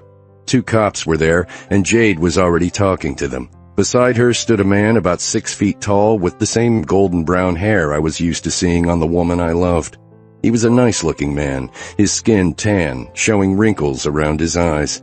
Jade said he was in construction. He'd probably worked outside most of his life. He looked tired. And not just tired in that he had worked hard all his life. Tired and worried.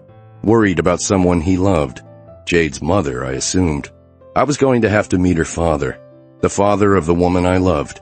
Here I was, 35 years old, and I had never met a woman's father before. Jade motioned me over, smiling. There you are. Talon, this is my father, Brian Roberts. Dad, this is Talon Steele. Jade's dad stuck out his hand. Good to meet you. I've heard a lot about you. The back of my neck chilled. Jade had seen some of my darker moments, but surely she hadn't shared those with her father.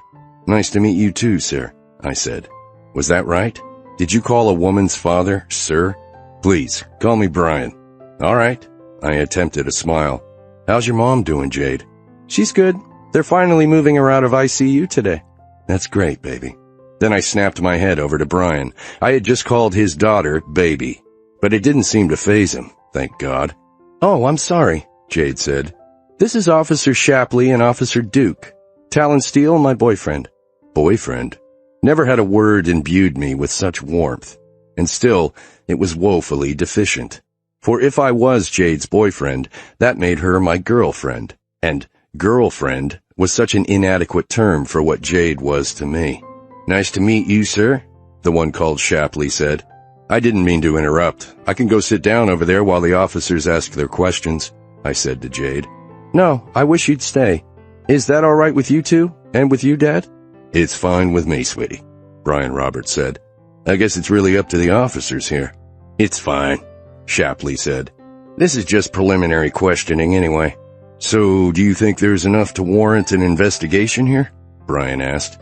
Shapley, obviously the mouthpiece of the two, replied, Yes, we're definitely going to take a look at the vehicle, see if we can determine whether the airbag was tampered with.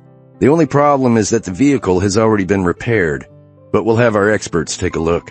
Jade's face fell. Why was it repaired? Miss Roberts, Shapley said. No one had any reason to think there was any foul play. Mr. Costas had the vehicle towed from the scene and repaired. Mr. Costas seems to be nowhere to be found. Shapley nodded. True enough, and that is also something of a concern. He's a senator, for God's sake, Jade said. He can't just disappear. No, I said, my voice low. He's not. Jade turned to me, her steely eyes wide. What? I'm sorry, I forgot to tell you. I did some research on him. I should have mentioned it. I sighed. How could I tell her I'd been sidetracked because of what I'd become convinced he was? I couldn't, at least not in front of all these people. He's right, ma'am, Shapley said. He's not a United States senator or an Iowa state senator. But why would my mother say... Jade bit her lip. I guess she never thought to question him. Brooke believes anything someone says if she's getting attention and gifts, Brian said. It's certainly easy enough to check out, Jade said. But that might not have occurred to my mother. She did tend to let men walk all over her. To be honest, Shapley said, Nico Costas might not even be his real name. But we're definitely going to look into this. That is, if we can find evidence that the airbag was tampered with. You've just got to find it, please, Jade begged. I mean, why would he have disappeared? He supposedly cared about my mother and now he's just gone. Sounds like someone on the run to me. Yes, Shapley said. It's definitely suspicious. We'll be in touch. Here's my card. Shapley handed one to each of us. Thank you for your time, officers, Brian said. The two men nodded and walked away. I can't believe it, Jade said. I put my arm around her. What? The jerk is a liar and he tried to kill my mother. He's probably going to get away with it. Now that the car's been repaired, there won't be any evidence of his tampering. We don't know if that's what happened, Brian said. I kept my lips closed. This was what had happened, all right. Somehow, in the recesses of my bones, I knew. Just like I knew that Larry Wade, my esteemed half-uncle, had raped me when I was a child. So had this Nico character. And now he had tried to kill Jade's mother. Neither of them were going to get away with it. Under the guise of needing to make a few business calls and run some errands, I left the waiting area. Jade was safe with her father, and she needed to be near her mother. I did make some phone calls, but they had nothing to do with my business. Within 10 minutes, I had the name of the body shop where Nico Costas had taken his vehicle. I drove over there and asked to speak to the person who handled the car. I was asked to sit until a man called Shem was available. I thumbed through a Popular Mechanics issue from 3 years ago. Mr. Steele? I looked up. A young man, tall and thin, grease under his fingernails, his blonde hair pulled back in a ponytail, stood before me. "I'm Shem." I stood and held out my hand. He shook his head. "Don't want to get you greasy. What can I do for you?" "I'm interested in a car that was brought in about 2 weeks ago. The owner is Nico Costas." "Yes, sir, I remember. It was a wreck. He's lucky he got out of it alive." "Well, airbags are amazing things. Are you aware that he had a passenger?" "Oh, yeah. Her blood was everywhere. Airbag didn't deploy, I heard." "Yes, that's what happened." I looked around. "I understand you still have the car." "Yepers, got it done. It was damn near a total loss. The only thing that kept it from being totaled was that the car had so much value. I have reason to believe the airbag might have been tampered with, and that's why it didn't deploy. I'd like to take a look at the car, if you don't mind." "You a cop?" "No, just a friend of the family of the woman who was injured. She's lucky to be alive." Shem spit on the ground. "I'll say. The car was sure wrecked. And no airbag?" He whistled. "She's damned lucky for sure." "About the car? May I see it?" "Sir, it's not your car. I can't release it to anyone but the owner." "Has the owner been in to claim it?" "No, sir, he hasn't. Damnedest thing. We've called him every day, twice a day for the last week. No one can get a hold of him." "Shocking. Listen, I'd be happy to make it worth your while if you let me have a look at the vehicle. Even more, if you let me bring an expert to look at it." "Sorry, sir. Without a cop, without a warrant, I can't do it." I pulled 2 Benjis out of my wallet. "How about now?" He pocketed them. "Meet me here at 7. Sharp." I nodded. "Thank you." I left. I guessed we'd be staying in the city for the night. At least I would be. I picked up some takeout from a local place and drove back to the hospital. Jade and her dad were happy to have some decent food. "I'd like to take you to dinner," Brian said. "Get to know you a little better." My neck chilled. Get to know him a little better? Shit. Talk about a scary thing. So I made excuses. I hoped Jade would understand. I'd appreciate that, but I can't. While I was making my business calls, something came up at the orchard, and I need to get back. "Baby, go ahead and stay here. Take a cab home if you want. Or spend the night here with your father, and you can see your mom in the morning." It was a coward's way out. But I couldn't stomach the thought of sitting here in the hospital for the next 6 hours trying to make small talk with Jade's father. I had to stay until 7 to meet Shem over at the body shop. What would I do in the meantime? I could go back to the ranch and then drive back this evening. Better yet, I'd find a so-called expert to take a look at the car and make it worth his while to come back with me at 7 sharp. Chapter 21. Jade. Getting my mother settled in a normal hospital room was good for my spirits. I wished Talon could have stayed. I so wanted them to meet. But perhaps it was best that he hadn't. I could tell being around my father made him nervous. I wasn't sure why. My dad was the easiest person in the world to get along with. But like Talon had said, he'd never met a girlfriend's father before. Girlfriend. The word sounded so juvenile, but it would have to do for now. My mom was more alert than I'd seen her in a while. The move out of ICU was definitely doing her good. I desperately wanted to ask some questions, but I didn't want to upset her. "Is there anything I can get you, Mom?" No. I'm just so glad to be out of that sterile environment." I smiled. "You're looking so much better. Your face is healing nicely." "But there will be scars." I wasn't about to sugarcoat things anymore. She was out of danger. Yes, there will be scars. But, scars aren't necessarily a bad thing. Scars show that you've been through life, that you went through hell and came back kicking. Scars are a good thing. I made my living on my beauty, Jade. I was still a bankable model. Sure, I wasn't making the kind of money I did when I was young, but I was doing okay. I was living check to check, but I was at least making something. Who says it's over? Darling, look at me.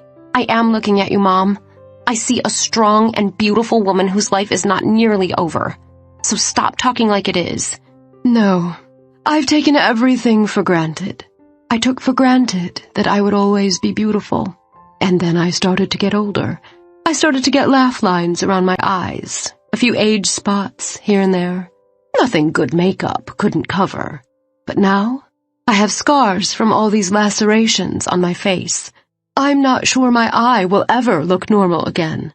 Mom, no, let me finish. I always took it for granted. And not just my looks, but people. You, your father, and now Nico. My hackles rose. Why did she have to mention that jerk? I couldn't tell her that we thought he might have tried to have her killed to collect insurance money, but maybe I could find out why she had taken out the policy in the first place. Mom, speaking of Nico, tell me about this insurance policy you took out. You mean the life insurance policy? Yeah. If you were going to take out a life insurance policy, wouldn't it make more sense for you to designate your next of kin as beneficiary? You mean you think you should have been the beneficiary? Crap. I hadn't meant for that to sound the way it sounded. No, that's not what I mean.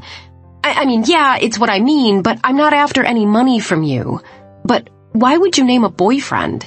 He wasn't even your fiancé. I figured we'd be married eventually. I didn't know you were planning to marry again. She sighed. For a long time, I never thought I would. After that idiot, Neil Harmon, stole all my money. And then when your father refused to take me back after that. But Nico was different. Really? How was he different? He wasn't after my money. After all, I didn't have any. At least, not much, anyway. Dad was never after money. Oh, I know that. But he didn't want me. That was 10 years ago. What made you decide that Nico might be worth marrying? He was very good to me.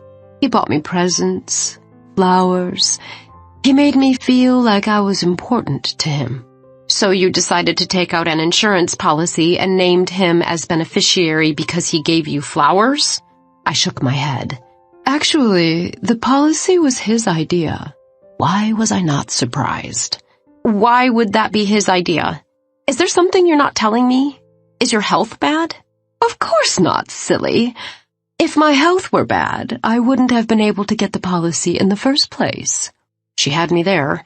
Frankly, there was only one reason why Nico would have wanted to take out the insurance policy on my mother, so that he could eventually benefit from it. How could I get her to see that? And in her fragile state, did I even want to? Why do you think he made that suggestion? I mean, to take out the policy and make him the beneficiary. Well, it was his idea to take out the policy because I'm not getting any younger, so it was a good idea to get life insurance now, while there were no issues. Okay, that actually makes sense. But no one is depending on you, Mom. Dad and I are self-supporting. When there's no one depending on you, there's no reason to take out insurance on your life. Well, it made sense to me.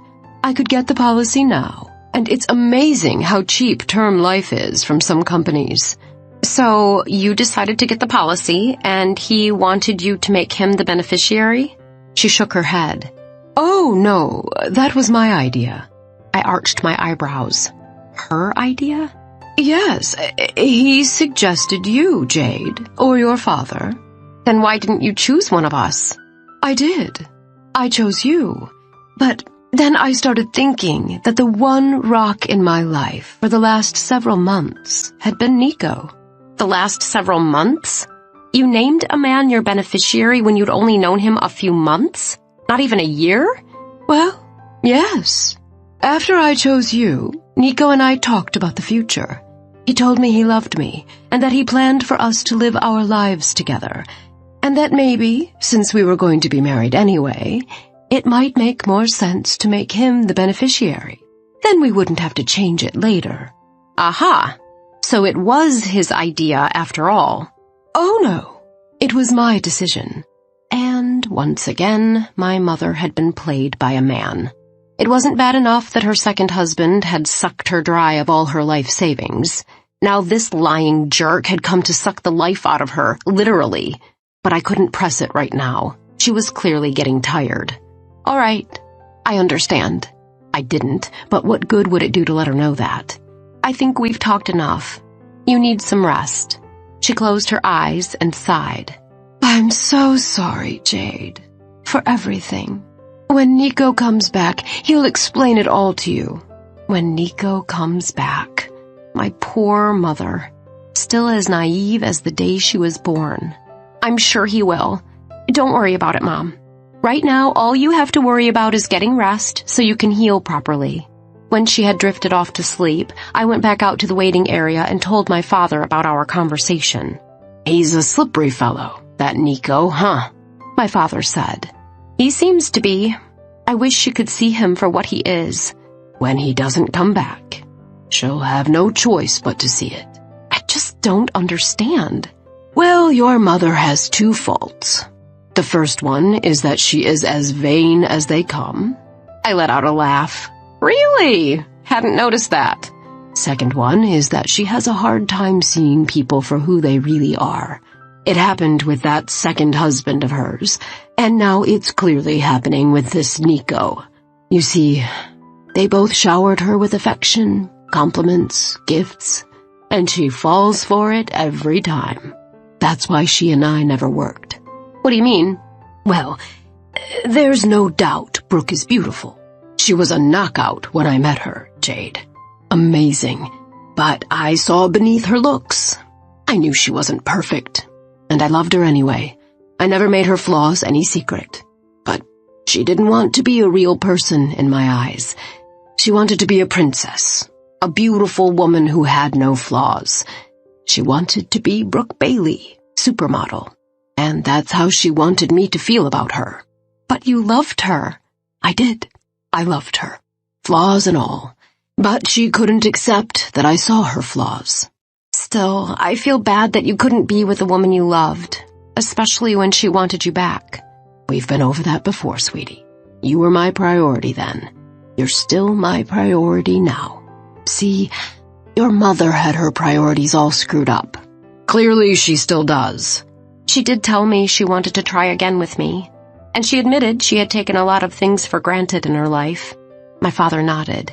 "It's all a step in the right direction, that's for sure. A brush with death has a way of making people see what they've previously been blind to." "If only she could see Nico for who he really is." "She will, sweetie. Eventually. But she has to figure that out for herself. Neither you nor I will be able to convince her of it." I sighed. As usual, my father was right. The man had common sense to a fault. "You know, I wish you could have known your mother when she was younger. She was so full of life. She wanted the world on a platter, and she thought she had it for a while. But fame and fortune are fleeting things, Jade. What's important is people. The people who love us, who need us, who make us feel emotion.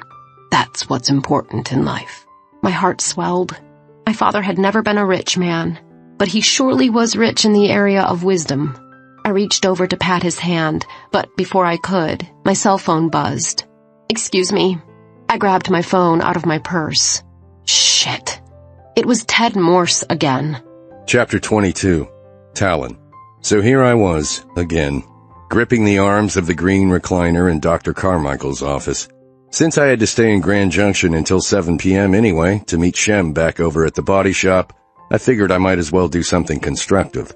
Dr. Carmichael had been amenable to meeting me on weekends in the past, so I'd given her a quick call. She agreed to meet me for an impromptu session. "What do you want to talk about today, Talon?"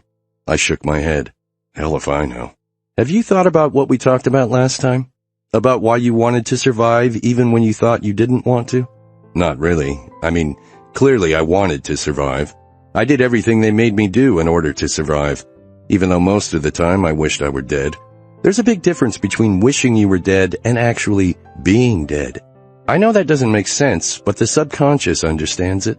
I let out a shaky breath. I'm glad I didn't die." She smiled. "I know you are. I'm glad you didn't too. You will get through this. You've come so far already. I'm amazed at your progress." She paused, and I had no idea what to say to that. "Thank you?" That seemed trite. I desperately hoped she'd start speaking again. She did. "So you said on the phone you think you've identified 2 of your attackers now?" "Yeah. I can't be sure, but things sure seem to add up. And both those men have disappeared." "Yep. And get this. One of them is my half-uncle." "What?" She raised her brows. "Yeah. Jade's boss. The sleazebag district attorney. Larry Wade. Jade did some investigation, and I was able to confirm it. He and my mother had the same father. It was covered up years ago, and I can't figure out why." "That is odd." I shook my head. I've been over and over it in my mind, Doc. The only thing I can come up with is that my father and mother somehow managed to cover up our relationship with Larry because they knew what kind of man he was. It's possible. But if they knew what kind of man he was, maybe they knew... I couldn't bring myself to say the words. Had my mother and father actually known the identity of one of my attackers? And had they let him off the hook? No, that couldn't have happened. Are you suggesting that they knew he was one of the men who kidnapped you? I don't know. But why else would they want to cover up the relationship to him? We can only speculate, Talon. Both of your parents are dead, so we can't ask them. And unfortunately, you're going to have to accept the fact that some of these questions may never be answered. I guess. But damn, it sticks in my craw. How could a relative... I was his nephew. Dr. Carmichael leaned forward. You can't trouble yourself with those questions. There will never be an answer to satisfy you. It's highly likely that this man, this Larry, is innocent. There's no way to know if he indeed was one of the perpetrators. But if he was, these men were psychopaths. It wouldn't have mattered if you were his nephew or even his son. He didn't see you as a human being. These men saw you as a toy, a plaything. So don't try to make sense out of it. It's senseless. I just want to understand. My point is that you can't. The only one who can understand a psychopath is another psychopath. It's better that you don't understand. Trust me. But you do need to accept that. A normal person with a normal personality can never understand the horrors committed by the criminally insane. They're not meant to. But why me? Dr. Carmichael shook her head. That's another question that may never be answered. You were in the right place at the right time. Or rather, the wrong place at the wrong time. If only I hadn't gone looking for Luke. But you did, and you suffered the consequences. What-ifs don't do anyone any good, Talon. All you can do is accept the past and move forward. I knew that. God, I'd heard it enough. Not just from Dr. Carmichael, but from my brothers. You say I've come a long way. What makes you say that? I don't feel particularly different. Are you kidding? You've come a very long way. You can now talk about this without losing consciousness or sending yourself into a flashback. That's huge. True. The first time I'd come to see Dr. Carmichael, I'd ended up in the ER after a fainting spell. She was right. And you've opened up. You've told Jade you love her. You've told your sister about your experiences. And I've been able to say I'm sorry. Did that trouble you before? I nodded. It's not that I wasn't sorry. And it's not that I didn't know when I should be sorry. It's just that I had to force the words out. And it's easier now? Yeah, I don't know why, but it is. I think I know why that is. Why? She looked me straight in the eye. Because you stopped blaming others. You've stopped resenting others because this didn't happen to them. It happened to you. I looked down at my hands, clenching the armchair. Had I done that? Had I really? I closed my eyes. That's a heavy statement to make, Doctor. Yes, it is. And look at how you're dealing with it. Your fingers are clenched around that armchair, but you're not storming out of here. You're not yelling at me that I'm wrong. That's got to say something. I never thought, of course you didn't. This would have been on an entirely subliminal level. Look at your brothers, for example. You love them, and you never thought you'd blame them for any of this.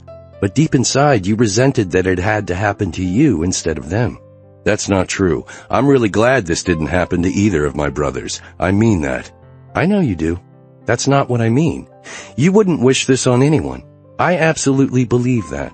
But in the back of your mind, you were resentful. You were resentful that it was you. Why not someone else? Why not some other kid you didn't even know?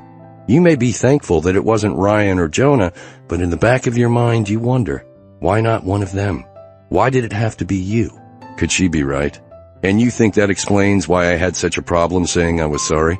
I think it explains it very well. Don't you? I shook my head, my lips trembling. God, I never meant to. I know. The subconscious mind is very powerful, though. And the good news is that you're healing. You can tell people you're sorry. You're moving forward. You will heal. I hope so. I've been carrying this burden for so long. I never thought I would ever be free of it. I don't know that I ever can be totally free of it. No, you'll never be completely free of it. It will always be a part of your history, part of your psyche, part of what makes you Talon Steele. But what you can do is let it stay in your past. Move forward. Let yourself love and be loved. You've come such a long way already. I know it may not feel like you have, but just the fact that you can say you're sorry to someone, that's huge." Was she right? And then something dawned on me, like a light bulb moment. I was amazed I hadn't realized it before now. "Wow," I said aloud. "What is it?" "I can't remember the last time I went to the kitchen at night to stare at a glass of water. The experts I'd retained before I went to Dr. Carmichael's met me at Shem's body shop at 7. We entered around back and Shem let us in the locked gate. "Car's over here," Shem said. He led us to a black Bentley. A fucking Bentley. I was no stranger to nice cars, though I preferred my old pickup to my Mercedes-Benz. "Shem," I said, "thanks for letting us in. This is Bill Friedman and Clark Tyson. They've agreed to take a look and see if the airbag was tampered with." "Go right ahead," Shem said. "Thanks." I handed Shem some bills. "For your trouble. I'll just be over here looking the other way." He ambled back inside the shop. The two guys looked at the car for about half an hour and then came back to me. "I wish we had better news for you, Mr. Steele," Friedman said. "Because the car has been completely rebuilt since the accident and a new airbag put in, there's just no way to tell if the original was tampered with." "Do you think Shem in there has the original airbag? The one that didn't deploy?" "I don't have a clue, but we can ask him." I motioned to Shem through the window. He came out. "Yeah? The guys here can't find any problem with the airbag. Nothing indicated it had been tampered with." "I was afraid of that. I mean, we completed the work. We had no reason to suspect any wrongdoing, so we didn't look for anything." "Do you have the original airbag? The one that didn't deploy? I assume you put in a new functioning airbag." "We sure did. I'll have to look around and see if we still have the old airbag. It was trash. I don't know why we would have kept it." "Do you remember anything odd about the airbag when you removed it?" Friedman asked. "Can't say that I do, but again, I wasn't looking for anything." "Sensor could have been bad, or the airbag could have been an old airbag with holes in it," Tyson said. "Anything like that?" Shem shook his head again. "I wish I could help you fellows. But like I said, we weren't looking for anything." "Likely you'd have noticed if the airbag was bad itself," Friedman said. "I'm going to have to assume it might have been a faulty sensor. And now that the new one's been installed, we have no way of proving the sensor was faulty in the first place. Even if it was a faulty sensor, that doesn't mean someone put it there. It's a machine. Parts go bad on their own sometimes." I sighed. "Do normal people off the street know how to put in airbag sensors?" Shem laughed. "Are you kidding? We get so many doctors and lawyers in here who don't have a clue. I used to work as a mechanic before I got into bodywork. It's amazing how the most intelligent people in the world know nothing about cars." "Then it's doubtful that the owner of the car could have fiddled with the sensor himself." I was thinking aloud. I'd have to find out who had serviced this car in the past. I turned to Friedman and Tyson. "Gentlemen, I appreciate your time. Very much." I handed them each an envelope full of cash. "Thank you, Mr. Steele," Friedman said. "I wish we had better news for you. It was a long shot. I appreciate you coming out on a Saturday evening." I said my goodbyes to all three and got in my car. Somehow, I had to figure out where that car had been serviced in the past. And if Nico Kostas was who I thought he was, and if he had done what I thought he'd done, the trail would be difficult, damned near impossible to pick up. Chapter 23. Jade. Hello, Ted. "Jade, how is your mother?" I didn't think for a minute that he gave a damn about my mother. She's doing well. Out of the woods. Good, good. Glad to hear it. I suppose the cops have talked to you by now? I'm sure you know they have. I'm sure they've given you a full report. Ted cleared his throat. Yes, of course. So what is it that you want? Information, Jade. You and those Steele punks. Excuse me? He cleared his throat again. The Steele brothers. You and the Steele brothers were the last to see my son. My nerves jumped. Where could Colin be? That doesn't mean any of us know anything about where he is. Silence for a moment. Then, I understand you are now dating Talon Steele, the one who attacked my son. Good news traveled fast. I was the one who'd wanted to make the relationship public. I guess I'd asked for this. Ted Morse, with his blue-blooded money, could have hired a PI to find out anyway. Yes, Talon and I are involved. Interesting. I don't see why it would be of any interest to you. Just a little bit interesting to me that my son's former fiancé and the man who attacked him, who is now dating said former fiancé, were the last two people to see him alive. There's no reason to believe he's not still alive, Ted. Still coincidental, is it? This man had known me for 7 years. The nerve! I knew better than to say anything else. This conversation is over. I ended the call. Chills raked over my body. I had no idea where Colin was, and though I didn't particularly care where he was, I did want him to be okay. But the nerve of that man, to accuse Talon and me. The attorney in me advised caution. I would not speak again to Ted Morse. Would not take any of his calls. He wanted to talk to me? He'd have to have the police arrest me and question me. And I wouldn't be saying a word without an attorney present. That O'Keefe guy had done pretty well for Talon. Of course, I'd been the one to bring the deal to him, but he was the best in Snow Creek as far as I knew. I'd give him a call on Monday and tell him about the situation. And, just in case, I'd call Sherry Malone in Denver. I'd been her law clerk, and she was the best of the best. Just what I didn't need. Where the hell was Colin? None of this made any sense. Then again, I wouldn't put it past him to just disappear for the hell of it. He'd probably flown off to Cancun to spend some of Daddy's money on booze and hookers. Thank God he had walked out on me on our wedding day. What would my life have been like if I had married him? I shuddered just thinking about it. Everything okay, sweetie? My dad asked. I nodded. I wasn't going to burden him with this crap, not while he was still worried about my mother. Just Colin's dad again, still looking for him. That is weird that he just disappeared. You're telling me. I wished like anything that Talon and I had not been two of the last people to see him. This wasn't going to lead to anything good. I needed to change the subject. I'd had enough of Colin to last a lifetime. I looked at my watch. It's 7:30. Are you hungry? My father smiled. I am. Seems like I couldn't eat at all while it was touch and go with your mother. But now that we know she's going to be okay, I'm famished. I'm sure you're sick to death of hospital food by now. Let's go somewhere. I don't know Grand Junction very well, but there's gotta be a decent restaurant around here. And I just got paid. Aren't you saving up for a down payment on a car? Yes, but now I'm acting city attorney. I got a little raise. I think it's enough to treat my dad to a nice meal. Sweetie, I'm happy to pick up the tab. Are you kidding? I've been waiting for the day when I can treat you. I'm happy to do it. What are you in the mood for? I'll Google the area and see what I come up with. Heck, you know me. I'm happy with a burger and fries. Yeah, I am too. I guess my mother's champagne taste didn't pass to me. Or your father's beer budget had a lot to do with how your tastes were formed. I laughed and looked down at my phone. There's an Italian place not too far away. Of course, I'm sure they're not nearly as good as anything Marge or Felicia can make.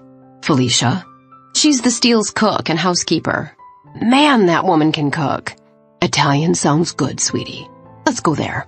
I was halfway through my veal piccata when my phone buzzed on the table. I took a sip of my Chianti, which wasn't nearly as good as Ryan's Italian blend, and said to my father, "Mind if I take this?" Of course not. He shoveled another forkful of spaghetti and meatballs into his mouth. That was my dad. A full array of Italian haute cuisine, and he chose spaghetti and meatballs. And I loved him for it. I smiled as I picked up my phone. My heart nearly stopped. Colin's number. Hello? Colin? Silence. Colin! Talk to me. Everyone's worried about you. Where are you? Still nothing. Until the line went dead. Chapter 24. Talon. I texted Jade to let her know I was still in the city. Told her I had some business keeping me here. It wasn't a lie. I'd had a therapy session and then met with the guys about Costas's car. She texted me back that she and her father were at an Italian restaurant near the hospital and invited me to meet them there. So here I was, walking into Milano's. I found Jade and her dad and sat down between them at their foretop. Her father was looking at her, his eyebrows arched. That was Colin, she said. My nerves prickled. What? She just got a call, Brian said. Are you sure it was his number? He asked her. Yeah, unless he changed it. But then, who else would be calling me from his old number? This is great. It means he's most likely alive. She shook her head. Thank God. If only he'd talked to me. He didn't say anything? I asked. No, he didn't. Is there any way to have this call traced? I don't know, Brian said. And there's something else you haven't thought of. What's that? Jade clutched the stem of her wine glass. It wasn't necessarily Colin calling. All we know is that it was Colin's phone. Their waitress interrupted us. They were both nearly done with their meals, so I ordered some chicken marsala and a glass of Chianti. You definitely need to call the cops, I said after the waitress left. I will, Jade replied. But all I have is Steve Dugan's card with his office number on it. No problem, I said. Steve's a poker buddy of mine. I have his cell number. I'll call him now. Jade bit her lip. It's 9 o'clock on a Saturday night, Talon. So what? He's been investigating this guy's disappearance and we just got a lead. Let's let him know. I quickly pulled up Steve's number. Hello? Hey, Steve. Talon Steele. Hey, Tal, what's going on? Jade just got a call from Colin Morse's phone. What? Steve nearly took my ear off. Yeah, we're in Grand Junction, where her mom is in the hospital. About an hour ago, she got a call from Colin's phone, but no one said anything, and then the phone eventually went dead. Any way you can trace where it came from? Hell yeah. I just need Jade's number and the time of the call. We should be able to find something. I quickly gave him the information he needed. I'll let you know if this leads to anything. Okay, thanks. At least we know it was his number. Of course, it could have been anyone using his phone. True enough, Steve said. I'll get on it and let you know if it leads to anything. Great. Thanks, Steve. By the time I was done with my phone call, my chicken marsala had arrived. Not as good as Felicia's or my sister's, but not bad. Besides, I was starving. I hadn't eaten anything all day. I thought about whether to tell Jade about what I'd been investigating this evening, but decided against it. No need to worry her or her father right now. I felt a little awkward sitting next to Jade's father, but the two of them talked a lot, so I was content to eat my food and say very little. When I was finally done, I insisted on picking up the check, although Jade fought me on it. Finally, I won out. Jade's dad had driven her over here from the hospital. Do you want to get a room for the night? I asked her. Or do you want me to drive you back to the ranch? Since my mom is doing okay, I think I want to go back to my apartment tonight. Not the ranch. I don't have anything there. A lump clogged my throat. Okay. I turned to her dad and shook his hand. It was nice meeting you, Brian. You too, Talon. Jade and I didn't talk much on the ride home. She was clearly exhausted, and so was I. I hadn't slept at all last night because I had been on the computer researching those bastards. I ended up dropping Jade off at her apartment and kissing her goodbye. As much as I wanted to make love to her, I was just too tired. So I gave her a deep kiss and then left to drive home. On Monday morning, I was back at Dr. Carmichael's office. I tell you, Doc, I really want to find out something about that third man. The one with the low voice. I think I may have identified the one with the tattoo and the one missing his toe. Of course, both of them have now disappeared. One way or another, I'm going to find all of them. You're very determined, which is a good thing. Remember, though, that only a few weeks ago you weren't sure you wanted to try to catch these guys. Don't let your drive for vengeance keep you from your goal, which is healing. Don't you think seeing the perpetrators behind bars will be healing for me? It may not hurt your progress, but it won't help your healing as much as you think it will. And if you become distracted and neglect your healing, yes, it could hinder you. How can you say that? Let's put it this way. Say you're a mother whose child was murdered, or a father for that matter, and the perpetrator is caught and convicted and will now spend the rest of his life in prison. Does that make you feel any better? I would think it would. Will it bring the child back? Well, no, of course not. Remember why you're here. Seeking justice and putting your abductors behind bars won't change what they did to you, Talon. Yes, I want them behind bars. I want them to pay for what they did to you and to all those other children. And I also want to know that they're behind bars so they can't hurt any other children as well. But that won't change what you went through. Jesus, Doc. Please don't misunderstand me. I'm not in any way belittling your need to see justice served. I want to see justice served as much as you do. But whether or not those men are caught won't change what happened to you and won't really have any effect on your healing. That doesn't seem possible. You can't see it now because they're still at large. But believe me, I've had so many patients who think that once they put someone who did them wrong behind bars, they'll feel so much better. They don't. It doesn't work that way. Believe me, I wish it did. Of course, then I'd be out of a job. She smiled. I thought for a minute. What if someone had killed someone I loved? One of my brothers or my sister? Or, God, Jade. Would I feel any better seeing the killer behind bars? It wouldn't bring Jade back. Okay, Doc, I see what you're getting at. I'm not telling you to stop trying to catch them and bring them to justice. Just don't confuse that with your own healing. Gotcha. So you want to try to remember something about the third man? The one you referred to as Low Voice? I nodded. The only thing constant about that entire time was the phoenix tattoo. But then recently I remembered that one of the others was missing a toe. So it seems possible that I might be able to remember something about the third one. It's certainly possible. But the phoenix tattoo and the missing toe are both very distinct physical characteristics about two people that most people don't have. What if this third person didn't have a distinct characteristic like that? Surely there must be something I could remember about him. I mean, he did have a low voice. But you said yourself that you're remembering this as a 10-year-old, and your voice was still prepubescent. So all we really know is that this guy's voice was lower than the other two.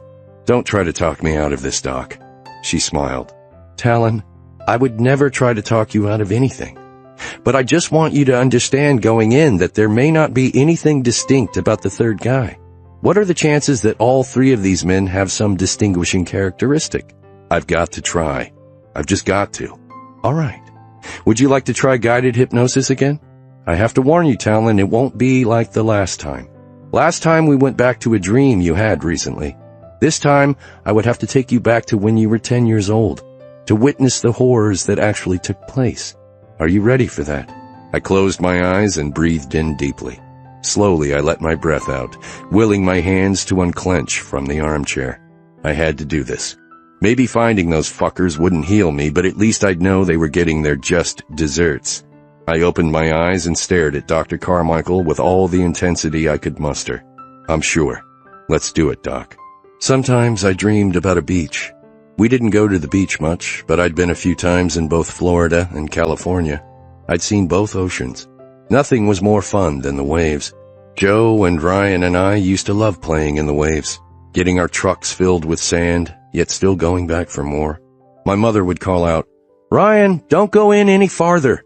But my little brother was not to be left behind. He followed me everywhere, and I in turn followed Joe. The beach was fun. The sound of the waves, the smell of the sand, the coconut oil sunscreen, the fish. Sometimes I walked off by myself looking for shells. Joe and Ryan weren't interested in that, especially Joe. My big brother loved the water and stayed in it the entire time we were at the beach. Although Ryan wasn't as drawn to the water as Joe was, he had no interest in collecting shells, so walking along the beach was the one place Ryan didn't follow me. I liked being alone. My little brother got on my nerves most of the time. Sometimes I would lie on my beach towel and just let the sun shine on my wet body, as I was doing now. I let the rays soak into me, let their warmth infuse me. Had I ever been this relaxed before? Maybe when I was riding a horse, but not any other time. Sometimes I wished we didn't live in Colorado. The mountains were beautiful and I loved them, but there was something about the beach. Until I was plucked from my beach towel. "You ready for some action, boy?" The one with the low voice said. "I'm hungry," I squeaked out. "We fed you, didn't we, boy?" I couldn't remember the last time I'd eaten. I'd lost track. Sometimes the third one, the one who seemed more like a follower, the one who was missing a toe, brought me 3 meals a day. Other times he didn't come out at all. And even if he did, I often threw up what I ate. "You be a good little pussy for us and we'll bring you a steak dinner." Low voice cackled in my ear. "Would you like that, boy? Big, juicy steak dinner?" I closed my eyes. "Get him ready for me," said another evil voice. Tattoo. His voice was the slimiest, the most demonic, the most evil. If it had a color, it would be black with red splotches. That's the color I imagined when I heard him speak, as if evil were speaking. And of course it was evil speaking. I had ceased thinking of these 3 people as human. No human could do what they did. I was biding my time. How long would it be before they got tired of me, killed me, and chopped me into splintering pieces like they had done to Luke? I hoped it would be soon. "I'll get him ready for you," Low voice said. "I'll get him nice and lubed up." I trembled, my body quaking. I didn't want to tremble, but my body did of its own accord. It wasn't like I didn't know what was going to happen. Not like the first time when they had completely surprised me, completely destroyed my belief in anything good in the world. "Assume the position, bitch," Low Voice said. Assume the position. Those dreaded words. It meant to get on my hands and knees. I braced for the pain, the inevitable pain. But it wasn't the pain I felt first. It was his hot, rank breath on the back of my neck. Raspy breath, wheezing, a timeless breeze as I waited, suspended, for the sharp pain that would soon come. Like a metal spike, it did come. And I cried out, "That's it, bitch, yeah." Low Voice groaned. I detached, like I always did. Although it wasn't tattoo, I always went to the bird. Colorful bird that I could focus on to get through the pain, the humiliation. I had learned to see the bird on all of their forearms, and it helped. So I focused on it, willing my mind to soar out of my body, like the phoenix rising from its ashes, was the only way to get through it. Though outside my body, I heard myself cry out. They liked it when I cried out. If I didn't, they would clock me upside the head or beat my ass. More pain, more humiliation. Still, I'd have given anything not to cry out, not to give them that satisfaction. I was the little bitch they said I was. I couldn't control my reactions. God. No, no, no, no, no. I was back in Dr. Carmichael's office, clenching the chair, perspiration emerging on my forehead and dripping down my cheeks. Or was it tears? "Easy, Talon," she said in a soothing voice. "We don't have to go back if you don't want to." God, I was there. I was fucking there. You were. We were making progress. What pulled me out? You pulled yourself out. Normally I would bring you out slowly, but remember what I said the first time we tried this? That you would be able to come out any time if you needed to? That's what happened. So now you know that you can. I breathed in and out rapidly, panting like a damned dog. I had been there like it was fucking yesterday. That motherfucker, the low-voiced one who I had no memories of. He was right there, over me, and I was focusing on his forearm, his blank forearm. Nothing stood out, at least not yet. I had to go back. I didn't want to, but I had to. "Take me back, Doc." "Are you sure?" I nodded. "I have to. There has to be something." No beach this time. I was back in that dank cellar, Low Voice over me. Still detached, seeing the bird on his blank forearm. "Look around," an inner voice said to me. "Look around and see what's here." His left forearm was blank. He was wearing all black. Black short sleeves like always. Always black with black masks. The only one who sometimes wore something different was the third one, the follower, the lemming. I'd never seen the other two in anything but black. Sometimes t-shirts, sometimes wife-beaters. T-shirt today. Though it pained me to do so, I forced my gaze from the invisible fiery bird on his left forearm. I couldn't see much. He was on top of me, so my visual field was limited. His hands. Fingernails oddly clean and well-kept. Long, thin fingers, but nothing unusual. I looked over to his other hand, his other arm on the right side. "Yeah, bitch, I'm getting ready. I'm getting fucking ready. Lube 'em up good for me," Tattoo said again. Bile rose in my throat, but I swallowed it down. I didn't want to get beaten for throwing up. I'd throw up anyway, I always did, but I was usually able to wait until they left. His right hand looked the same. Long fingers, clean fingernails. Forearm was also blank. I let my gaze wander up to his upper arm, and now he wasn't wearing a t-shirt anymore. He was wearing a black wife-beater. How had that changed? I was going crazy. Batshit crazy. My mind didn't know what was real and what was unreal anymore. Walls closed in on me at night. The bird emerged and taunted me. It all seemed very real. So it made perfect sense to me that the t-shirt had turned into a wife-beater. His upper arm was right at my eye level. And then I saw it. A patch of darker skin. A birthmark. On the inside of his arm, very close to his armpit. It was shaped like something I'd seen before. An odd shape. Where had I seen it? "Ah!" he groaned, thrusting. And then, relief. It still hurt, and I knew it would only be mere seconds before someone else was abusing me, but for these few sacred seconds, when he slid out of me, I actually felt relief. He was gone. The shape. Where had I seen it before? Where had I seen it before? and then the pain was gone, as if it had never been there. I was back lying on my soft beach towel under the California sun. In the distance, my brothers laughed, splashing each other. I opened my eyes and looked next to me. My beautiful mother sat there reading a book. Her long brown hair was pulled back in a ponytail out of her face, and she wore a wide-brimmed hat and sunglasses. She was beautiful, my mother. So beautiful. I turned the other way, and my big, strong father was on my other side. He wasn't reading. He was watching my brothers. My father never took his eyes off us. If we did something wrong, no matter how sneaky we were, he knew. He watched us constantly.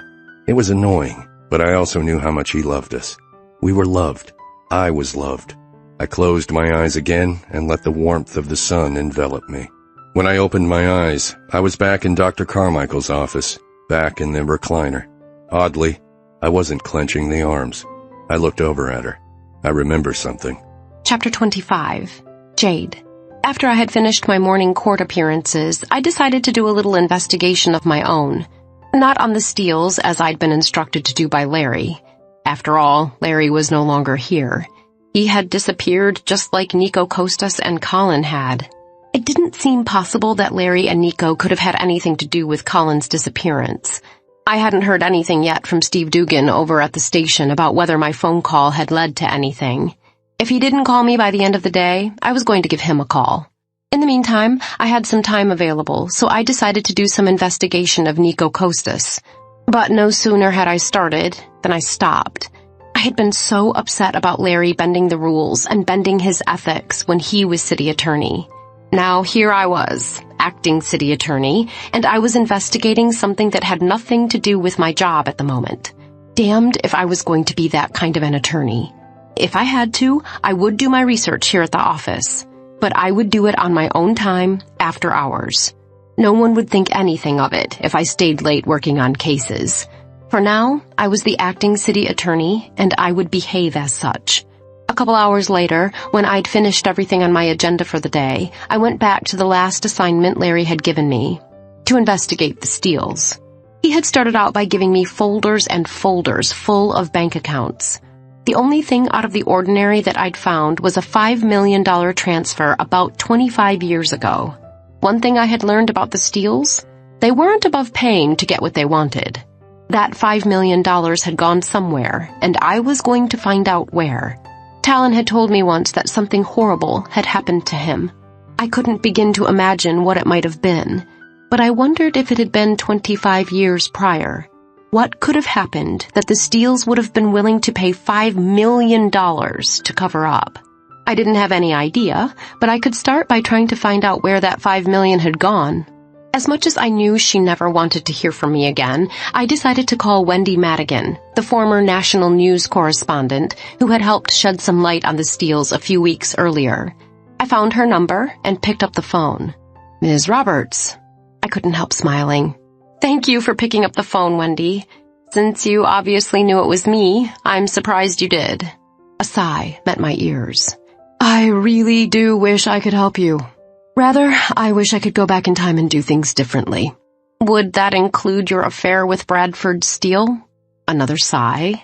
"No. As much as I hated the idea of being the other woman, Brad and I, well, we had a connection that I think few people ever find. It was like we knew each other in a previous life or something. Our souls were connected." And one more sigh. "I don't mean to sound all esoteric. I'm actually a pretty level-headed and down-to-earth person." She let out a chuckle. "I know you are. I know from our previous talks, and also from the fact that you were a newswoman. You had to be pretty grounded to do that. I'm glad you can see that side of me. I honestly do wish I could help you. I wish I could help those boys and their sister. There was no love lost between me and their mother, but I adored their father. He was everything to me. Those boys, God, they all look just like him." "So I've heard. Marjorie tells me she's the only one who bears even a slight resemblance to their mother, and that's just in the shape of her face and lips. Otherwise, she's a female version of her brothers. If you had known Brad, it would make perfect sense to you why his genes were so dominant. That's the kind of man he was. Dominant, controlling, but in a completely loving way." she sighed once more. Why am I even telling you all this? I wasn't sure why she was either, but I wanted her to continue. Desperately. If it helps to talk about it, please do. I'll be happy to keep your confidence. I'm really only interested in helping the Steeles. Well, to be honest with you, I get a good feeling from you, Jade. I know you're Marjorie's best friend, and you wouldn't hurt her. I have no idea why your boss wants to investigate the Steeles. Something in her tone made me pause, as if maybe she did know why my boss wanted to investigate the Steeles. Can you tell me a little more about Bradford Steele? Marjorie doesn't talk a lot about him, and of course she doesn't remember her mother at all. All I can tell you is that he was like no one I'd ever known before. His presence, his mere stance, denoted strength. Everything a man should be. I can't explain it any better than that, and I'm sure you don't understand what I mean. Oh, but I did understand. Clearly, Talon was quite a bit like his father, and from what I could tell, both of his brothers were too, in more than just looks. Have you ever been in love, Jade? Have you ever been willing to do anything for another person? Have you ever been willing to give your whole life to someone else? Because that's how it was with Brad and me, and I feel confident in saying that he felt the same way I did. If Daphne hadn't gotten pregnant with the oldest son, I don't think they would have married. Oh, how well I did know. And maybe it was time to open up to Wendy, especially since she was opening up to me. Besides, Talon had said we could take our relationship public. Wendy, I actually know exactly how you feel. I really do. And the reason I know that... I cleared my throat and drew in a deep breath. This was the right thing to do. I've kept your confidence. I ask that you keep mine. Of course, she said. The reason I understand is I'm in love with Talon Steele. Silence on the other end of the line. I suppose that's a lot to take in, I said. No, it's not that. It's just what? Talon has issues. That was the understatement of the world. I know. He's in therapy. Has he told you? I mean, why he's in therapy. It occurred to me that I could say yes. Then Wendy would spill some information that she thought I had, but I couldn't do that to Talon. I had promised that I wouldn't pressure him, that I would let him tell me whatever he needed to tell me in his own time. So I turned off the attorney in me. No, he hasn't. He's just not ready yet, and I've promised him that I won't pressure him. I would tell you if I could. Yes, I believe you would. But don't. I owe Talon more than that. I owe him my trust. If he's ever going to trust me the way I trust him, he needs to know that I'm not trying to find out what's going on behind his back. It sounds like he's lucky to have you, Jade. I don't know about that. I can only tell you that what I have with Talon sounds a lot like what you had with his father. He fills a room with his presence, with his strength and dominance. Wendy let out a laugh. And it can get pretty fun in the bedroom, can't it? My cheeks warmed. I hadn't expected her to get that personal. Well, without divulging anything private, I can agree with that. Like father, like son. I could almost see her smiling through the phone. As fun as this conversation had the capacity to be, it was getting far beyond why I had called Wendy in the first place. I believe Talon will tell me when he's ready. And in the meantime, I'm not going to try to flush out anything he's not ready to tell me about. But I am concerned. My boss, for whatever reason, wants information on the Steeles. And let me be honest with you, I don't know exactly why. All he told me was that it was classified. He said it was possible that they might be involved with organized crime and money laundering. Wendy gasped. That's ridiculous. Honestly, Wendy, I don't think they have anything to do with organized crime. I haven't seen anything to indicate that they're involved in anything illegal. I can tell you right now that they're not. Neither Brad nor his father would have dealt in any kind of crime or dirty money. They were both true gentlemen. Integrity meant the world to them. I believe you, and I did. But Larry wanted to investigate them for some reason. Do you know what that might be? Once again, I was met with silence. Wendy, you still there? I am, she said softly. Well, Do you have any ideas? I have some ideas, but I can't tell you without revealing some secrets that I swore never to reveal. Were they secrets about Talon? Because if they weren't, I didn't understand why she couldn't reveal them. But she had been more than forthcoming with me already. I would not push her. Can you at least point me in the right direction? Talon will come to you when he's ready. When he does, when you've heard his story, call me again. Chapter 26. Talon. Relax for a moment. Clear your mind. You just went through a lot. Do some deep breathing, Talon. I took Dr. Carmichael's advice, breathing in, out, in, out, in, out. Now, she said, tell me, what do you remember? The one with the low voice. He has a birthmark. Not the red kind, but the kind where your skin is just a little darker. She nodded. And where did you see it? On his upper arm. It was the weirdest thing. When I started the flashback, he was wearing a black t-shirt. I couldn't see anything. But then all of a sudden he was no longer wearing a black t-shirt. He was wearing a black tank top. You know, a wife beater. How could that have happened? I was guiding you. You told me what he was wearing, and I asked if they ever wore anything else. You told me yes. Sometimes he wore a black wife beater. So we manipulated the vision. Amazing. Hypnosis is a pretty powerful tool, especially when the person really wants to be helped. It's a good sign, Talon. The birthmark had a shape. I can't really describe it, some jagged edges, but it looked like something familiar. Would you recognize it if you saw it again? I think so. I looked around her office, thinking, until my gaze settled on the globe atop her desk. I shot upright. I grabbed the globe and brought it over to her, pointing to North America. Texas.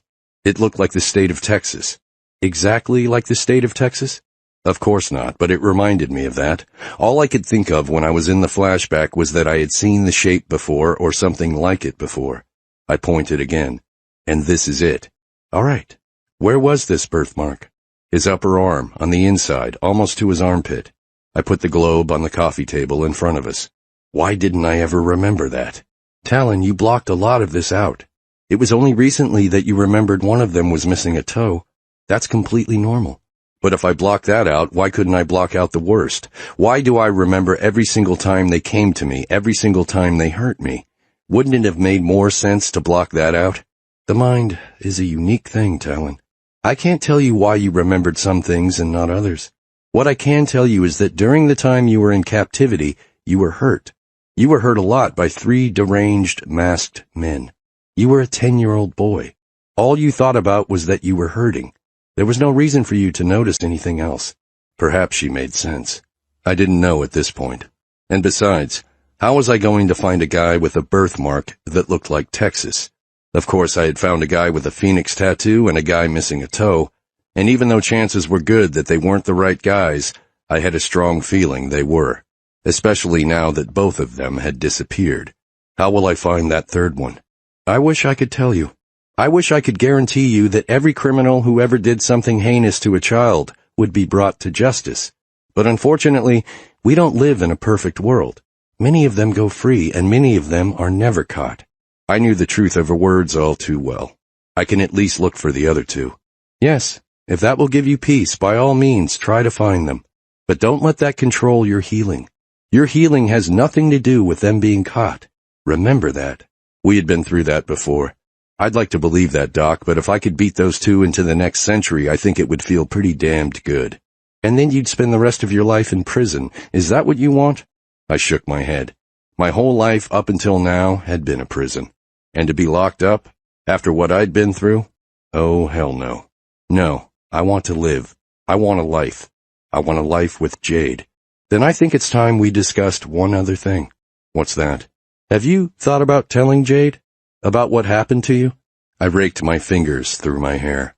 Hell yes, I'd thought of telling Jade, but it had been hard enough to tell Marjorie, and to see how it affected her. I don't know. My brothers and I just told our sister, and it didn't go so well. What do you mean by that? The way she reacted. You mean she wasn't supportive? No, nothing like that. She just feels terrible about it. That's the point. She's been sad for days, tiptoeing around me, like she doesn't know what to say to me or how to act. Which is exactly what I was afraid of. That's a normal reaction. She'll be fine. Just give her time. But I can't have Jade acting like that around me. Have her feeling sorry for me. God, Doc, I wouldn't be able to take it. Who's to say she'll react the same way? You just said it's a very normal reaction. It is. But Jade isn't your little sister. She didn't grow up looking up to you, having you as a protector. For Marjorie, her strong older brother has suddenly become— Just stop right there. Don't say an object of pity. No, of course not. What I was going to say is that you've become someone even stronger to her now, and she can't bear the thought of you ever being in pain. Why would Jade react any differently? Oh, she'll have the same kind of issues. She won't want to think of you being in any kind of pain because she loves you, but you're an equal to her. You're not her big brother. It's a different relationship. I just don't want her to pity me. Then tell her that. She loves you. She doesn't want to hurt you, and if her pity would hurt you, she won't do it. Doc, do you pity me? That's a loaded question. She sighed. I feel very bad that you had to go through what you did, but this is my line of work, Talon. You're not the first patient I've seen who suffered a trauma during childhood, and if it helps you, you're not the worst case I've seen either. Oddly, that didn't help. Knowing innocent children had lived through worse than I had made me ill. The person or persons who had a worse time than I did they heal? Did they come out of it? 2 of them did, and they're leading very successful lives now. But there was one other. I didn't like where this was going, but I had opened the door. What happened? Dr. Carmichael's eyes glistened. She wasn't strong enough. She took her own life. God, I'm sorry, Doc. It's an eye-opening day for a therapist when you realize that there are some people you just can't help, no matter how hard you try. If I were perfect at my job, perhaps I could have helped her. Or perhaps no therapist on earth could have helped her. I'll never know. I'm so sorry. She sniffed. It's part of what I do. Not everything can be a success. Doctors lose patients, businessmen don't always get the deals they want, lawyers lose cases. It's no different for me. Therapists can't help everyone. Still, it's okay, Talon. I've made my peace with it, or at least as well as I can. I have more successes than I do failures. What do you think my outcome will be? I think you're going to be fine. I really do. You've come so far already. I rubbed my temple. So now we've come full circle. It's time to tell Jade. Yes, I think it is. What if she can't deal with it? What if she leaves me? I don't think she will. But if you want to play the what-if game, what if she does? All that tells you is that she wasn't the person you thought she was, and you're better off knowing before you get in any deeper. She's told me that whatever it is won't matter to her, that nothing will ever make her stop loving me. Then trust in that, because if you want a relationship with her, you're going to have to bare your soul. Chapter 27. Jade. Talon invited me over Friday night for dinner. Although I had planned to drive up to the city to see my mom, my dad assured me that everything was fine and told me to have a good time with Talon. Plus, Marge would be in the city for cooking class, and she had promised to stop by to see my mother and give me a detailed report. So I had relented. I hadn't spent any solid alone time with Talon this week, and I was craving some. As I was pulling into the ranch, I hoped I had made the right decision. I was determined not to pressure him for information, but if he would just talk to me, I could go back to Wendy Madigan and find out what was truly going on. Talon and Roger greeted me at the door. I gave Talon a kiss on the lips and Roger a scratch behind the ears. It smells great. I inhaled thyme and garlic, kind of like a French bistro. Felicia made us a Chateaubriand for 2, with green beans and potato gratin. Sounds great. He smiled. And don't tell Ryan, but we're having a real French wine, Chateau Lascombe, from a very good year. I let out a small giggle. My lips are sealed. He raised an eyebrow. I hope not. I plan to make good use of those lips later. My skin tightened around me, and my core throbbed. It had been so long since we'd spent more than just a few minutes together. Come on. He led me into the kitchen. I'll pour you a glass of wine. I followed. Are we eating in your room again? He shook his head. No, that didn't go so well the last time, and I didn't want to jinx tonight. We're going to eat out on the deck. The evening was beautiful. A soft breeze was blowing as we stepped out onto the deck. Talon, or Felicia, probably, had set a lovely little table for 2, complete with cloth napkins and sterling silverware. Fine bone china graced the place settings. "Wow, beautiful," I said. "This is my mother's wedding china. It's supposed to be worth a fortune, but I don't know. We hardly ever use it. I wanted tonight to be special." "Every night we've spent together is special." I lifted my glass and took a sip. "How's the wine?" I let the liquid flow over my tongue and down my throat. So soft. "Don't tell Ryan, but it's amazing." "That's probably because this bottle is nearly as old as Ryan himself." Talon laughed. "A vintage Bordeaux. I'm not sure I've ever had anything like this." "Stick with me, Blue Eyes, and you'll have the best of everything." He pulled me toward him and held me. He didn't try to kiss me. We just stood in each other's arms for a few timeless moments. His warmth surrounded me. This was where I was meant to be. With this man, beside him, his partner going through life. I knew that in the depths of my soul, and though I knew Talon loved me, I still wasn't sure whether he felt exactly the same way. He had so much to work through before we could truly be together. But tonight was tonight. I wasn't going to spoil it by worrying about where our relationship might be going or what it might not become. Tonight, I wanted to enjoy a beautiful dinner with the man I loved. And then I wanted him to take me to his room and fuck me senseless. Talon urged me to sit down, and then he took my plate and his back into the kitchen. A few moments later, he came back out with 2 steaming plates full of glorious French food. He bade me wait another minute, and he came out with 2 plates of salad and a gorgeous baguette with some European butter. Talon poured himself a glass of wine, rather than the bourbon I knew he usually preferred. He held up his glass. "To us, Blue Eyes." I followed suit and clinked his glass. "To us." I took another sip of the soft and luxurious wine. Yes, I could get used to living like this. "Dig in, baby. There's plenty." After a day of court appearances and no time to stop for lunch, I was famished. I cut a piece of the Chateaubriand and dipped it in the sauce. "Oh my God, so good. I hope you know that's steel beef," Talon said, winking. "Of course. It's the best, right?" I took another bite.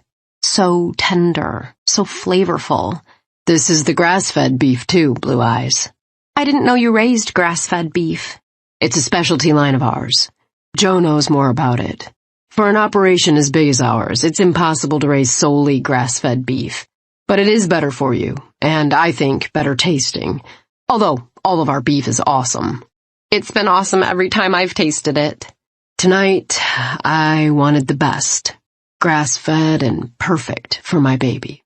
"So tell me," I said, "when will those amazing Western Slope apples and peaches be ready?" "I am so glad you asked that, Blue Eyes. Everything's looking good, and Felicia made you a surprise for dessert." "Oh my God, what?" He smiled. "You just have to wait and see." The surprise turned out to be peach pie with Talon's perfect Western Slope peaches. I had never tasted anything better. He served me a light dessert wine with it that perfectly complemented the sweet peaches. "How did I ever think I had tasted peaches before this?" I said, savoring my last bite of pie. "There's only one thing I can think of that tastes better than my peaches, Blue Eyes." "Yeah? What's that?" "You." My body heated. The way he was looking at me, I was sure my clothes were melting off from the heat in his gaze. His dark eyes, so full of promise, so full of passion. No one had ever looked at me the way Talon did. He stood. "Come with me, Blue Eyes." "But you haven't finished your pie." "I've got a taste for something better than pie." He came to me, pulled me out of my chair, and picked me up in his strong arms. Then he walked down the stairs of the deck. "Aren't we going to your room?" I asked. "I thought we'd start out here. Such a beautiful night." When we walked below the deck, I spied something the railing had been hiding. An air mattress, covered with a soft comforter, had been spread out on the lawn. He had made a bed for us. It was the sweetest and sexiest thing I'd ever seen. I let out a sigh, my body melting. "Talon, that's just lovely."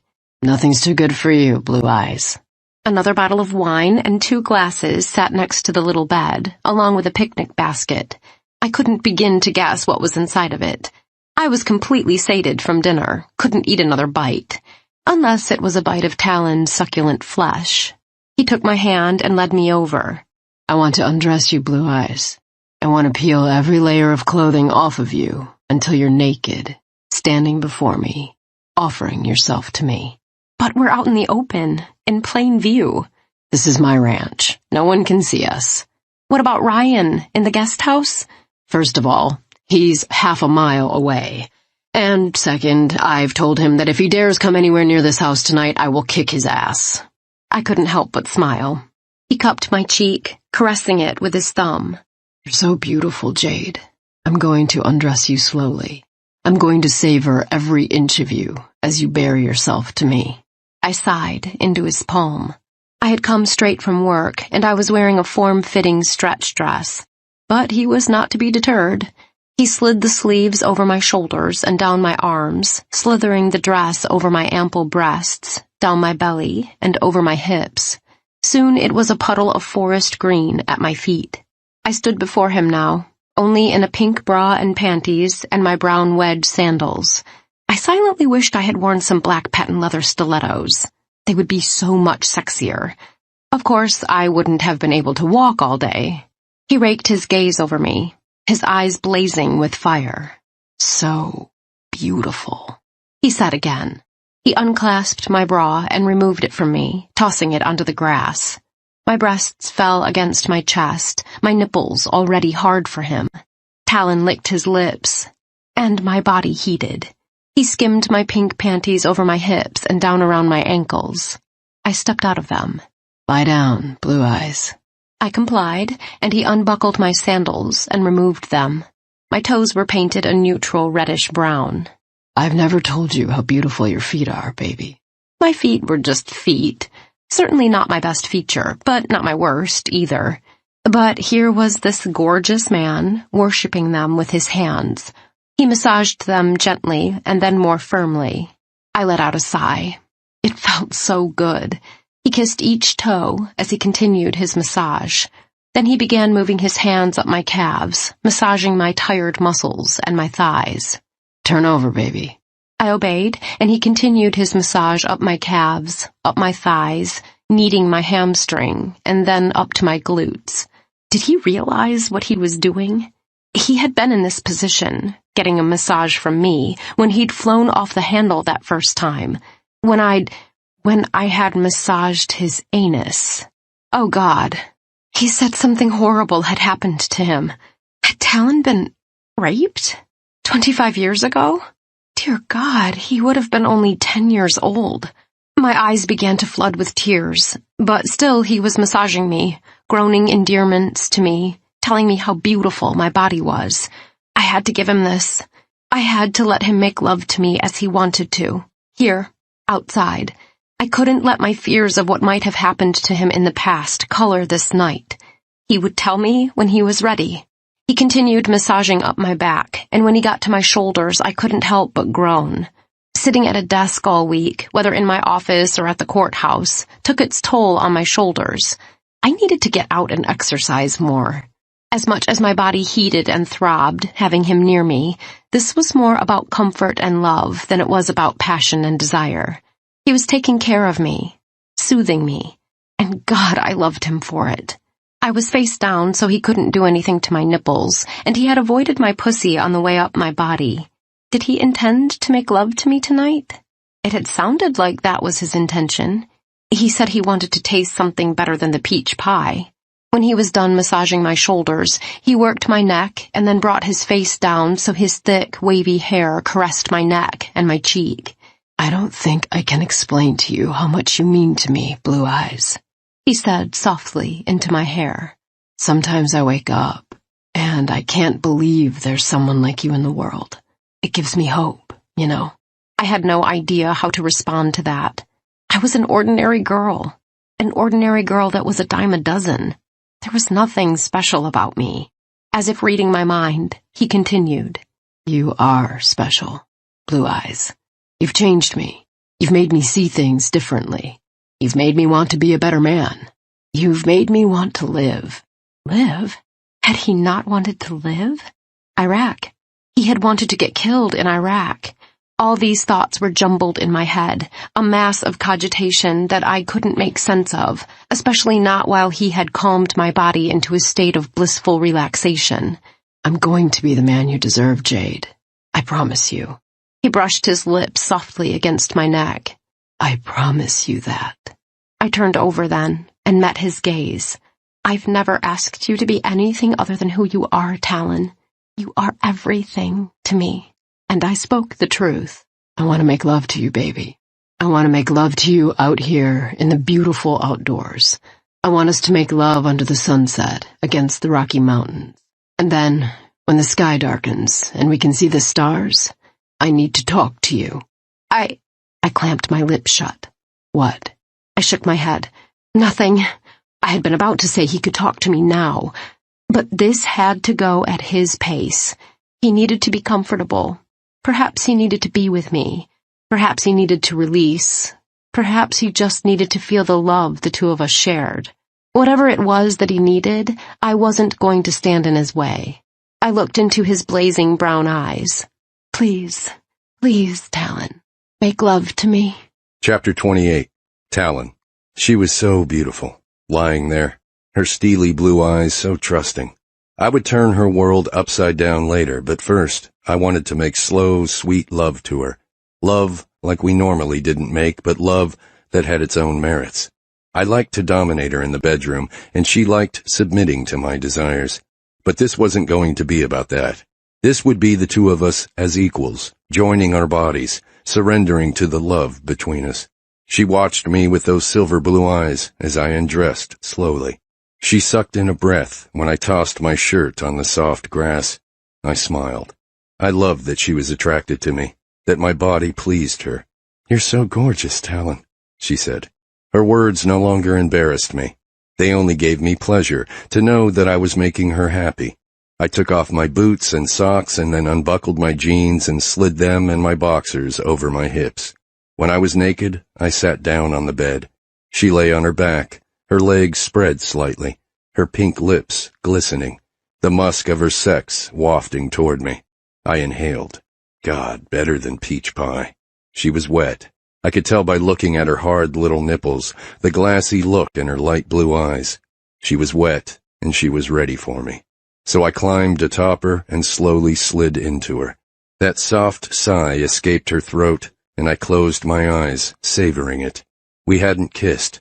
I hadn't sucked or pinched her nipples. She hadn't sucked or licked my cock. All I had done was massage her body, yet we were both ready. For a moment, I held myself, seated to the hilt inside her warmth, the place where I felt most at home, most right. She completed me. I'd always known I was incomplete because of my past. Never thought I'd be whole. But Jade made me whole, made me want to be whole. I pulled out slowly and plunged back in. She sighed beneath me. "Good, baby?" "God, yes," she sighed. "So good. You feel so good inside me." I pulled in and out again slowly, our bodies joining, our love, not our passion and desire, the driving force between us. I used soft strokes and we looked into each other's eyes, her gaze never wavering. When she curled her lips into a smile, I closed my eyes for just a minute, the most profound sense of love filling every pore in my body. I reveled in the deep feeling of finally being whole, unbroken. And then I opened my eyes and thrust once more, coming home. She climaxed around me as I released, both of us panting, moaning, loving each other. When my climax finally subsided, I rolled off her onto my back. She curled up beside me, snuggling into my arms. "I love you so much, Talon," she said. My eyes were closed, my body sated. "I love you too, Blue Eyes." We lay there for a while as the sun went down. The sky turned pink and orange and fuchsia, and then silver gray, and the first star sparkled in the night sky. It was so easy to be with Jade, to just be. We didn't have to be talking, we didn't have to be making love, we didn't have to be doing anything. We could just be together, a state of pure being. Everything felt so right, but it was time. If I was going to go the distance with Jade, I had to tell her all my secrets. As much as I didn't want to lay this on her, I had to. And I had to trust that she wouldn't turn away from me. Do you want to sit in the hot tub a while? I asked her. She let out a yawn. Sounds heavenly, but it might put me to sleep. Good point, I said. We'll stay here. Do you want something to drink? Maybe another glass of wine.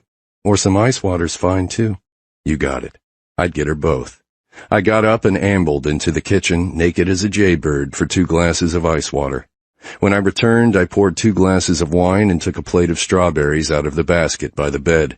You're a gem, she said, taking first a long sip of water and then a small sip of wine. You want a strawberry? I held one up to her mouth. She took a delicate bite and licked her lips. Jade? Yeah? My nerves tensed up. You don't have to do this, Talon. You can put it off. No, I had to. I had come so far. I cleared my throat. Remember when I told you something happened to me when I was younger? Something horrible? She set her glass down on the tray and snuggled up to me, laying her head on my shoulder. I will listen to whatever you have to say, Talon. I want you to tell me if you're ready. But I need you to trust in one thing. What's that? Nothing will ever change the way I feel about you. Nothing will ever change how much I love you. And in that moment, trapped in her steely blue gaze, I believed her. I trusted her. It happened 25 years ago. I was 10. She stayed quiet beside me, letting me talk. She didn't interrupt. She didn't ask questions. She let me say my piece. And although she sniffed and I felt her tears trickle against my shoulder, still she stayed quiet, and still I continued. The words came out of me robotically, without emotion. In truth, I forced it that way. If I had let emotion into it, I wouldn't have gotten through it. When I was finally finished, she pulled away from me and sat up. And I saw what I feared most, the look of pity in her silver blue eyes. My ire rose. Jade, I didn't tell you this so you could pity me. Is that what you think? She bit her lip. I recognize that look. Yours is not the first face I've seen it on. I see it on the face of any person who knows the truth about me. Talon, sit up. Sit up and look at me. I did as she asked. I sat up on the air mattress and faced her. She shook her head. No, damn it. I mean, look at me. Really, look at me. I didn't know what she was asking. I am looking at you. You're beautiful, but I hate the fact that I caused you tears. She grabbed me by the shoulders, something she'd never done before. Then she cupped my cheeks and brought her forehead to mine. Damn it, Talon. What you see in my eyes is not pity. These tears are not tears of pity. These tears are for a 10-year-old little boy who went through hell and came out of it. These are tears of sadness for what that little boy went through and tears of joy for the man he became, the man I love more than anything. I was so afraid to tell you. Why? I thought you might. I swallowed the lump, clogging my throat. I thought you might turn away from me. She pulled back a ways. How could you think that? How could you think so little of me? Don't you believe in the love I have for you? I let out a sigh. Maybe at first I didn't. But I do now, Jade. I believe in your love for me. And I believe in my love for you. You're the reason What? I drew in a breath and let it out slowly, bracing myself, preparing for the words I needed to say to her. You, Jade. You know how I tried to get my ass blown off while I was over in Iraq? Yes? When I met you, when I realized there was someone in the world like you, I was really glad I hadn't been killed. I wanted to live. For you. For Joe and Ryan and Marge. And most of all, Blue Eyes, for me. You helped me see that my life still had worth, that it was worth trying to work through all the crap that I've gone through, because you deserve the best. You deserve a man who is not broken. And Blue Eyes, if it takes me the rest of my life, I am going to heal. I'm going to heal so I can be the man you deserve. Chapter 29. Jade. My heart was breaking. Talon didn't need my pity. He'd said as much. Now, everything he'd ever said, everything he'd ever done since we first met made so much sense. My beautiful man. I ached for the little boy he was, to have his innocence stolen in such a horrific and violating way. But he was here, and he was mine, and goddammit, I would see that he got through this. What are you thinking, Blue Eyes? I'll be honest, I have a lot of questions. Not just about what you've been through, but about your life, your therapy. But I don't want to push you. I want you to tell me things when you're ready to tell me. I've told you everything. Everything that I remember. I seem to come up with new stuff in therapy all the time, but I am surprised you haven't asked me about a few things. What's that? I asked. The phoenix tattoo? And the missing little toe? I gasped.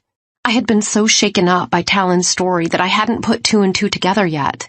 No wonder he was so interested in Nico Costas and Larry Wade. He thought they were two of his attackers. Oh my God, Talon, I'm so sorry. What do you mean? I almost got that tattoo. I burst into tears. Oh my God, what if Marjorie hadn't called that night? What if I had that thing permanently fixed on my body? Oh God, oh my God. Tears fell from my eyes, liquid poured from my nose, and soon I was congested. I was racking with sobs. I threw myself down onto the comforter on the airbed, weeping into it. What would that have done to Talon? What would it have done? Strong hands did not caress my body. Talon did not offer me comfort. I didn't expect him to. This was self-indulgence, pure and simple. I needed to get a hold of myself. This was not about me. This was about Talon. This was not about the tattoo I hadn't gotten, thank God. How selfish was I? I gulped down my last sob and sat back up. I'm so sorry, Talon. I don't know what came over me. It's okay, Blue Eyes. It's okay to cry for me. For a long time, I thought it wasn't okay. I thought it made me weak. But I've shed my share of tears since then. During therapy and just dealing with it on my own. You said you didn't want my pity. I don't. But if those tears come from your love for me, how can I hate them? I love you, and I'm sorry you have to hurt because of what happened to me. Oh, Talon, you have nothing to be sorry for. I'm the one who's sorry. Thank God I didn't get that tattoo. I've been thinking, Blue Eyes, maybe you should get a tattoo. Maybe I should too. Maybe we can pick out something together. I sniffed. That would be nice, Talon, but I know you're not really into tattoos. I'm into you, Blue Eyes. Tattoos are important to you, and I can't let what happened to me rule my life. Getting a tattoo might be a good way of showing myself that it doesn't. Let's not rush into anything, okay? I said. We have all the time in the world. It doesn't matter whether we get a tattoo tomorrow or 10 years from now or never. What matters is that you are here, and you're healing, and I'm here, and I love you, and I want to be with you more than anything in the whole world.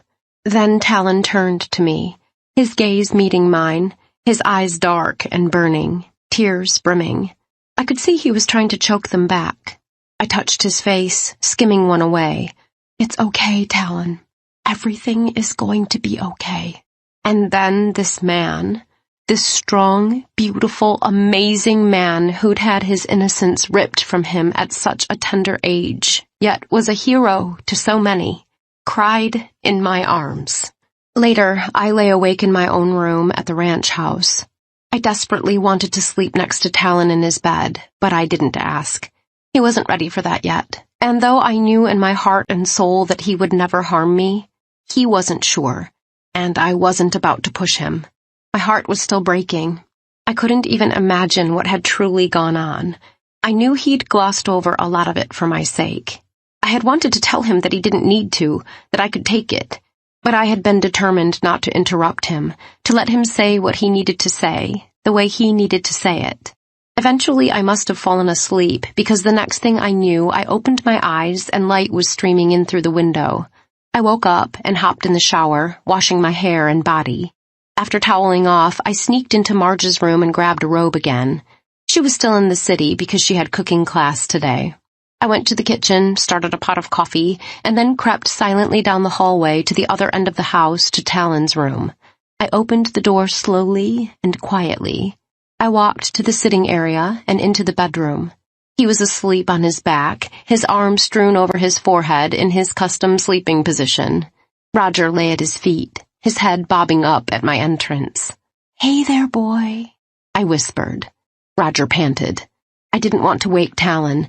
He was no doubt emotionally spent. So I decided to creep back out. "Come on, boy," I said to Roger. "You need to go out?" The little dog hopped up off the bed and followed me. As I walked out of the bedroom and the sitting room, I heard a voice. "Blue Eyes?" I turned back in. Talon's dark eyes were open. I'm so sorry. I didn't mean to wake you. I just thought the dog might need to go out. Okay. Yeah, let him out. And then come back in here. I want to hold you. I smiled. Sounded good to me. I let Roger out the back and then filled up a bowl of water for him and set it on the deck. Then I went back to Talon. You're wearing too many clothes, he said groggily. This is just an old robe of Marge's. I don't have any more clothes here, remember? And I didn't want to put on that green dress from last night. You look smoking hot in that dress. My cheeks warmed. I'm glad you like it. I like you better out of it. This time my body warmed. Come and sit with me. I approached the bed and sat down. He took my hand. Did I do the right thing? He asked. Telling you? I nodded. It's best that I know. I know it was hard for you, and it was hard for me to hear it. But now I understand you so much better. I love you, Talon. I want to understand you. You're sure none of it turned you off? Oh my God, why would it? None of this was your fault. If the same thing had happened to me, would you feel any differently about me? He shook his head. No, of course not. But it's different when it happens to a boy. The only thing that's different is that it's less common. That doesn't mean it's not just as traumatic for a boy. In fact, it's probably more so. I sure wouldn't wish it on anyone, living or dead. Except maybe the 3 fuckers who did it to me. I can't say I blame you for that. I rubbed his hand. And maybe we will find them. But, Talon, just because Nico Costas has a tattoo just like the one you remember and Larry Wade is missing a toe, doesn't mean you found 2 of the perpetrators. His body tensed, and he went rigid. Shit. I shouldn't have said that. But we don't need to talk about that right now, I said, hoping to diffuse the situation. Would you like some breakfast? I can make scrambled eggs and toast. That's about it. I don't feel like eating right now, Blue Eyes. I must have looked concerned because he said, I'm all right, just tired. Let me sleep for a few more hours, okay? I caressed his cheek. I'd like to snuggle up beside you. I know, baby. One day. I promise. I leaned down and brushed my lips over his. I love you, Talon. I love you too, Blue Eyes. I left the room and quietly closed the door. I went back to the kitchen, let Roger in, and prepared him some breakfast of kibble with a raw egg on top. I poured myself a cup of coffee and then made myself a piece of toast and some scrambled eggs. Once I sat down, though, I found I wasn't very hungry after all. I took one bite of the toast and picked at the eggs. I did drink a whole cup of coffee and then filled another. Would Wendy Madigan mind if I called her on Saturday morning? She seemed to genuinely care about the Steeles, and she had told me to come back to her once Talon had told me everything. At the time, I'd had no idea what everything was, but I sure did now. And I had many questions. I took my dishes to the sink, refilled my coffee once more, and headed to my room. My cell phone was charging on the nightstand. It was 10 o'clock, certainly not early by anyone's standards. What the hell? I was on pins and needles to know what else she could tell me. My pulse racing, I punched in her number. Hello, Jade, she said into my ear. Hi, Wendy. I hope it's not a problem to call you on a Saturday. She sighed. No, I've been expecting your call, and I'm not surprised it's during off hours. I wasn't sure what she meant by that, but I didn't want to pry. I had a lot of other prying to do. I had a long talk with Talon last night. He told me everything. By everything, what exactly do you mean? Did she really expect me to spell it out for her? It had been so hard hearing it from Talon's lips, and I wasn't sure I could say it. Wendy, I need to know, Jade, before I can tell you anything else. All right, I sighed. He told me about what happened to him when he was 10. That he was abducted by 2 masked men and held captive for almost 2 months by 3 men. He told me what they did to him. I fought the nausea that crept up my throat. And he told me of his eventual escape. I see. Silence for what seemed like hours, but was probably only a couple of minutes. Wendy, I'm here. I haven't talked about these things in, 25 years. Talon is in therapy, Wendy. He's healing. but I think it would really help him to heal if he knew who these perpetrators were, so that they could be brought to justice. Do you know who they are? Not all of them. God, my heart stampeded in my chest. That meant she knew at least one of them, and she could tell me. I could tell Talon. We could find him. We could lock him up for good. Oh my God, who were they? Before I tell you any more, she said, there are some things you need to understand. I'm listening. You were right about Larry Wade and Daphne Steele. They were half-brother and half-sister. Larry is Daphne's elder by 5 years. They didn't grow up together. Larry stayed with his mother. But they did know each other. Why did the Steeles try to cover up that relationship? Why would anyone care? Because Larry was sick. And he was one of the 3 men who held Talon captive. My heart nearly stopped, and my bowels churned. Sickness oozed within me. I had always known he was backward, unethical. But this, my God, Talon was right. Jade. I cleared my throat. Yeah, I'm okay. I'm sure this is a shock. No, not as much as it could be. Talon had already decided that he was one of them. I guess it'll be good for me to tell him that he's right. Jade. What I don't understand, Wendy, is why didn't they have him arrested 25 years ago? He should be in prison. It's a long story. I can give you the short version now. We'll need to meet in person, maybe even with Talon, for me to tell you everything. Oh no, I want you to tell me everything now. You promised. I will tell you everything. Right now, I can only tell you the gist. I made a promise a long time ago never to reveal any of this except to Talon himself when the time was right. What the fuck does that mean? When the time was right? This poor man has been through hell. He's been carrying this around for 25 years and is only just now getting the help he needs. Talon had to decide for himself when to get help. That is such bullshit! Someone should have helped him. His fucking parents should have helped him. Calm down, Jade. I can't say that I disagree with you. As much as I loved Brad, I didn't agree with everything he did. But he felt he had his reasons. Number 1 was his clinically insane wife. What? Are you saying Talon's mom was certifiably nuts? She was never diagnosed with anything, but based on my dealings with her, I'd say she probably had both bipolar disorder and borderline personality disorder. Either that or narcissistic personality disorder.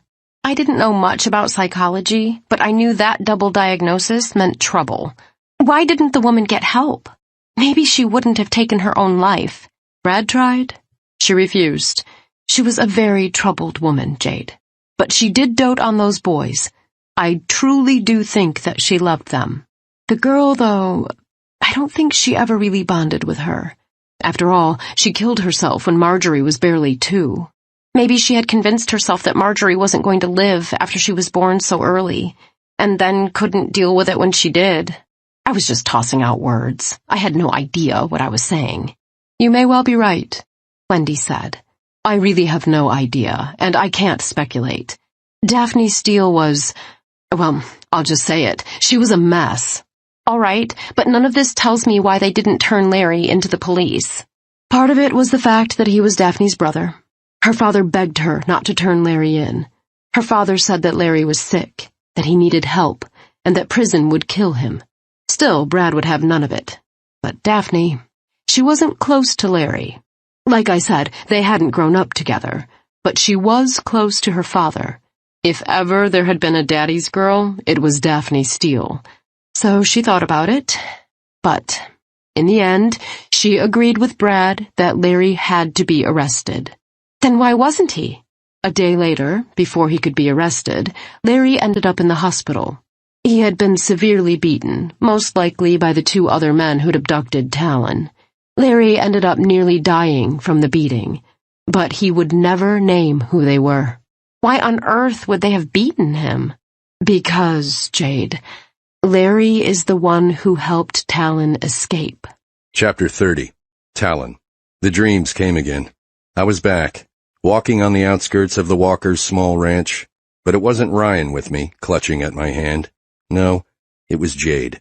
Jade, who looked up at me with innocent, steely blue eyes, who trusted me to protect her. But when the masked men came, and when they grabbed her, I wasn't able to stop them.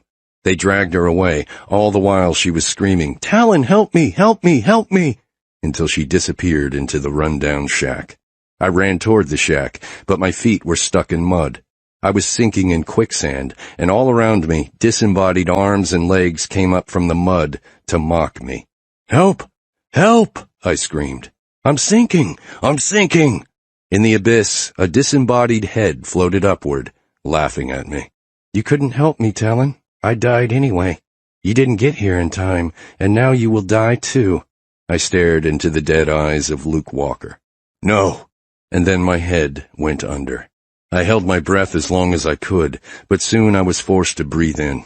Mud, dirt, slime entered my mouth, my nose. The end.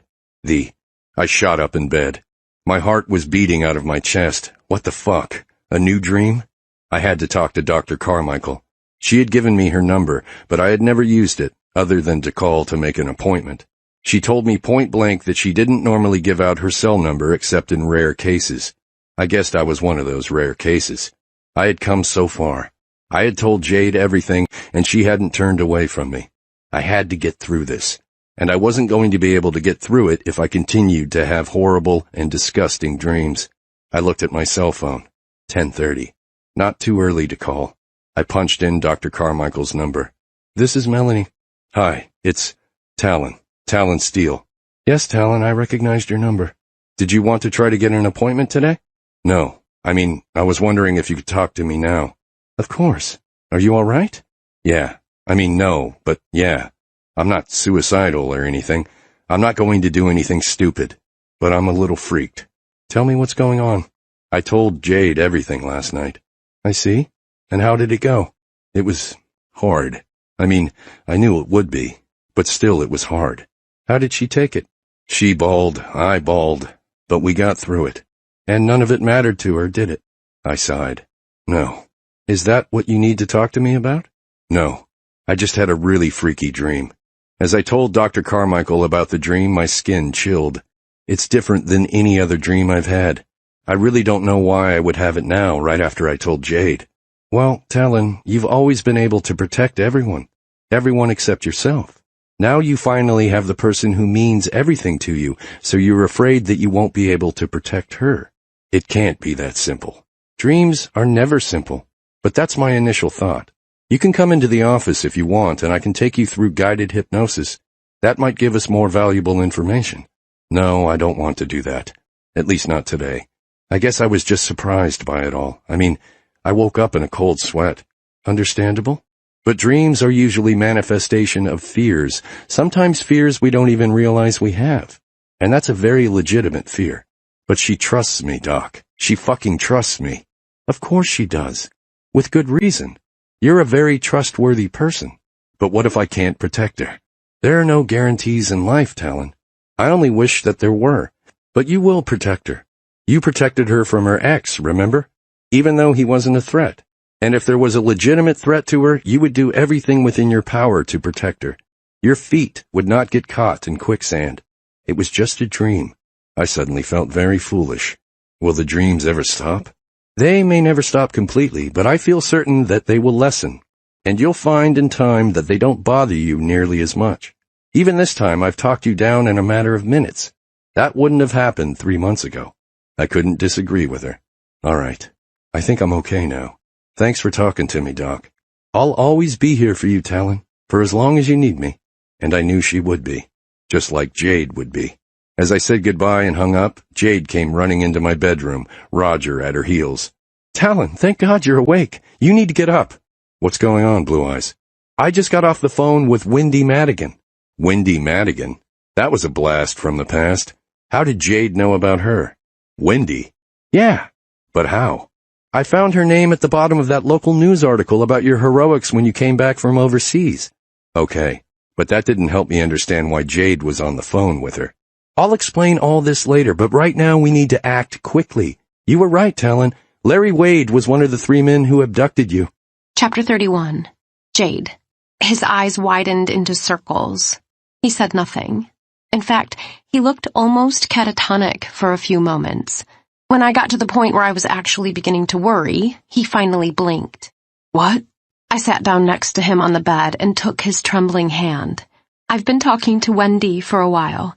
After I found her name on the article about you, I figured she had some information, and she confirmed that she did. Today, she decided to give it to me. He gulped. Why today? She felt an obligation toward you and your family. She didn't want to divulge anything until you had told me everything. She told you that something happened to me? I nodded. But Talon, don't be angry with her. You told me yourself that something had happened to you, remember? Talon stared straight ahead, not speaking. Talon, do you understand what this means? We can have him arrested. One of your abductors will see justice served. He shook his head, blinking as if to clear his head. We don't know where he is. Wendy told me he owns some land in Montana. We'll start there. But honestly, he'd be stupid to go there. And if that turns up nothing? We put the cops on it. We hire the best PIs in the business. For once, aren't you glad that money is no object? Again, silence. What was up with him? Baby, this is good news. Once we find Larry, we can force him to tell us who the other two are. Let's get on it. Let's get Jonah and Ryan and Marge, and we'll get started.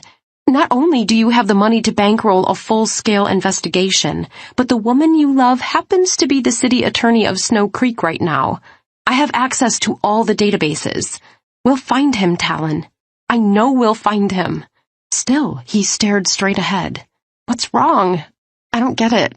He shook his head slowly, methodically. I just don't believe it. I mean, I wanted to believe that I had identified two of my abductors, but inside my objective brain, I knew it was unlikely. He turned to me, his eyes unreadable. Is there really an end to this in sight? I took his hand, massaging my thumb into his palm. Nothing can erase what you went through, but we can at least find one of them and bring him to justice. And again, silence. You should be ecstatic. What's wrong? Silence again. Then, it's just, he raked his hands through his tousled bedhead. I'm not sure how to say this, how to make you understand. I continued to rub his palm with my thumb, aching to comfort him. I had no idea what could be the matter, but he needed to know I was here for him, that I wasn't going anywhere, ever. You can tell me anything. You know I'll understand. He drew in a deep breath. All these years I've lived with this horror, and until recently I never even thought about trying to heal. And now, with you, I finally found a reason to go on. And through you, I found other reasons. My brothers and sisters, my ranch, even myself. And I'm beginning. I'm moving forward. Yes, you're doing great. So what's the matter? I'm not sure. I'm not sure I can put it into words. But if we find one of them, finally put one phase of this to rest, it's gone. That part of my life is finally gone. And that's a bad thing? He shook his head. I told you that you wouldn't understand. Try me. Talk to me, Talon. It was horrible. No child, hell, no living being should go through what I went through. But I did go through it. It was my own. It was horrible, heinous, awful. But it was mine. I squeezed his hand. I wanted to take him into my arms and comfort him, but I wasn't sure that was what he needed right now. Why do you want to hold on to this, Talon? I don't. At least I think I don't. I told you it was hard to explain, but it's been part of me for so long. It will always be a part of you. It will always be part of what made you the man you are today. And I think you're an incredible man. I'm trying, Blue Eyes. I'm really trying. I know you are. You've had to own this. You've had to walk this path alone for so long. But you're not alone anymore, Talon. I'm here for you. Your brothers are here for you. Marjorie is here for you. The 6 people you saved that day in Iraq, they're all here for you. The hundreds of employees on this ranch who depend on you for their livelihood, they're all here for you. You have a lot of people in your corner. A lot of people who would do anything for you. Could it really, really be over? Really over? My sweet, wonderful Talon. He'd lived so long with this burden. It was over 25 years ago, baby. You've been free since then. You just didn't know it. It's time we took matters into our own hands. Time we brought these perpetrators to justice. And now we can. So, my love, it's time. He turned to me. His eyes misted over, and nodded. Time to let it go. As expected, Larry wasn't in Montana, but with the Steele's money and a private investigation team, along with help from the local police force and state patrol, Larry was picked up 3 days later in southern New Mexico. He'd been using an alias and had been working at a Hatch chili farm, trying to make enough money to cross the border. And in his personals? Colin's wallet and phone. That sicko had been the one who called me using Colin's phone. He'd been brought back to Grand Junction and was being held in the county jail for now. I sat at the visitor's window, waiting for him. I told Talon I was going, and I'd offered to take him with me, but he had chosen not to come. Probably just as well. I wasn't sure he could have held it together. I'd had to nearly tie him down, along with Jonah and Ryan, to keep him from going after Larry himself. I didn't know what I was going to say to Larry. What could one say to such a sick person? He most likely had killed Colin, too, though with no body, a murder would be difficult to prove. There would be no reasoning with Larry. A psychopath couldn't be reasoned with. Still, I had to try. The prosecuting attorney had offered him a deal if he named the 2 others. I was here to convince him to take it. His hands and feet were cuffed when a guard let him in. He was dressed all in orange, the little hair he had in disarray, and his countenance fatigued. He sat down and picked up the telephone. Jade, He said. are you here to represent me? My eyes must have nearly popped out of my head. Had I heard him right? I'm the acting city attorney now, Larry. Even if I wanted to, I couldn't represent you. I'm not sure the mayor would look too kindly upon me moonlighting to represent my former boss, who happens to be a child molester. He sighed. You'd be surprised what the mayor is capable of. It shouldn't surprise me what you've turned out to be capable of, Larry. I mean, with your questionable ethics and all. Still, I never would have thought you to be such a sick criminal. That's because I'm not a sick criminal, Jade. I laughed out loud. Couldn't help myself. You do know that we have ample evidence against you. I had nothing to do with that other guy's disappearance. I don't know how his things got into my possession. As for the other stuff, I was coerced. I've told the police the whole story. They're offering me a deal if I name the 2 others. First of all, you were not coerced. You're a sick pedophile, Larry. If you were truly coerced, you wouldn't have taken your turn with him like the other 2 did. I'm telling you, they forced me. They forced you to get a hard dick for a little boy? Sure. This conversation was rapidly coming to an end. Look, I'm not here to argue the point. I know exactly what you did. Talon told me everything. What I'm here for is to ask you to take the deal. I want those other 2 brought to justice. Larry shook his head. I can't. Why not? You're going to prison no matter what. Are you afraid of them from prison? I won't roll over on them. They would do the same for me. Really? You think they would? Didn't you just say you were coerced? And aren't they the ones who had you beaten to a pulp when you helped Talon escape? His eyes lit up. You're right. I helped the boy escape. Don't I deserve some compassion for that? Jesus Christ! This wasn't just some kid. It was heinous no matter what, but he was your nephew, for God's sake. Larry's lips trembled. He wasn't supposed to be there. When the other 2 brought him back, I begged them to let him go. So you weren't one of the ones who was at that little shack that day with Luke Walker? He shook his head. No, those were the other 2. When they brought him back and I recognized him, I told them they had to let him go, that the Steeles were important people. Larry, I said through gritted teeth, tell me who they fucking are. I can't. They'll kill me. Is one of them Nico Costas? Larry gave me a poker face. I couldn't read him at all, and I was pretty good at reading people. He wasn't going to budge. This is a waste of time. I started to hang up the phone, but Larry held up his hand. Jade, wait. I put the receiver back to my ear. What do you want now? They held him for a little less than 2 months. When it became clear that he was near death, I started giving him more food. I was the one in charge of feeding him. I was just a lackey, Jade. A lackey. A lackey who sexually abused a little boy. An innocent little boy. Your nephew. I regret it, Jade. I regret all of it. Is that supposed to mean something to me? To Talon? To his parents? May they rest in peace? Brad and Devney forgave me. They didn't turn me in. If they were willing to let me go...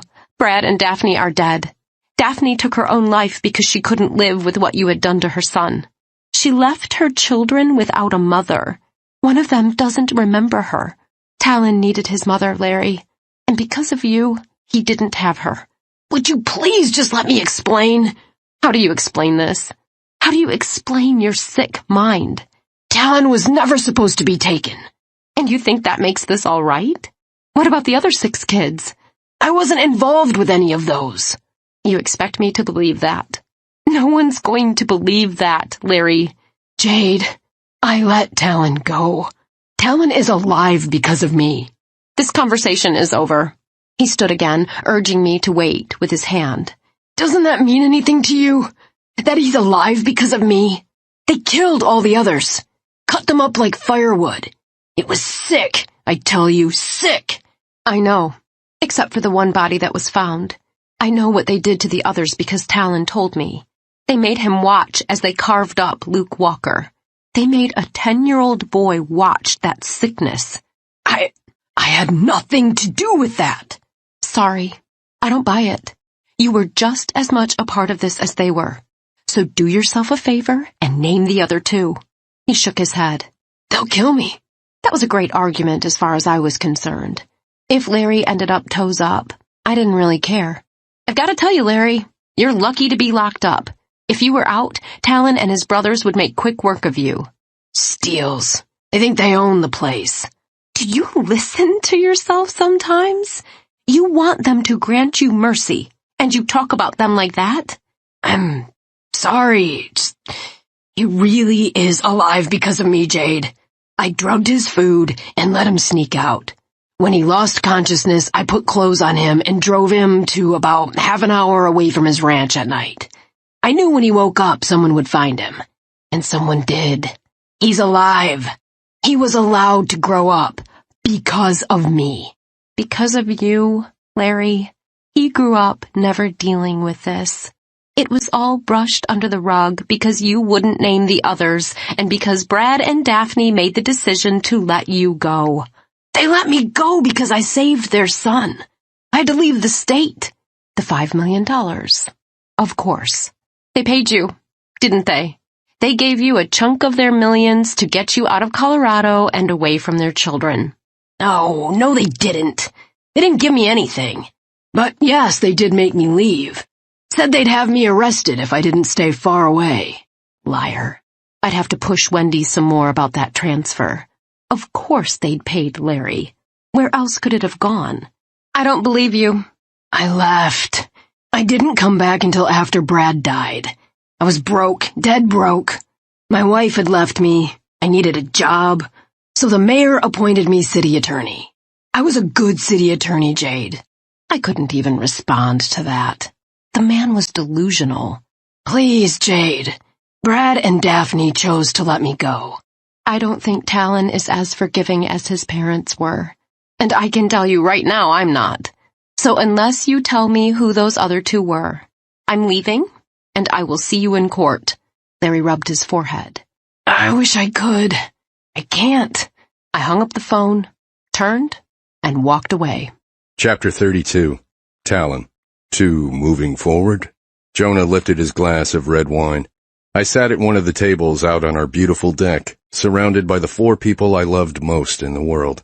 My older brother, always so steadfast and strong, always the first to take any blame and possessing such a fierce desire to protect the rest of us. That he hadn't been able to protect me that day haunted him still, even though I'd begged him to give up the guilt, to move on. Perhaps his toast meant that he would finally commit to letting go himself. My younger brother, the one who'd followed me around when I was a kid, had been a royal pain in my ass, but always wanted to slip his little hand in mine and go wherever I went.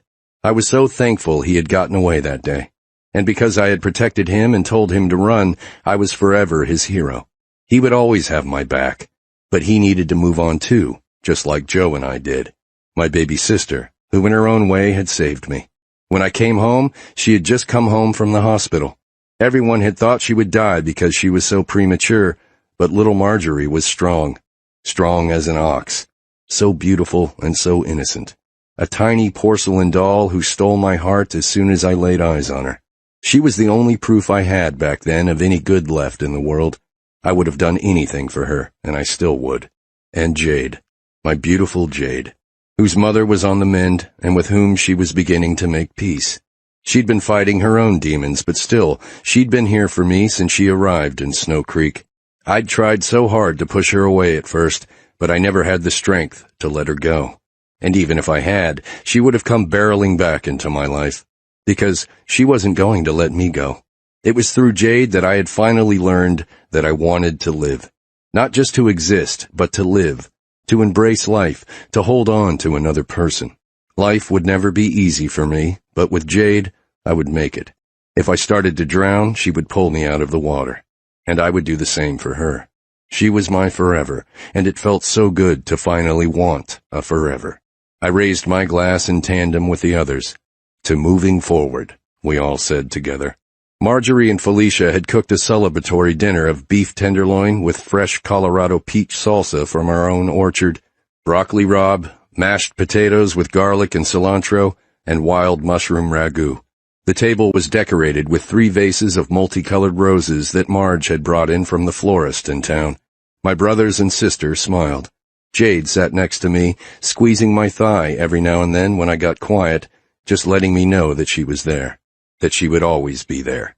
We didn't talk about Larry Wade or the fact that he refused to roll over on the other 2. We didn't talk about anything of import, really. We just laughed together, cried a little bit together, and committed to moving on. When it got quiet, I turned to Jade. Blue Eyes? Yeah? I want you to move back in here. Please. She bit her lip. Oh, please, Jade, please, Marjorie echoed. Her beautiful lips burst into that smile I had grown to love so much, that smile that could fix anything that was wrong with my day, with my life. All right. I'd love nothing more than to be back here. It's what I always wanted, but it wasn't the right time before now. We all toasted again while Felicia served us peach cobbler, hot from the oven, topped with vanilla bean ice cream. There was a word for how I felt at that moment, a word I hadn't used in ages to describe anything about myself. Happy. Later, I took my lovely Jade to bed and let her undress me. I want to take care of you tonight, she said. I smiled. Only if you do it while you're naked. She let out an adorable giggle. If those are your terms, I accept.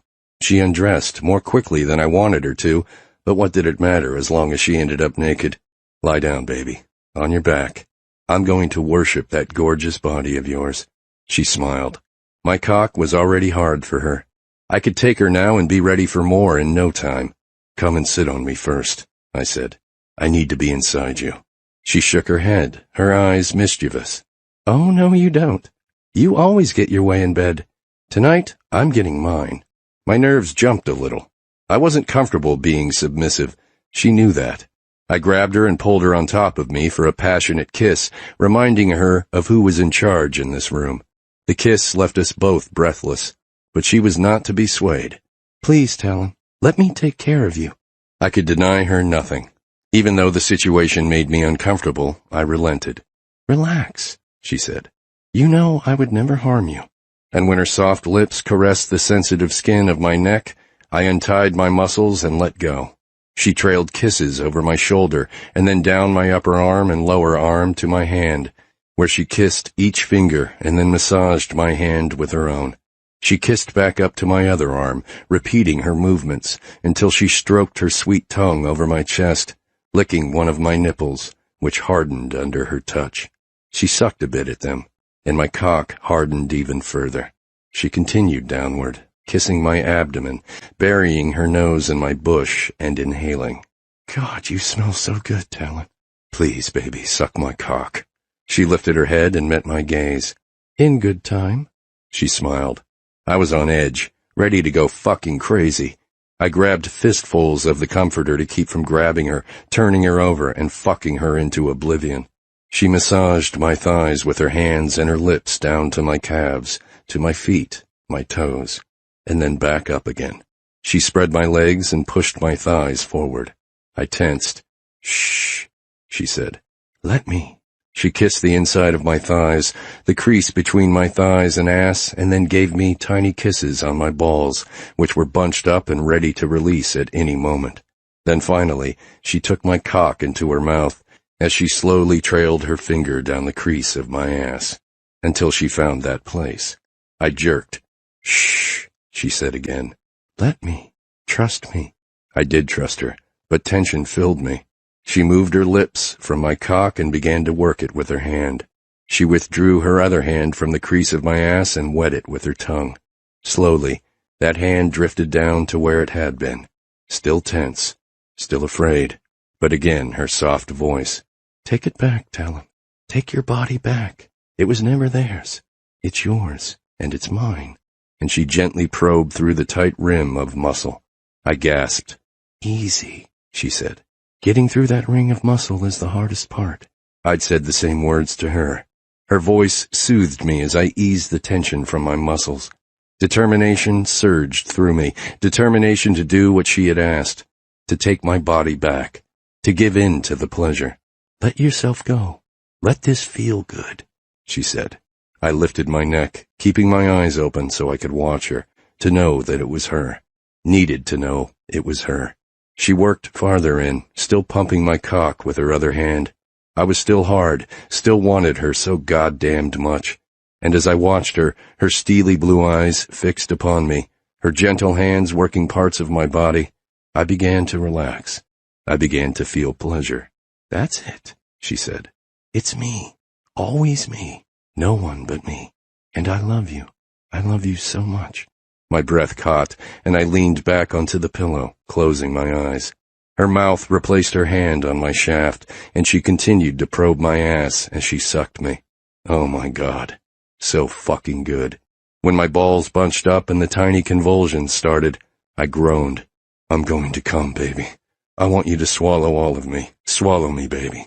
Make me yours. And when I climaxed, and she lapped up all of my essence, I finally let go. We woke together the next morning, sunlight streaming in through my window, Roger nestled at her feet. She looked up at me as I stroked her soft cheek. Okay? She asked. Better than okay. This was the first night we slept all night together. She smiled. And nothing bad happened. I pressed my lips lightly against hers. From now on, we sleep together, in my bed, our bed, every night. I'd love nothing more. She closed her eyes and let out a sigh. One of the bouquet of roses that Marge had brought home from town yesterday sat on my night table. I grabbed a red one, and slowly I trailed the soft petals across her cheeks, her lips. Jade opened her eyes. That feels nice. I love roses. Even when you threw me out of the house that night, I knew I'd be back someday. I knew you felt something for me, because of the rose you left on my pillow. I jerked, dropping the rose onto the bed next to Jade. My pulse raced. What? She sat up. What's wrong? What are you talking about, Blue Eyes? The next morning, after you asked me to leave the house, you left a rose on my pillow. I swallowed, my heart thundering. Baby, I love you. But I didn't leave a rose on your bed that morning. Epilogue. Jonah. I hadn't seen Bryce Simpson in a couple of years, so when I got a phone call, I was surprised. He'd run off to Las Vegas and married some woman he'd only known a couple of weeks. He was my age, 38, and like me, he had been a bachelor most of his life. Now he was coming home to Snow Creek to visit his parents, the mayor and his wife. Not only that, but he had a new baby boy, 9 months old. I was sitting in Rita's cafe drinking a cup of coffee when he came in to meet me, toting his new son. I stood. Bryce, man, so good to see you. I gave him a man hug. Quite a little guy you've got there. The little boy was adorable, with light blonde hair and blue eyes. Bryce's blonde hair had turned to silvery gray. "So where's the missus?" "We split up." "Oh? I'm sorry to hear that." Though I was not surprised. I'd always thought Bryce more level-headed than to run off to Vegas with somebody he didn't know very well. "Yeah, it was a mistake. But I got Henry here out of it. She didn't want custody. In fact, she hardly ever requests visitation." "Doing the single dad thing?" "It was never my plan. In fact, I never thought I'd have kids. But now that this little guy is here, I don't know how I ever got along without him. You ever think of settling down?" A loaded question, if ever there was one. For the longest time, I had never wanted to saddle anyone with my life, as filled with guilt as it was. But now my brother Talon was moving on after 25 years from the abduction that had occurred when he was 10, the event that had affected both me and our younger brother Ryan as well. Talon had a girl now, and they'd probably be tying the knot soon. If he could move forward, have a relationship, have a family, maybe it was time I did too. As I looked at Bryce and his little son, I felt a yearning that was new to me. Honestly, I haven't. Not for a long time, anyway. But you never know. Maybe I'll meet a nice woman who wants an old rancher like me. A rancher who's richer than God? I'd say there are a lot of them out there. Bryce let out a laugh. I didn't want someone who was after my money. Enough of them had come around during my life. But if I could find something like what Talon had with Jade, I sure wouldn't turn my back on it. "Do you think he'd let me hold him?" I asked Bryce, nodding to Henry. "Sure. He's a really good-natured little guy." He handed the baby to me. Henry gurgled, and I set him on the table facing me, holding on to him so he wouldn't fall. He gave me a big, toothless grin. He was a healthy-looking boy, looked a lot like his dad. As I held his little hands, I noticed a birthmark on his arm. "I don't remember you having a birthmark. Did he get that from his mom?" Bryce shook his head. "Probably from my dad. He has a dark one just like that, shaped kind of like the state of Texas." Begin Jonah's story with Melt, coming soon.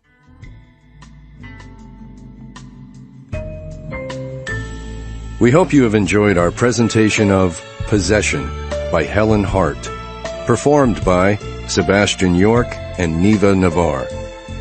Performance copyright 2016 by Brilliance Audio, all rights reserved. For further information concerning this program or other Brilliance Audio titles, please call the following toll-free number, 1-800-222-3225, or visit our website at www.brillianceaudio.com. No part of this recording may be played for an audience or reproduced in any form. It may not be streamed, downloaded, broadcast, or copied without written permission. Address all inquiries to Brilliance Audio, P.O. Box 887, Grand Haven, Michigan, 49417.